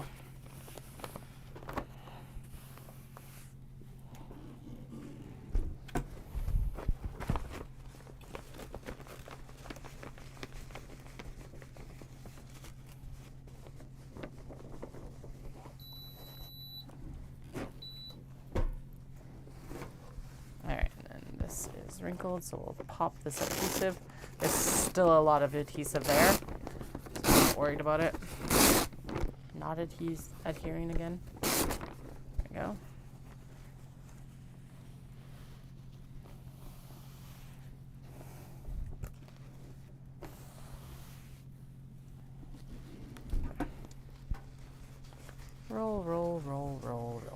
Looks like a giant gray tongue.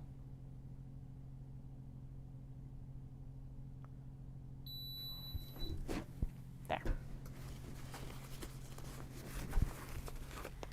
Done. Okay, now we're going to press this out.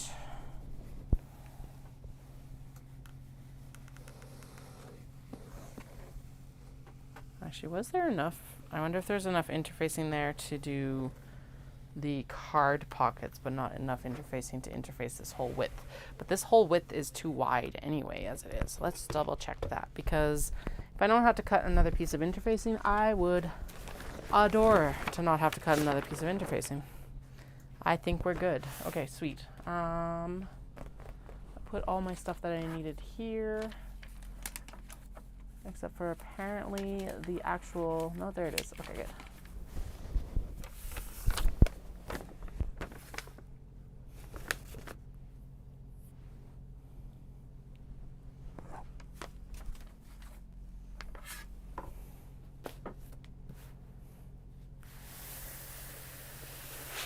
We're good. I'm going to call that good because then I don't need to cut more. Fusible interfacing is kind of the bane of my existence. There's a very good reason I resisted it for so long. Totally a cat problem, but it's true.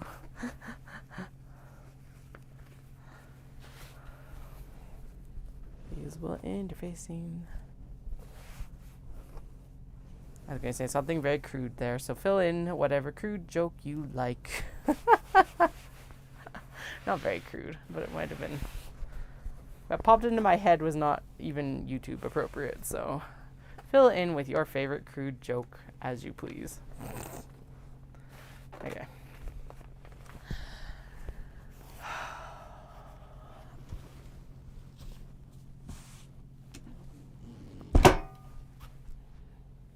Alrighty, now we can move on to the next section. Actually, we're going to do the... Oh, these will be fun and easy-ish. It'll be the interiors for these guys, which I don't think actually they need much TLC. It's mostly the kimono pieces that need the TLC, and because they're going to be going in to an area where it's like they have to fit correctly, and so having wrinkles and stuff like that just is not fun for that prep. Okay, there we go. Ding. All right, but this can just, it could use a little bit of an iron, but like we don't need to trim anything, so I'll just iron it right here, and then we'll throw it into the steam press afterwards, just to make sure everything is actually on there. There we go. Because why not? Get a little bit of this middle line pressed out here, and if it's going to be pressed anyway.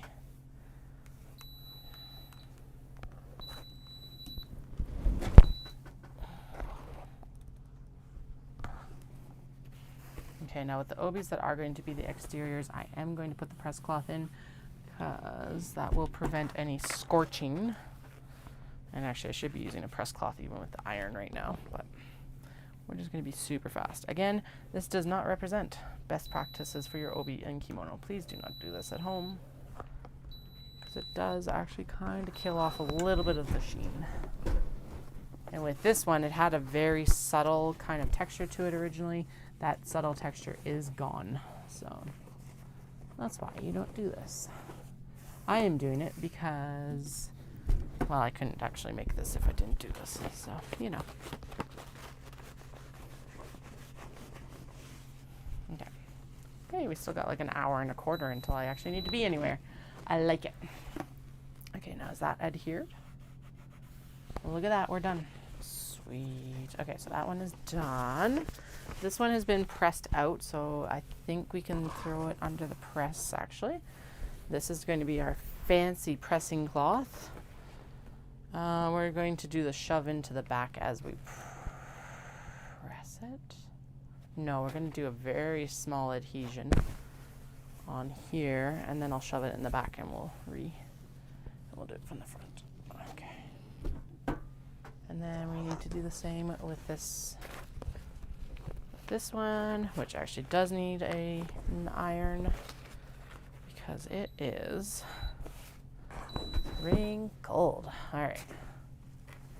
So that should be on. Good. Yep. And then what we're going to do is we're going to shove it in here into the back with you because it's easier to pull out afterwards. Oh, it feels so good. It's so silky. Which is good. It's silk, so it should feel silky. All right. And then this piece here needs to be ironed, like I said, because it is actually wrinkled because it's been in the cupboard stored. And that is actually mostly adhered at this point too, which is awesome. I hear you, don't worry. All right. Okay, yeah, and it's not damaging it, that's good. That doesn't, not a big deal, but whatever. Okay. Actually, this is what I should use when I'm doing the cotton and stuff like that, even because it's like so thin that it shouldn't really obscure, get in the way. What would that be called? What is the word for that? It's not obscuring, but there's vocab for it. Now I can't remember what it was. English is hard. Everyone's always like, Japanese is so hard to learn, and I'm like, honest to God, I believe personally that the hardest language to learn is actually English, because it's like, unless you're a native speaker of it, there are so many quirks to it. Now, this is true of Japanese to actually sound like a native speaker. It is very difficult, I will grant you that. But like, there are some pretty set rules in Japanese. English, just all over the place. Who cares? We're such a, like, and lots of languages are, but English in particular is such a magpie language that it's just like, oh my goodness. And I don't necessarily mean spoken English is very difficult, which it is in and of itself difficult enough, but I'm thinking like reading and spelling and stuff like that too. Spelling in Japanese is pretty straightforward. It's just grammar patterns. And even then, grammar patterns, unless you're like going into really high level stuff, it's like, okay, you should be pretty good with this set grammar patterns.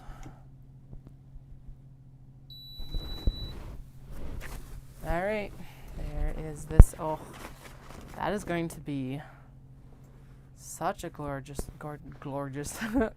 Obi wallet. Oh, it's like, why I'm trying to show you this is because there's that shimmer from the blue, like kind of almost like it's iridescent because all the blue is on the back, but it's woven throughout the whole Obi as well.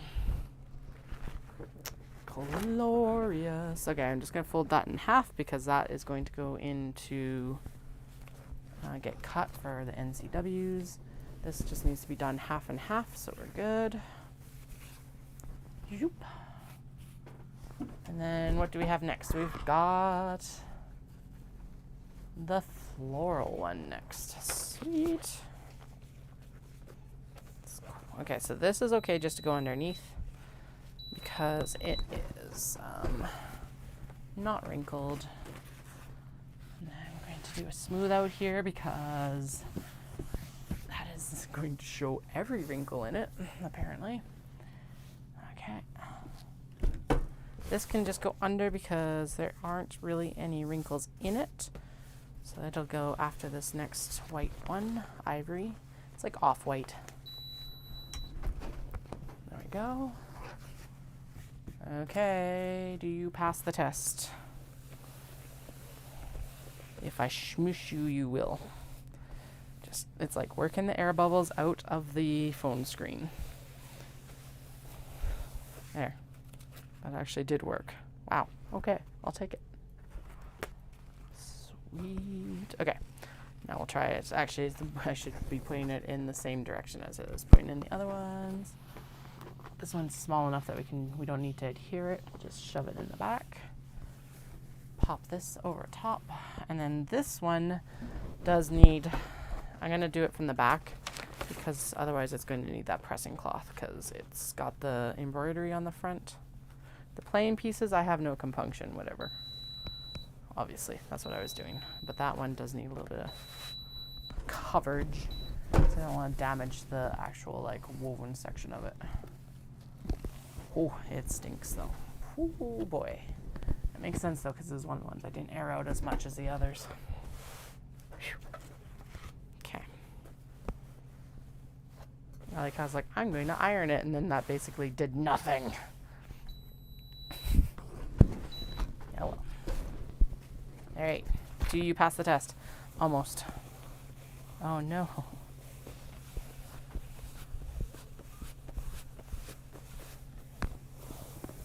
Yes. Okay, there we go. Okay. Pink. Very nice, delicate pink. This is going to go with that embroidered floral Obi, along with this exterior silver piece that I'm currently muttering on about.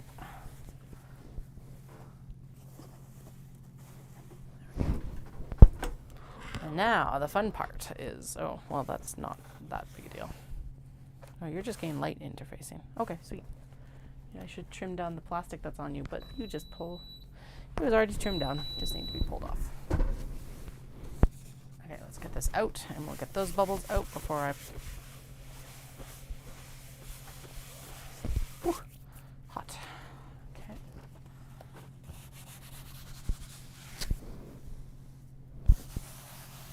Okay, there we go.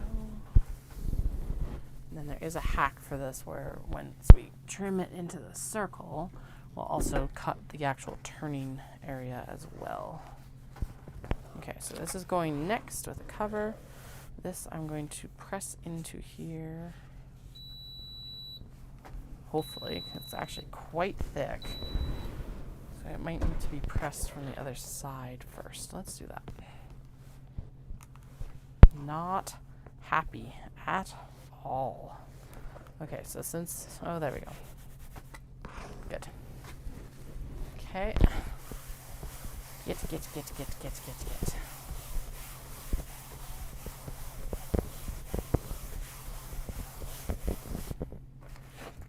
Get. Good enough. Okay. This is the piece that's going to go on the exterior of that, and then it'll match up with that floral embroidery. Gonna look gorgeous.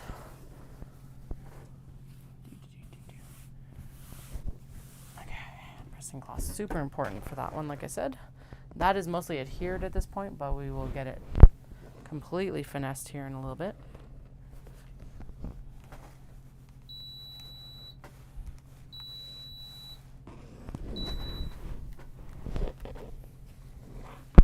Oh yeah. Oh yeah. Look at that. Already looking better.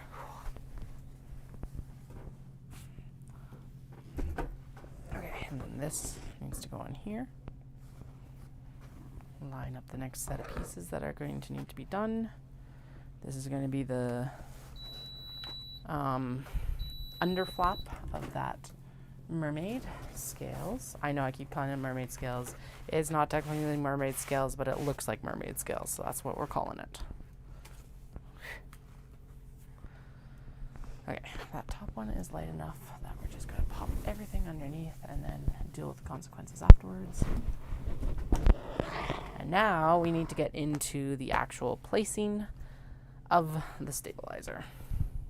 And I'm going to throw these under the pressing cloth here.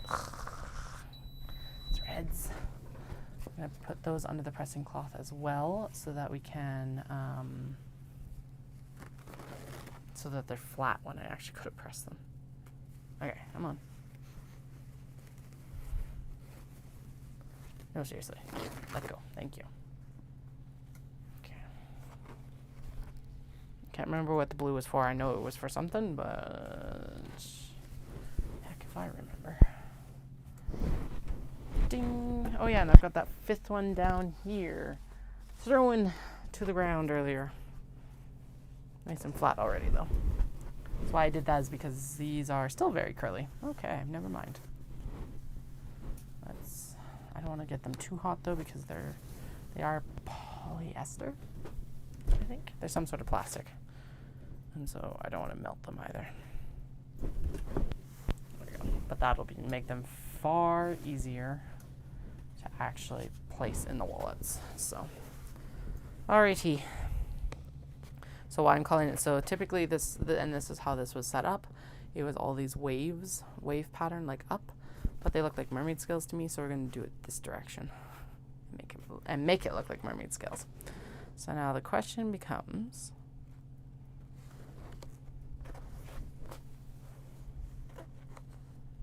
okay, I do want to make sure that that gradient is there, and I mostly want this right in the center. So let's actually fold this in half, put a fold in it, and then I want to put this right there. Okay, and then this goes over top and adheres that because it is not fusible. It goes like that, and then it goes like this. And then we put the pressing cloth over top so I don't damage that embroidery. And I just realized that it shimmied. Okay. Right there. Right there, because then, yeah. And the next thing I need to figure out is I'm going to probably put in, I gotta put in magnetic snaps, and I don't think I'm gonna do rivet snaps on a lot of these just because I don't want them showing on the front. So I guess that is the next step, is I need to put in rivet snaps on the interiors. But that can happen after we've adhered everything. I'm not worried about it right now. You need a press. Pressy, pressy, press. Press, press, press, press, press, press, press, press, press, press. Press, press, press, press, press, press, press, press. Press, press, press, press, press. Alrighty. There. And now let's just double check, make sure that that is adhered. We're good. Okay. Hot. Hot, hot, hot. And now the same here. Shoop, shoop, shoop, shoop, shoop, shoop, shoop, shoop, shoop, shoop, shoop, shoop. I think mostly I want to get the majority of that blue. The other portion of this is that actually I can't do all the way up. I need to leave my seam allowance. So let's just do that right there. I'll scoot it up a little bit. I have to leave the seam allowance because this is getting sewn into the back of the wallet, and if I don't leave enough seam allowance, it won't cooperate correctly. They'll be fighting words, and we don't need to listen to fighting words right now. That's mostly centered. Sweet. Shimmied as soon as I picked it up, of course. Now we're going to throw the press cloth over top. And I want to press it. And this has already been put together because I had to figure out if it was like going to work or not, because I didn't leave myself much seam allowance here at all. Oh, but you know, we'll make it work. And this all gets, the interfacing also gets sewn into the actual like wallet too, so that's why it's like, I'm not, if there's very little seam allowance, it's okay, it gets sewn into. It's more that this is going to help stabilize the obi and the kimono, so that they're not like warbly wobbling. Oh shoot. I don't want it that way. I want it the other direction. Damn it. Okay, well, it's adhered to the... Do I want it this way? Yeah, because then this is all... Okay, yeah. That's the right way. Okay. I'm glad I looked at that, because that is not the way I intended that to be. I wanted it this way, because then this is... the majority of this is on the wallet. And this is like right on that edge. That's going to be fun.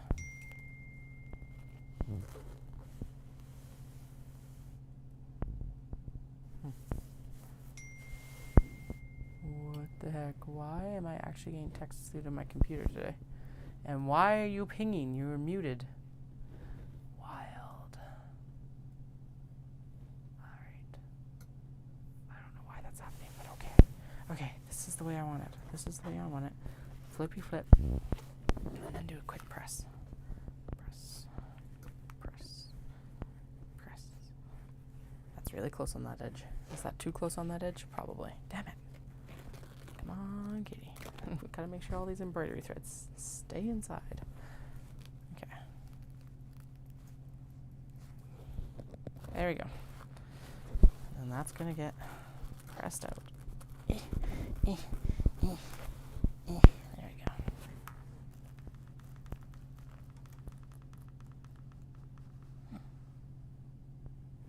There we go. Okay, now we will run it under the actual steam press, which, hello, other piece, this, yeah, and that just, you can already see that that's nice and stable. Sweet. Okay, and then we're going to put this down, face up, fold down, so it gets pressed out, and actually we're going to throw the back piece on, because realistically we've got enough sole plate size that we can do that. I'm going to trim this off because that is way too much to, like, a little bit around the edges, whatever, but that's way too much to put underneath, even with a pressing cloth. Okay, so we're actually going to do it this direction, and then throw this up over top, and we'll go ding, and then we got a few more right here to do. Good news is that the rest of these should be a little bit easier to do. So I'm going to fold this in half again, and we're going to see, so I want to line it up with that blue flower. I want as much of this as I possibly can get because it is gorgeous. Okay, and this does have a fold. Actually, I'm going to trim that fold off because that's just going to make my life easier. Yes, it could be used as a, like, seam allowance, but whatever. It's going to fight me while we're doing this, and it's going to mean that's not going to adhere correctly on the front. That is another extreme deja vu moment. My goodness. Okay, so that is mostly centered. What do we get? Okay, so we can get the whole floral and cut off some of the leaves up here. So this line right here to this line right here. Okay, no, the stabilizer can come down a couple ticks. Basically, the stabilizer edges are the wallet edges. So that would, oh no, sorry, not down, up. Yes, I need to leave some, like, seam allowance, but there we go. And that gives me a nice amount of, also at the same time, like, blank space here. I think I could scoot this up just a tick more. Yeah, there we go. Okay, and then I'm just going to make sure that this is more or less centered. And, like, at least centered on this blue flower, because that is the center mark that I want to hit. Yep, we're good. Okay. Is Katie holding her breath while she's doing this? Yes, actually, it's not good.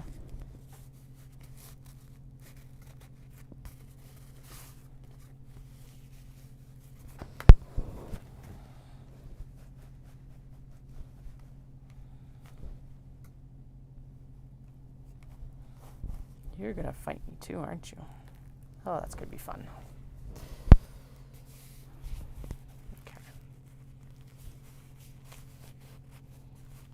I think that's okay. Did not actually adhere very well. Oh, because there's so many embroidery threads, so it probably can't reach the... Okay. Ooh, that is too close to that edge. Damn it. It's like not even 1/8 of an inch. Anyway, there are so many embroidery threads. Okay, so... Sacrilege, I know, but I'm going to trim a lot of this down. Go, especially along these bottom edges where it does actually need to adhere. There we go. That'll be a bit better. And yes, again, it is going to get sewn in, so it shouldn't be that big a deal, but just in case. Okay, now. Yeah, it's actually the stabilizer. Okay.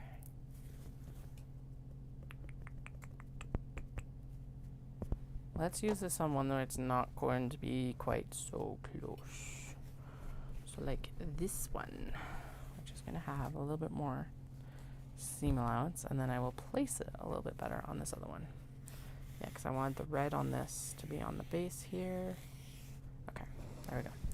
Let's use that one.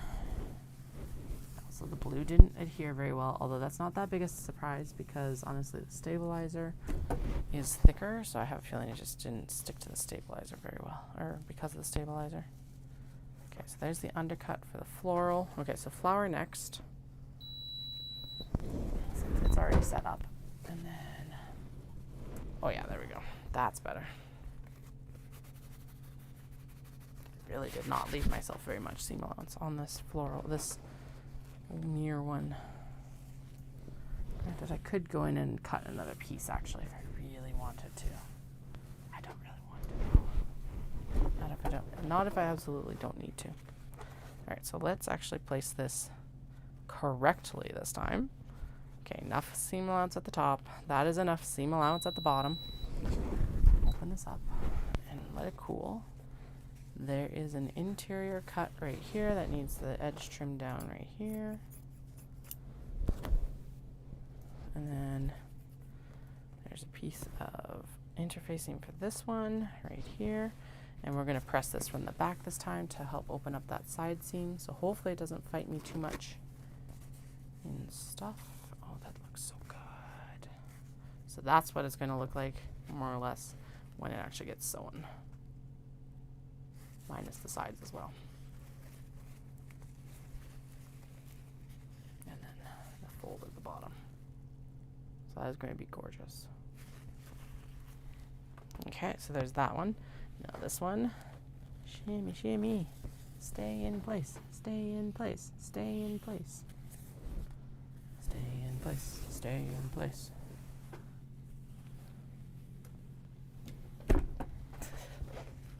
Okay, and then all these flats can go together because there's nothing else interfering. You're going to get scooted. And then I'm going to trim you down because we do not need that much excess here. And then we're going to pull this, I think. Alright, that's why I don't normally do it that way, because then it adheres to the base. And that's going to be harder to clean. Okay. I think this will be better once it's also sewn, to be honest. I'm going to just finger press a lot of this because that's just going to help squish the glue. Because basically what you're doing is you're melting the glue dots into the actual, like, fabric. So I just squished it in a bit better. Alright. You are apparently way too large to share. There. We can do 2 pieces here, and then we'll do the last pink one. And then that is the NCW's done, from what I can tell. Right? Oh, no. Almost. Not quite. Still need to adhere the exteriors for the floral and the exterior for the rainbow, actually, as well. Okay. Never mind. I lied. We're not almost done. There we go. Those are both pressed. Now the pink. I don't know why I didn't put the press cloth in, but that's okay. It's just straight fabric, so it should be fine. We'll do this one next, and then we'll do the rainbow, and then we'll be done. The NCW exteriors. Okay. This guy. Press cloth. Like, where? What do I need to put in next? But I need the press cloth because I don't want to damage the exterior.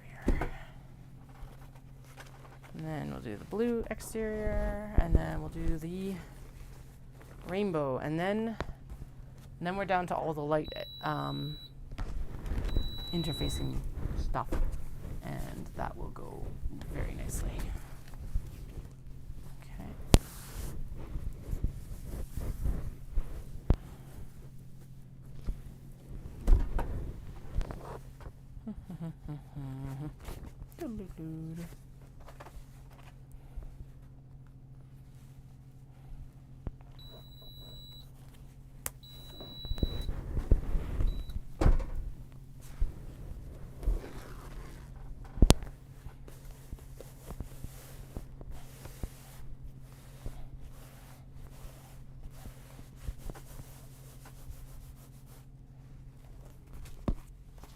Dun, dun, dun.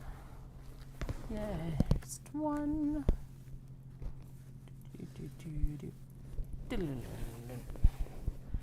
Why Mario keeps bumping into my head, popping into my head, I will not.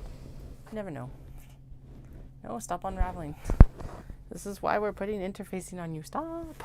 You need to be interfaced so you don't unravel on me like that.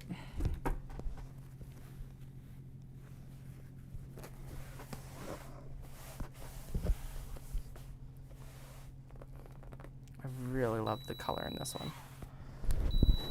Make a really fun wallet too. Well, all of these are going to make really good wallets, but some of them are going to be fun, some of them are going to be very elegant. Just depends. I don't know what to think of this mirror floral one yet because it's such a reflective fabric. It can either, I think it could go both ways. It could either be like super fun or it might be like really like a surprise elegance, I think might be where we're at with it.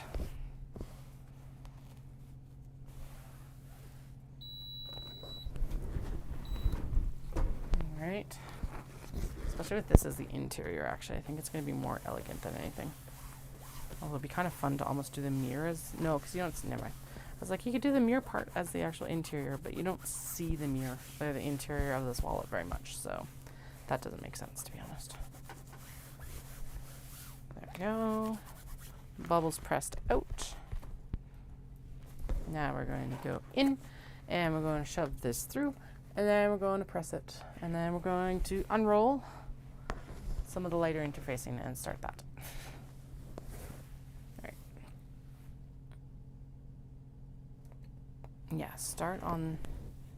finish on this end, because then if there's any bubbles, they happen in the lighter stuff. But yeah, it's easier to... Ding! Almost. There we go.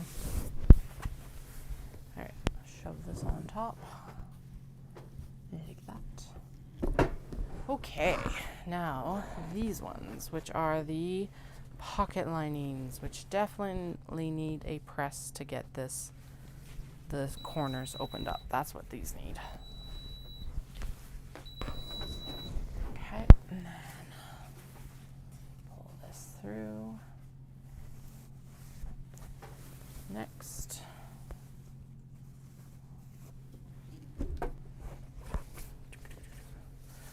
Oh boy, okay. Turn you.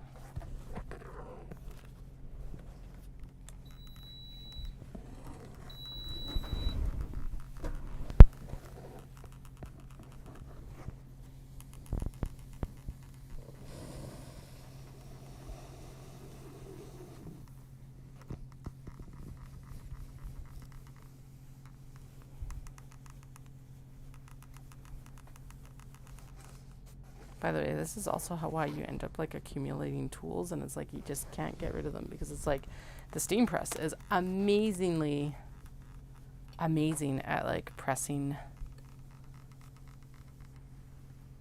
and adhering the interfacing and stuff like that. But I still need the iron to be able to put the fabrics under the steam press. I know I should actually move that, but I'm going to finish these corners and then I will move it. What was that? Oof. Okay, good. I was very worried it was a chocolate chip for a second. I'm like, no, no. Please don't be a chocolate chip. Why would it be a chocolate chip, you may ask? I had a granola bar that had chocolate chips in it earlier. So it was more than likely that I could have dropped one. But there's also leather stain on this, so I think there's some leather fluff floating around. All right, that is good. How are you doing? You're doing okay. Not very well right there.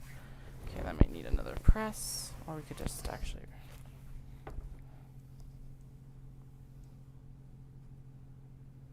Yes, and this also has its selvage still folded in. But the thing about it is that the NCW will actually just cut out in between those seam... Or not selvage, seam allowance. In my case, the selvage. I guess, actually. Now that I talk about it like that, but no, it's actually the seam allowance from when it was stitched together as an Obi. So, there we go. this one is ready. And yes, I do need to pull these threads out, but I will work on that as we like cut it and stuff. So okay, one more good pressing here. Oh, okay. Oh, it's hot. Hot. It's good, but it's hot.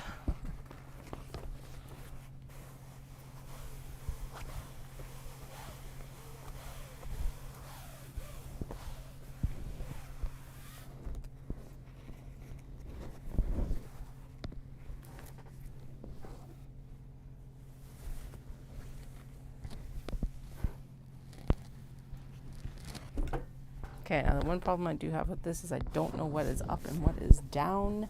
And I don't know if it oh, okay, never mind. This is down. This is like wrong side. That's what I mean by up or down. Oh, I just realized if I go, yeah.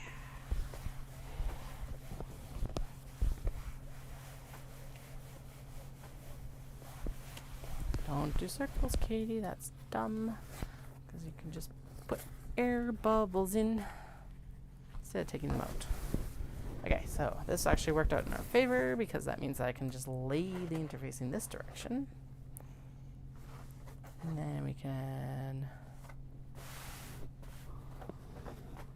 flin flon. There is too much hot stuff up here, dude. I love you, but I love you too much for you to get yourself hurt. Off you go.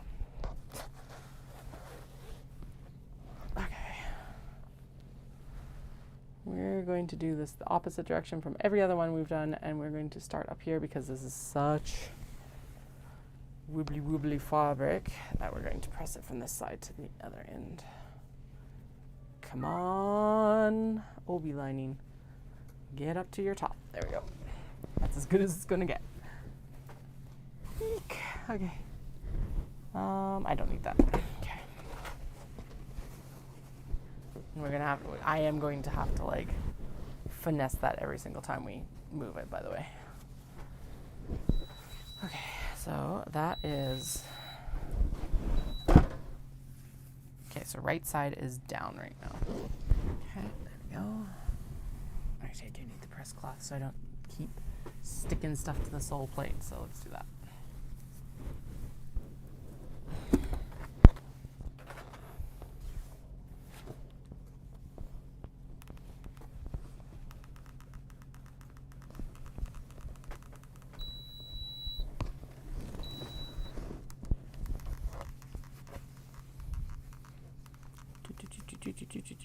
Ding, ding, ding, ding, ding, ding, ding, ding. Oops. Keep the cord out of the way. We don't need to burn the cord. Although I do think it might be time to change out this iron anyway. It has been serving me for a very long time, and I think we're getting to the point where it's like starting to actually not warm up as much as it's supposed to. Which is, I notice it more when I'm like working with the cotton and cotton linen blends and stuff, obviously. So I think the element's probably still good for the stuff, but I've also had it for 12 years now. 12 years? That sounds right. 12, 10? 10. Bought it after we got married. So in like September, it'll be 10 years old. Problem is I don't know what I would replace it with, if I just get another Rowenta or what I would do, to be honest.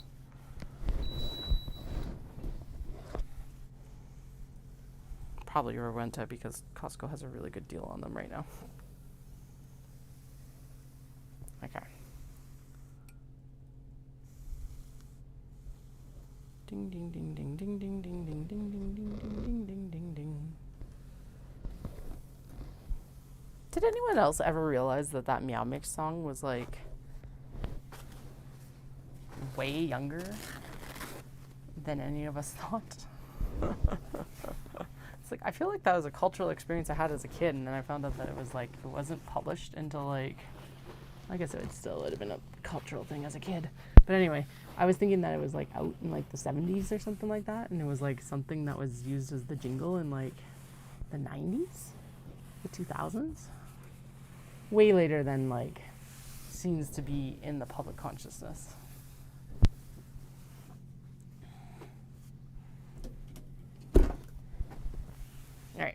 Now we did this the easy way here too, so I can just throw this down here. Actually, do you know what would be good here? I should just iron this. So I'm trying to like shimmy it around in the press here. So let's do that in a second. Ooh. Hot, hot, hot, hot. Or at least we'll do the generalized first press, because realistically this does not like being pressed from the back because it's polyester. So it's like, hey, I am going to stick to the iron. Ha ha ha. Why didn't I put the press cloth there? I'm not in practice for it apparently. Okay.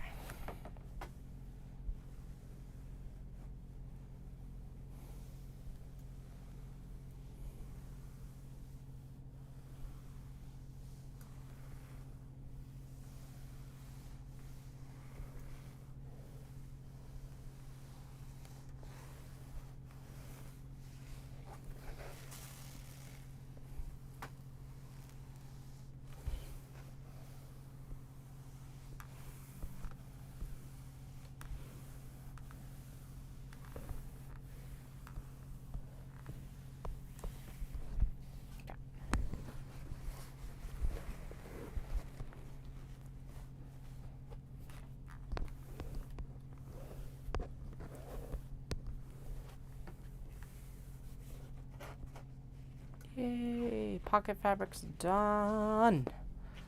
For the NCW, not for the Heidi. The Heidis are a different fabric. But these are all for like the zipper pockets on the wallets. When I say NCW, I mean the necessary clutch wallet, which is the wallets we're working on right now. All right. Throw it underneath here. We're still gonna give it a press even though I just ironed it. And it is mostly adhered, as again, the steam press, or the press here, does just do a better job of it. And now we're into the rolls for the, these look like the Heidis.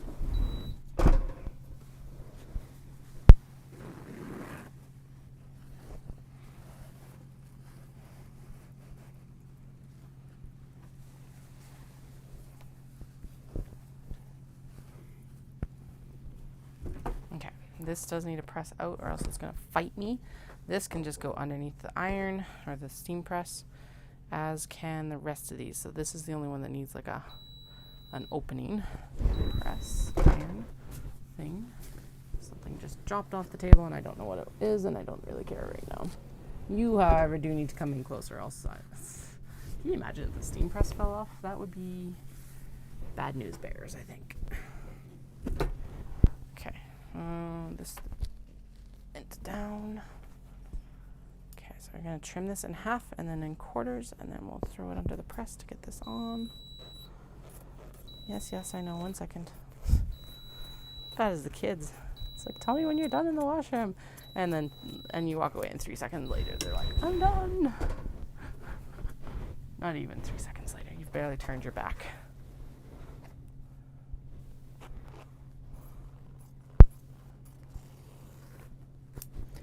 Okay, and then the next one more, and then the pockets for the NCW are done. Those are pocket linings too, by the way, they're not the actual pockets, from what I remember. I say that now and I'm like, wait.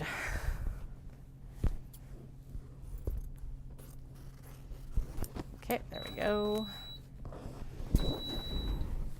Now this should be what we're working on now should be the large Heidi cuts.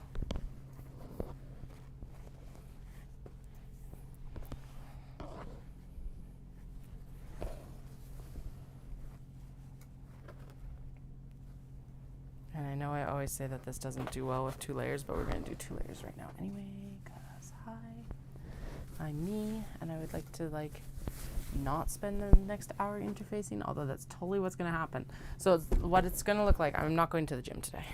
But what I am going to do is we're going to wrap up on getting these interfaced, it looks like. I think we're going to be able to finish that. And then I'll go for my run once the kids are in bed because they're not going to want to tolerate that tonight. And then I will come downstairs and we will actually do the, like, rather than just these rough cuts, we'll do the finesse cuts tonight, I think.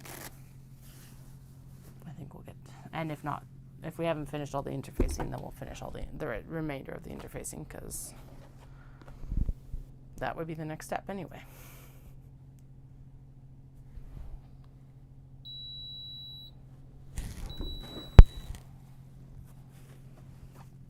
And why I say I can do the run after the kids go to bed is because it's a 20-minute run, so it's like it's not going to take any time at all, pretty much. And still leave me time to come downstairs. And hopefully they fall asleep easily, because last night was a pain in the butt. Youngest fell asleep really early. I wouldn't say easily, but early. And then the eldest had a nap at like from 4 to 6 or something like that. So I knew it was going to be tough. But they didn't go down at all. So they actually ended up coming in. I was just like, I gave up at like 9:30. I'm like, we are just going to go to bed together and fall asleep in like my bed. And that's what happened. And then the youngest woke up at like 10:30 because they went to bed so early. I'm just like, no. So good thing I didn't come down last night. Not that I had an opportunity anyway. But yeah, it would have been a very truncated experience for everyone. Not like the night, when was I on in the evening last? That was a fairly truncated experience as well, because it was just like, and so, because I was like, there's a child. And my eldest was standing at the top of the stairs just like screaming for me. I'm like, you know, you can just go into the bed and I'll come in eventually, right? And they're like, no. They want cuddles. It's fine. It's the reality right now, and that's fine too, because it will change. But still. Actually, I think that was the night where I was like, I am tired, and I didn't even know if I was going to come on, but even if I get an hour's worth of work done, it'll be worth it. And then I got like 47 minutes or something like that, and then the child was awake. I was just hitting my stride. That's what it was most annoying about it, more than even just the kiddo waking up. I was like, oh, I was just getting into it.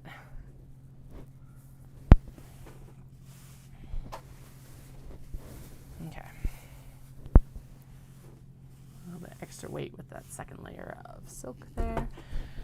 Now we can move on to the next round of the other pocket. Okay, these are the Heidi pockets. That's right, because I decided, I don't know where this came from, but whatever. We came from somewhere. Okay, does this need to be pressed? I don't even know if this needs to be pressed or if it was like, we'll just press it. We'll press it anyway because it will be better pressed. It'll be easier to work with.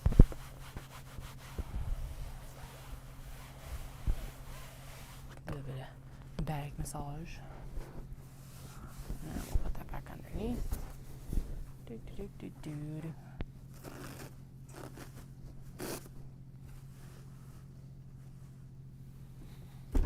Okay. Back down. This is the wrong side, so that works because then I can lay the interfacing on it afterwards, even if we're not pressing it from this side. There we go.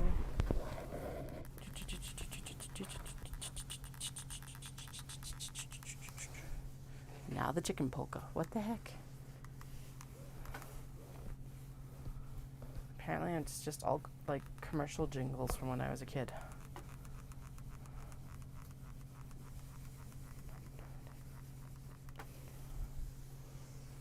I think that was the Cadbury egg one for a while, wasn't it? The chicken polka.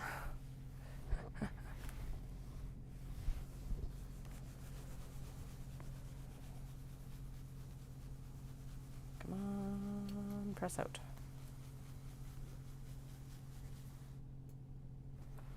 Good enough.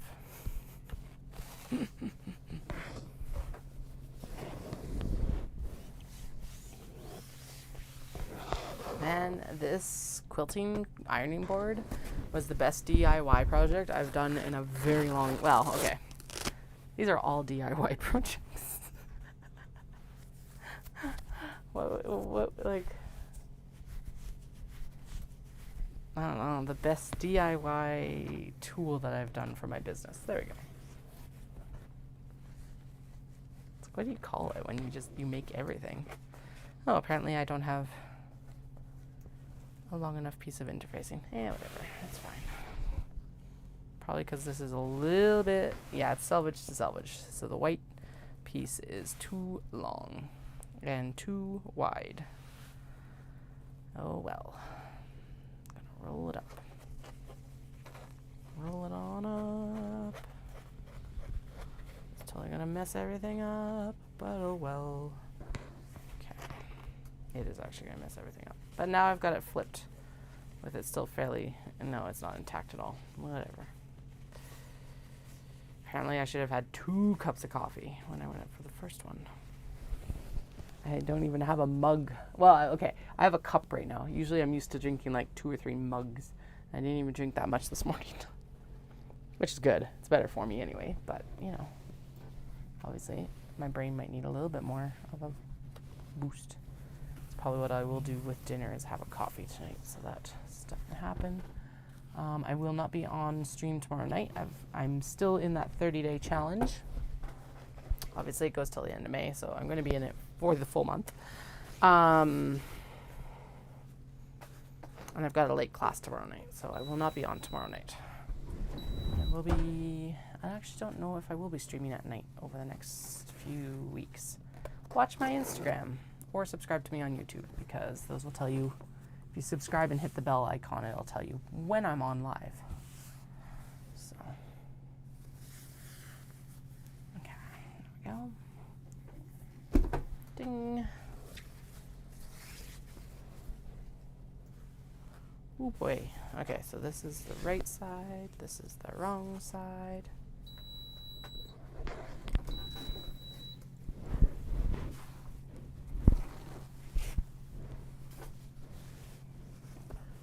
Zip. Ooh, hot, hot, hot. Hot, hot, hot, hot, hot.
The main big thing about doing this, instead of cutting out all the fiddly bits first, and why I'm talking about the warbliness a lot, or I was earlier, is the fact that now the warbliness that does happen, because it's still happening, but it's spread out over a greater area instead of once I've cut it out and then it's just like this little square. The warbliness is a lot more noticeable, whereas right now with the interfacing, because like this is not perfectly straight right now either. The ironing obviously is helping, but it's still warbly. But it's like spread out over a larger area, and then the cuts aren't going to be as affected because the warbly's already been taken into account and mitigated with the interfacing, because it is not a stretchy interfacing, it is a non-woven interfacing. So there's that too.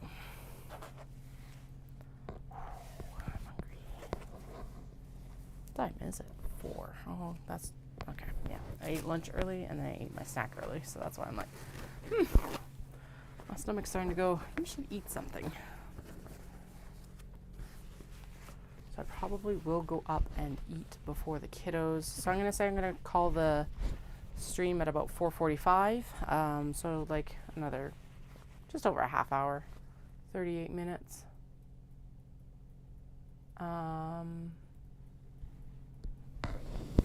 then I'm going to go eat my dinner and make the kiddos dinner and then go get the children's. So we are not going to get through all of the interfacing right now. We're going to get damn close though. So I am, for how much we had to cut still, or I had to, the royal we, for how much we had to cut still today and everything like that. I'm very pleased with the progress, to be honest. It's all got to happen at some point, so here we are. The royal we and the we of my loyal YouTube viewers, I guess, as well. And including you in that, too. Okay. Pop it over. Slam it down. Alright, now these ones do need to be pressed out. So these are the ones that are going to be made into the Kyoto. I am going to press out their seams here because they need to be interfaced all the way across. Otherwise they become too small. And I don't want to make a small Kyoto. These are still going to be, they're basically going to be the medium Kyoto width and the large Kyoto height. Because I was like, that's a good, I think it's a nice balance. Personally, that is my opinion, is that there'll be a nice balance. So. Ding. Press cloth. In. Down. No. Getting them to cooperate will be another issue.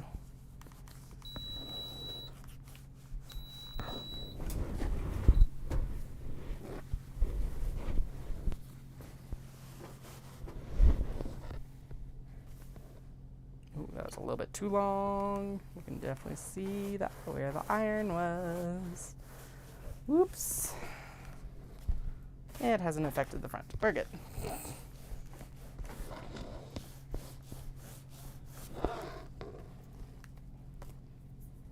thing I picked it up when I did. Alright, we're good. Basically what that does is it's not that, that's basically going to be the seam allowance is what's happening there. It's not like it's like, going to be seen. But it does actually give me a nice seam line to sew back down. But I want it fully interfaced along there because when you put the seam in, I want it stabilized. So that's what we're doing right now. That's why it's getting pressed out just to be sewn up again. Oh shoot, those need pockets too. And do they have linings? Damn it, they don't.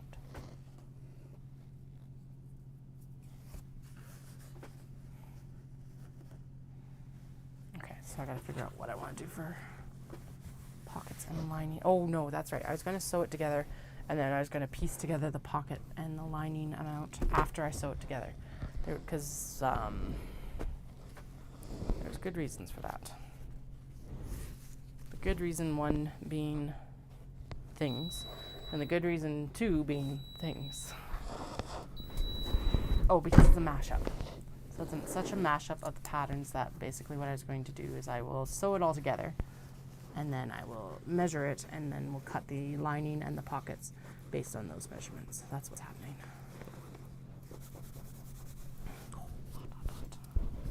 Okay, where did you stop being perfect? Go. Shove. And then we'll go in like this. And then press it, and then we gotta press this open as well. And then I was super happy to realize that at least with the drawstrings, I don't need to actually do the press in. I'll just sew it as it is because these are all finished on the edge. There's no raw edge, so I'll just stitch that down again. And that means that like the drawstrings are set basically already. They just need to be sewn. All right. Last like 2 inches here, and then look at these guys underneath.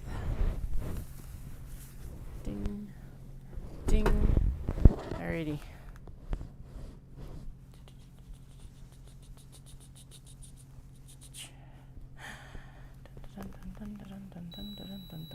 I don't know why I gasped like I was playing peekaboo with a baby, but alright. Yay, peekaboo with a baby. Alright. These guys are ready to go under the press. I think. Yeah, we're good. Those will work. Yeah, don't put it with the... That wouldn't have been good. That was like adhesive side up. No. Not good. Okay, there we go. I don't know why I cut those down so much already, but alright. Ding. Ding. Ding. And then, pretty sure, yeah, putting that underneath the pressing cloth will work. Then we'll do this again.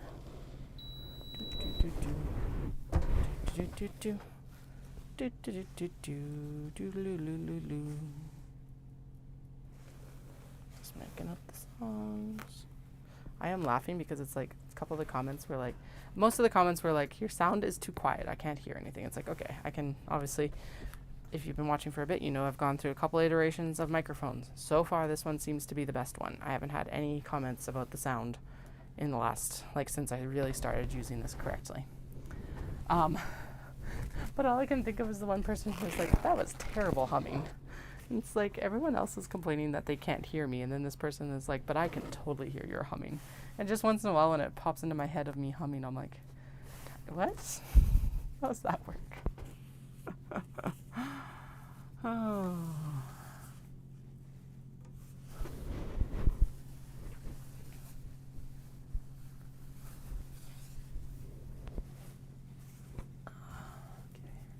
Back underneath.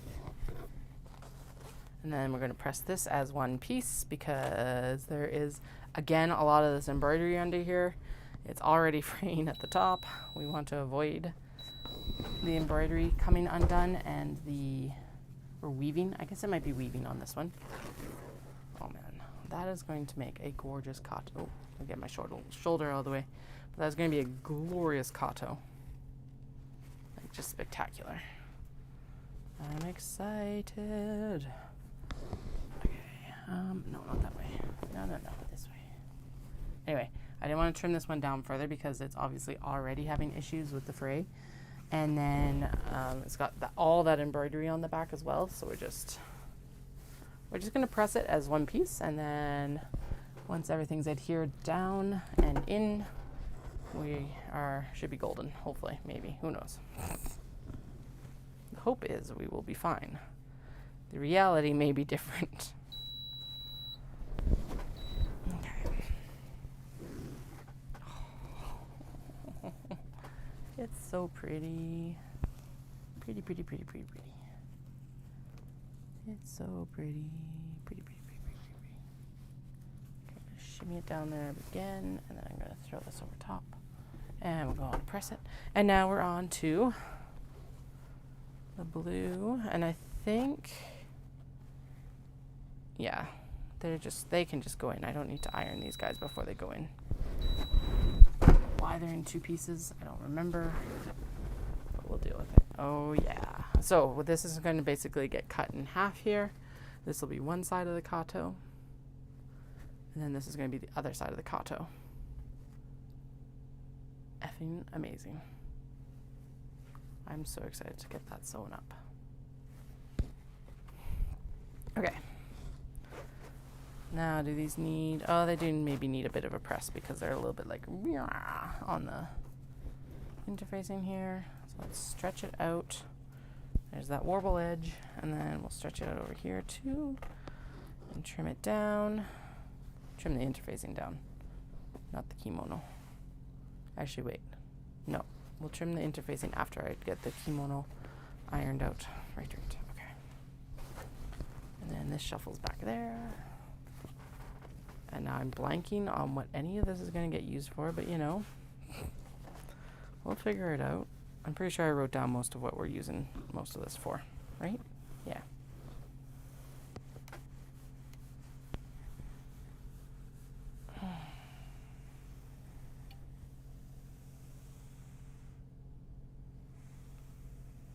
And then after this, we're going to go in and we're going to focus hard on the kato that didn't get finished before piece. And then after that, we're going to go in and we're going to focus really hard in on small box bags. Actually, maybe we'll focus in hard on small box bags before Kyoto, which sounds like with the large box bags, I made sure to finish them. But I have a block party on June 8th now, and I think the small box bags... I was going to say, I think the small box bags might be more like accessible, and that some people will recognize a use for them easier than the Kyoto. But that hasn't really been true at most of the shows I've done that aren't fiber shows. So I don't know. Now we'll just focus in on the Kyoto, because realistically everything I'm doing now, even though I've got shows in between now and then, is for Knit City. Everything. I gotta email Paula, actually, a bad MS, and ask if she wants to get on like the list for the fall so that I can plan out my time. There we go. We were also dancing around maybe doing a pop-up, but I know we needed to wait to see how some of the other ones went down first, which is fair, because me traveling out there is quite a bit more of an venture than local folk, so. Okay. So we're gonna pop these here, and then we're gonna pop them like this. And since they're super thin, and this is super thin interfacing, we're just going to get them to... We're just going to press them both at the same time. I think it'll go fine. If it doesn't go fine, what are we going to do? I'll just repress it again. Not a big deal. Gorgeous. Gorgeous. I don't even remember what these are for. What are these for? Are they lining? They may be lining for the Heidi's. Nah, whatever, it doesn't matter. We'll figure it out at the end, probably. Yes, this would be Heidi's, because now we've gone through and we did the Kyoto, and they were kind of slammed in between two sets of things, I think. I feel like these are Heidi linings. They look like they're the right size. I don't know anymore. Who knows? Not even I know. I'm tired. The brains. Definitely needed that second cup of coffee. Hi, Dahlia. How are you? Get out of here. It's hot. Get. Yeah, I know. I love you too, but it's hot. Don't want you getting hurt. Alright, this one doesn't need quite as much TLC even as that one. But a little bit. A little bit of TLC never really hurt anyone, right? Right. Okay, there we go.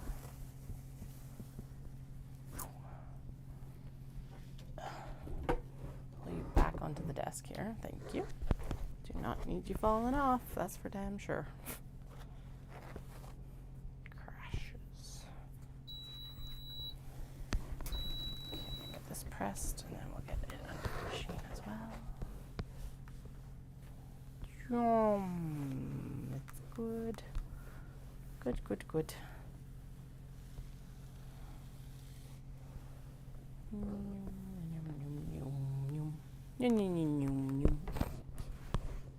Seriously, I don't even know what's popping into my head right now. Who knows? Does it really matter? Not really. Give everything a massage here. Are we pressed and good? We are adhered on both pieces. Excellent. Oh, and it preserved that speckling on the actual kimono as well. I like it. Like it. Alright, this is the back of this. So we gotta flip it onto the interfacing here. I don't need the Mario song stuck in my head. Especially the old school Mario.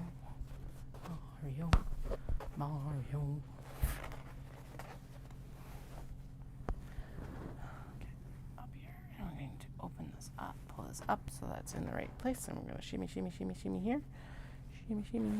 Shimmy. There is an interfacing gap there, which is what I wanted. There's an interfacing gap down here, which is what I wanted. So that everything shimmies into place. And then we're actually going to go up here and trim the majority of this off.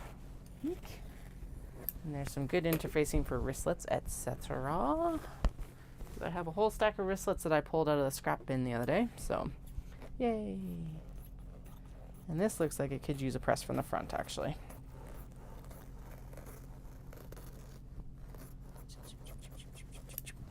Good. Okay, then we're going to shuffle that back.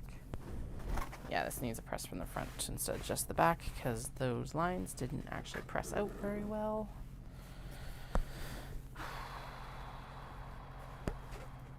So from the front it is. Yeah, there's that curve coming in.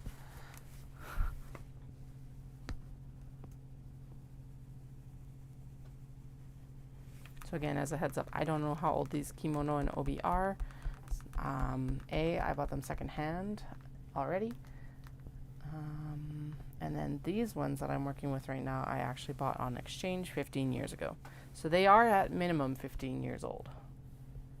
But like, I really don't know how they get the Kimono and Obi at the temple markets. So I'm going to assume a lot of it is like estate sales or like garage sales themselves, or I don't know what else Japan does to like move stuff out. I feel like most of it's estate sales, or they're selling them as an estate sale for themselves.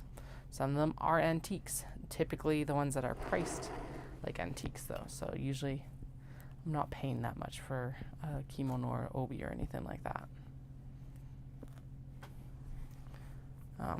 At least I'm not paying like antique prices for sure, because I've seen them. But yes, I did originally have a little bit of compunction about actually cutting these up and sewing them, but then I saw an Instagram reel about how much kimono waste there is in Japan, and now I don't feel anywhere near as much as I used to.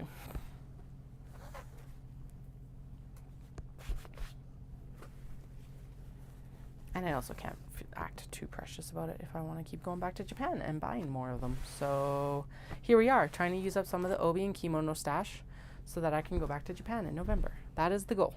November. I want to go to Japan. Japan. Although I was poking around the dates. The problem is that like with Dallas's schedule is he's not home again when I can visit the temple markets until like April. Because if I went in January, the hotel is like a third of the price. Like the hotel that's across from Nomura Taylor is a third of the price. Do I need to stay directly across from Nomura Taylor if I'm going to the temple market? No, but like it's ridiculous. Now I did find that the hotel in Hirokatashi, which is the town where I used to live when I was there on exchange, is probably about $70 a night. But the issue there is that it is still like an hour commute into Kyoto. Still better than staying in Osaka. Osaka is a minimum, like at minimum, almost an hour and a half, depending on where you're staying. And so that would add like over 2 hours every day to get in and out of Kyoto. So I'm like, well, let's try and avoid that. The crazy part about November, though, is it's not just the hotels are crazy expensive. Even the hostels are like $87 to $100 a night. And I'm like, I am not paying $100 a night for a hostel. And Andrea, I'm sorry. I know you've heard these cat problems multiple times, but they're still present. Yeah, anyone who's been watching the live streams the last little bit know how much I've been complaining about hotel prices. It's just so annoying. And so why it's so annoying for anyone who hasn't heard is because I was like, okay, this is not a solid idea. I haven't even booked anything yet. But I was going to book for October because then I could go do the temple market Kitano Tenmangu on the 25th. And that was fine. And I'd be back and I'd have Halloween, blah, blah, blah. But then Dallas got to work on Tuesday. We'd literally had this discussion on Monday and I looked at everything and it looked really good. Sub $100 a night for some of the hotels, awesome. And he got into work on Tuesday and they're like, yeah, you're gonna need to stay over that week. It's like, super frustrating. Does he pay the bills? Yes. So I can't be too frustrated, but come on. It's annoying. At least they gave us lots of heads up. At least it wasn't like, well, I've already booked a trip for that week. And fairly enough, he doesn't want to go until he can actually devote time to go with the kids because it's expensive to go as 4 people. So it's like January would work out better, but it's, yeah, the flight costs are restrictive. I don't know. I'm still just poking around the edges of it. Maybe we can work out something that we do go in January all together as a family. It would be, because our goal is to go in 26 for the marathons, but realistically, it would be kind of nice to go without having to run. Just go for a trip. But I don't know. Maybe we could figure that out. It's also going to depend on when like Knit City and stuff is next year because it's been falling on his days on. So he's been having to take vacation for me to go to Knit City, Vancouver, and I'm like, oh. And next year I'll stack up as well with Christmas because he's going to start being off of Christmas too. Thanks, leap year.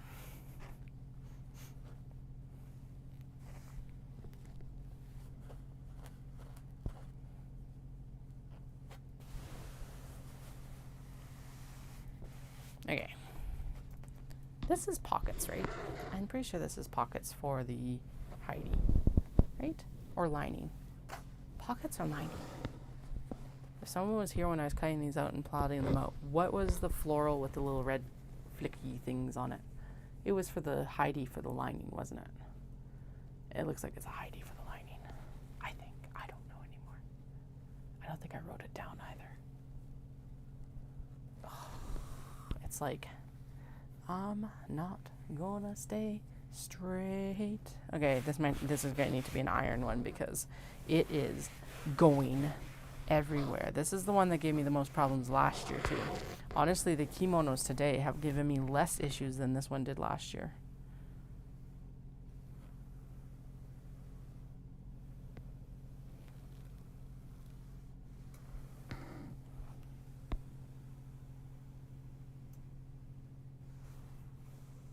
But yeah, the other part of this is also that flight prices have gone up enough that like I'm gonna have to actually readjust my cost of goods, not to affect retail, but for like my inventory and stuff like that. So I'm like, man, because it doesn't look like flights are gonna drop below like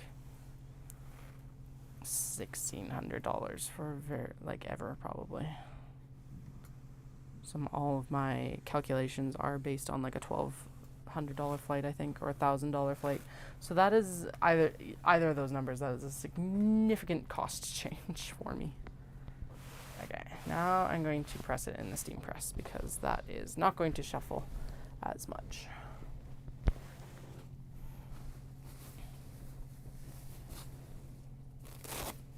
But do you know what? It's still cheaper for me to go do it in Japan. It's ridiculous, especially with the kimono and obi because they are so flippin' heavy. There would be no way to really get them here without paying an arm and leg and like probably about the same amount as my flight, and I'm able to like carry a bunch home myself. And as I was discussing earlier too in the stream, it's not like I can't still ship stuff home. It's just the economy of shipping things home. Although I think this trip, given that kimono and obi are so heavy, I think I'll just go in with the plan of like any overages I'll just ship. Because, yeah, why not?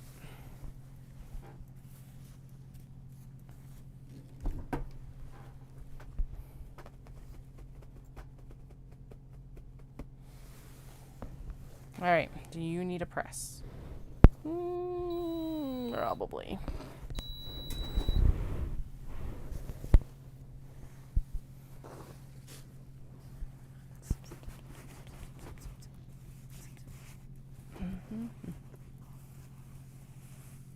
Alright, I need to cram another granola bar in my face.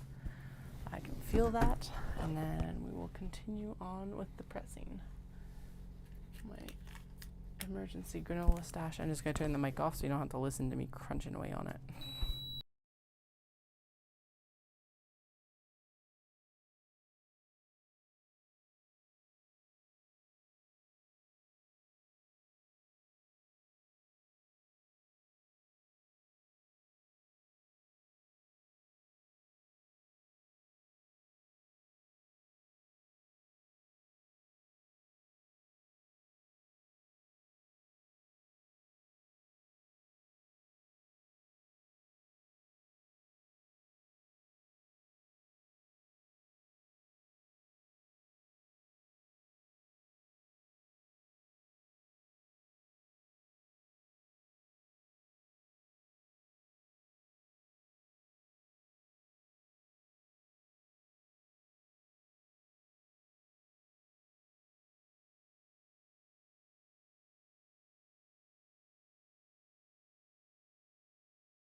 All right, on to the glorious teal one.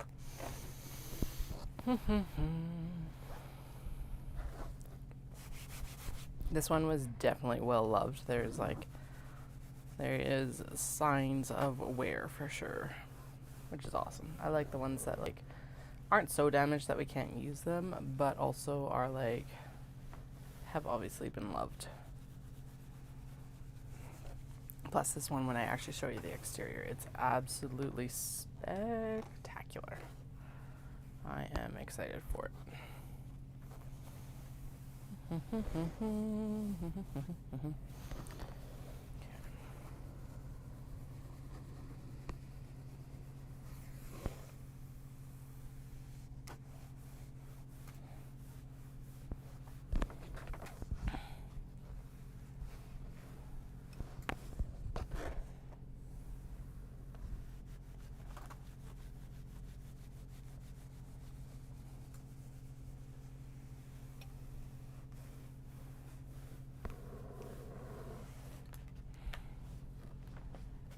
It's always the prep work that takes so long. It's like, really?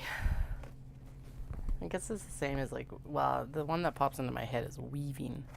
Weaving takes so much prep work before you can like do anything woven. Although knitting really does have the same like kind of constraints as well, and like, yeah, when you really think about it. Hell, even like embroidery and cross stitch, which you don't think about a lot, would have a lot of prep work, is like you gotta prep all your floss bobbins, and then you gotta prep your fabric, and then you gotta, and then you gotta, and then you gotta, and then you gotta. It's just like, whoa. It's like crafting takes time. My goodness.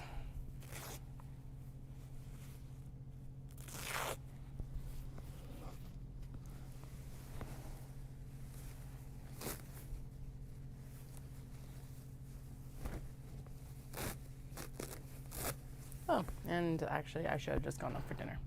I ate that granola bar instead, which, oh well. I just realized how close it is to when I need to call it anyway, so I think actually we will wrap up on that piece and then I will head upstairs and have dinner. Sweet. Because then I will have time to eat before the kiddos come home and they won't be screaming at me.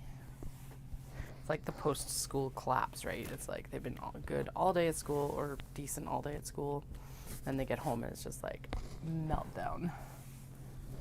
They're really good kids. This is not even, and it's not always like that either. Some days there's like not a peep out of them that's a complaint, but a good enough chunk of the time it is not like that.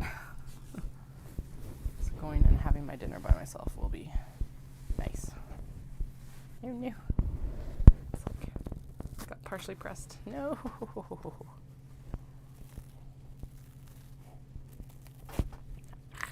Okay, that's not a big deal because it'll just get pressed together anyway, but super annoying that got caught. Okay, there we go.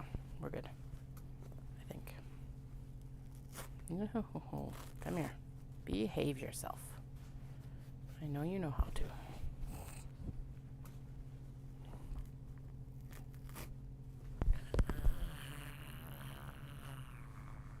Okay.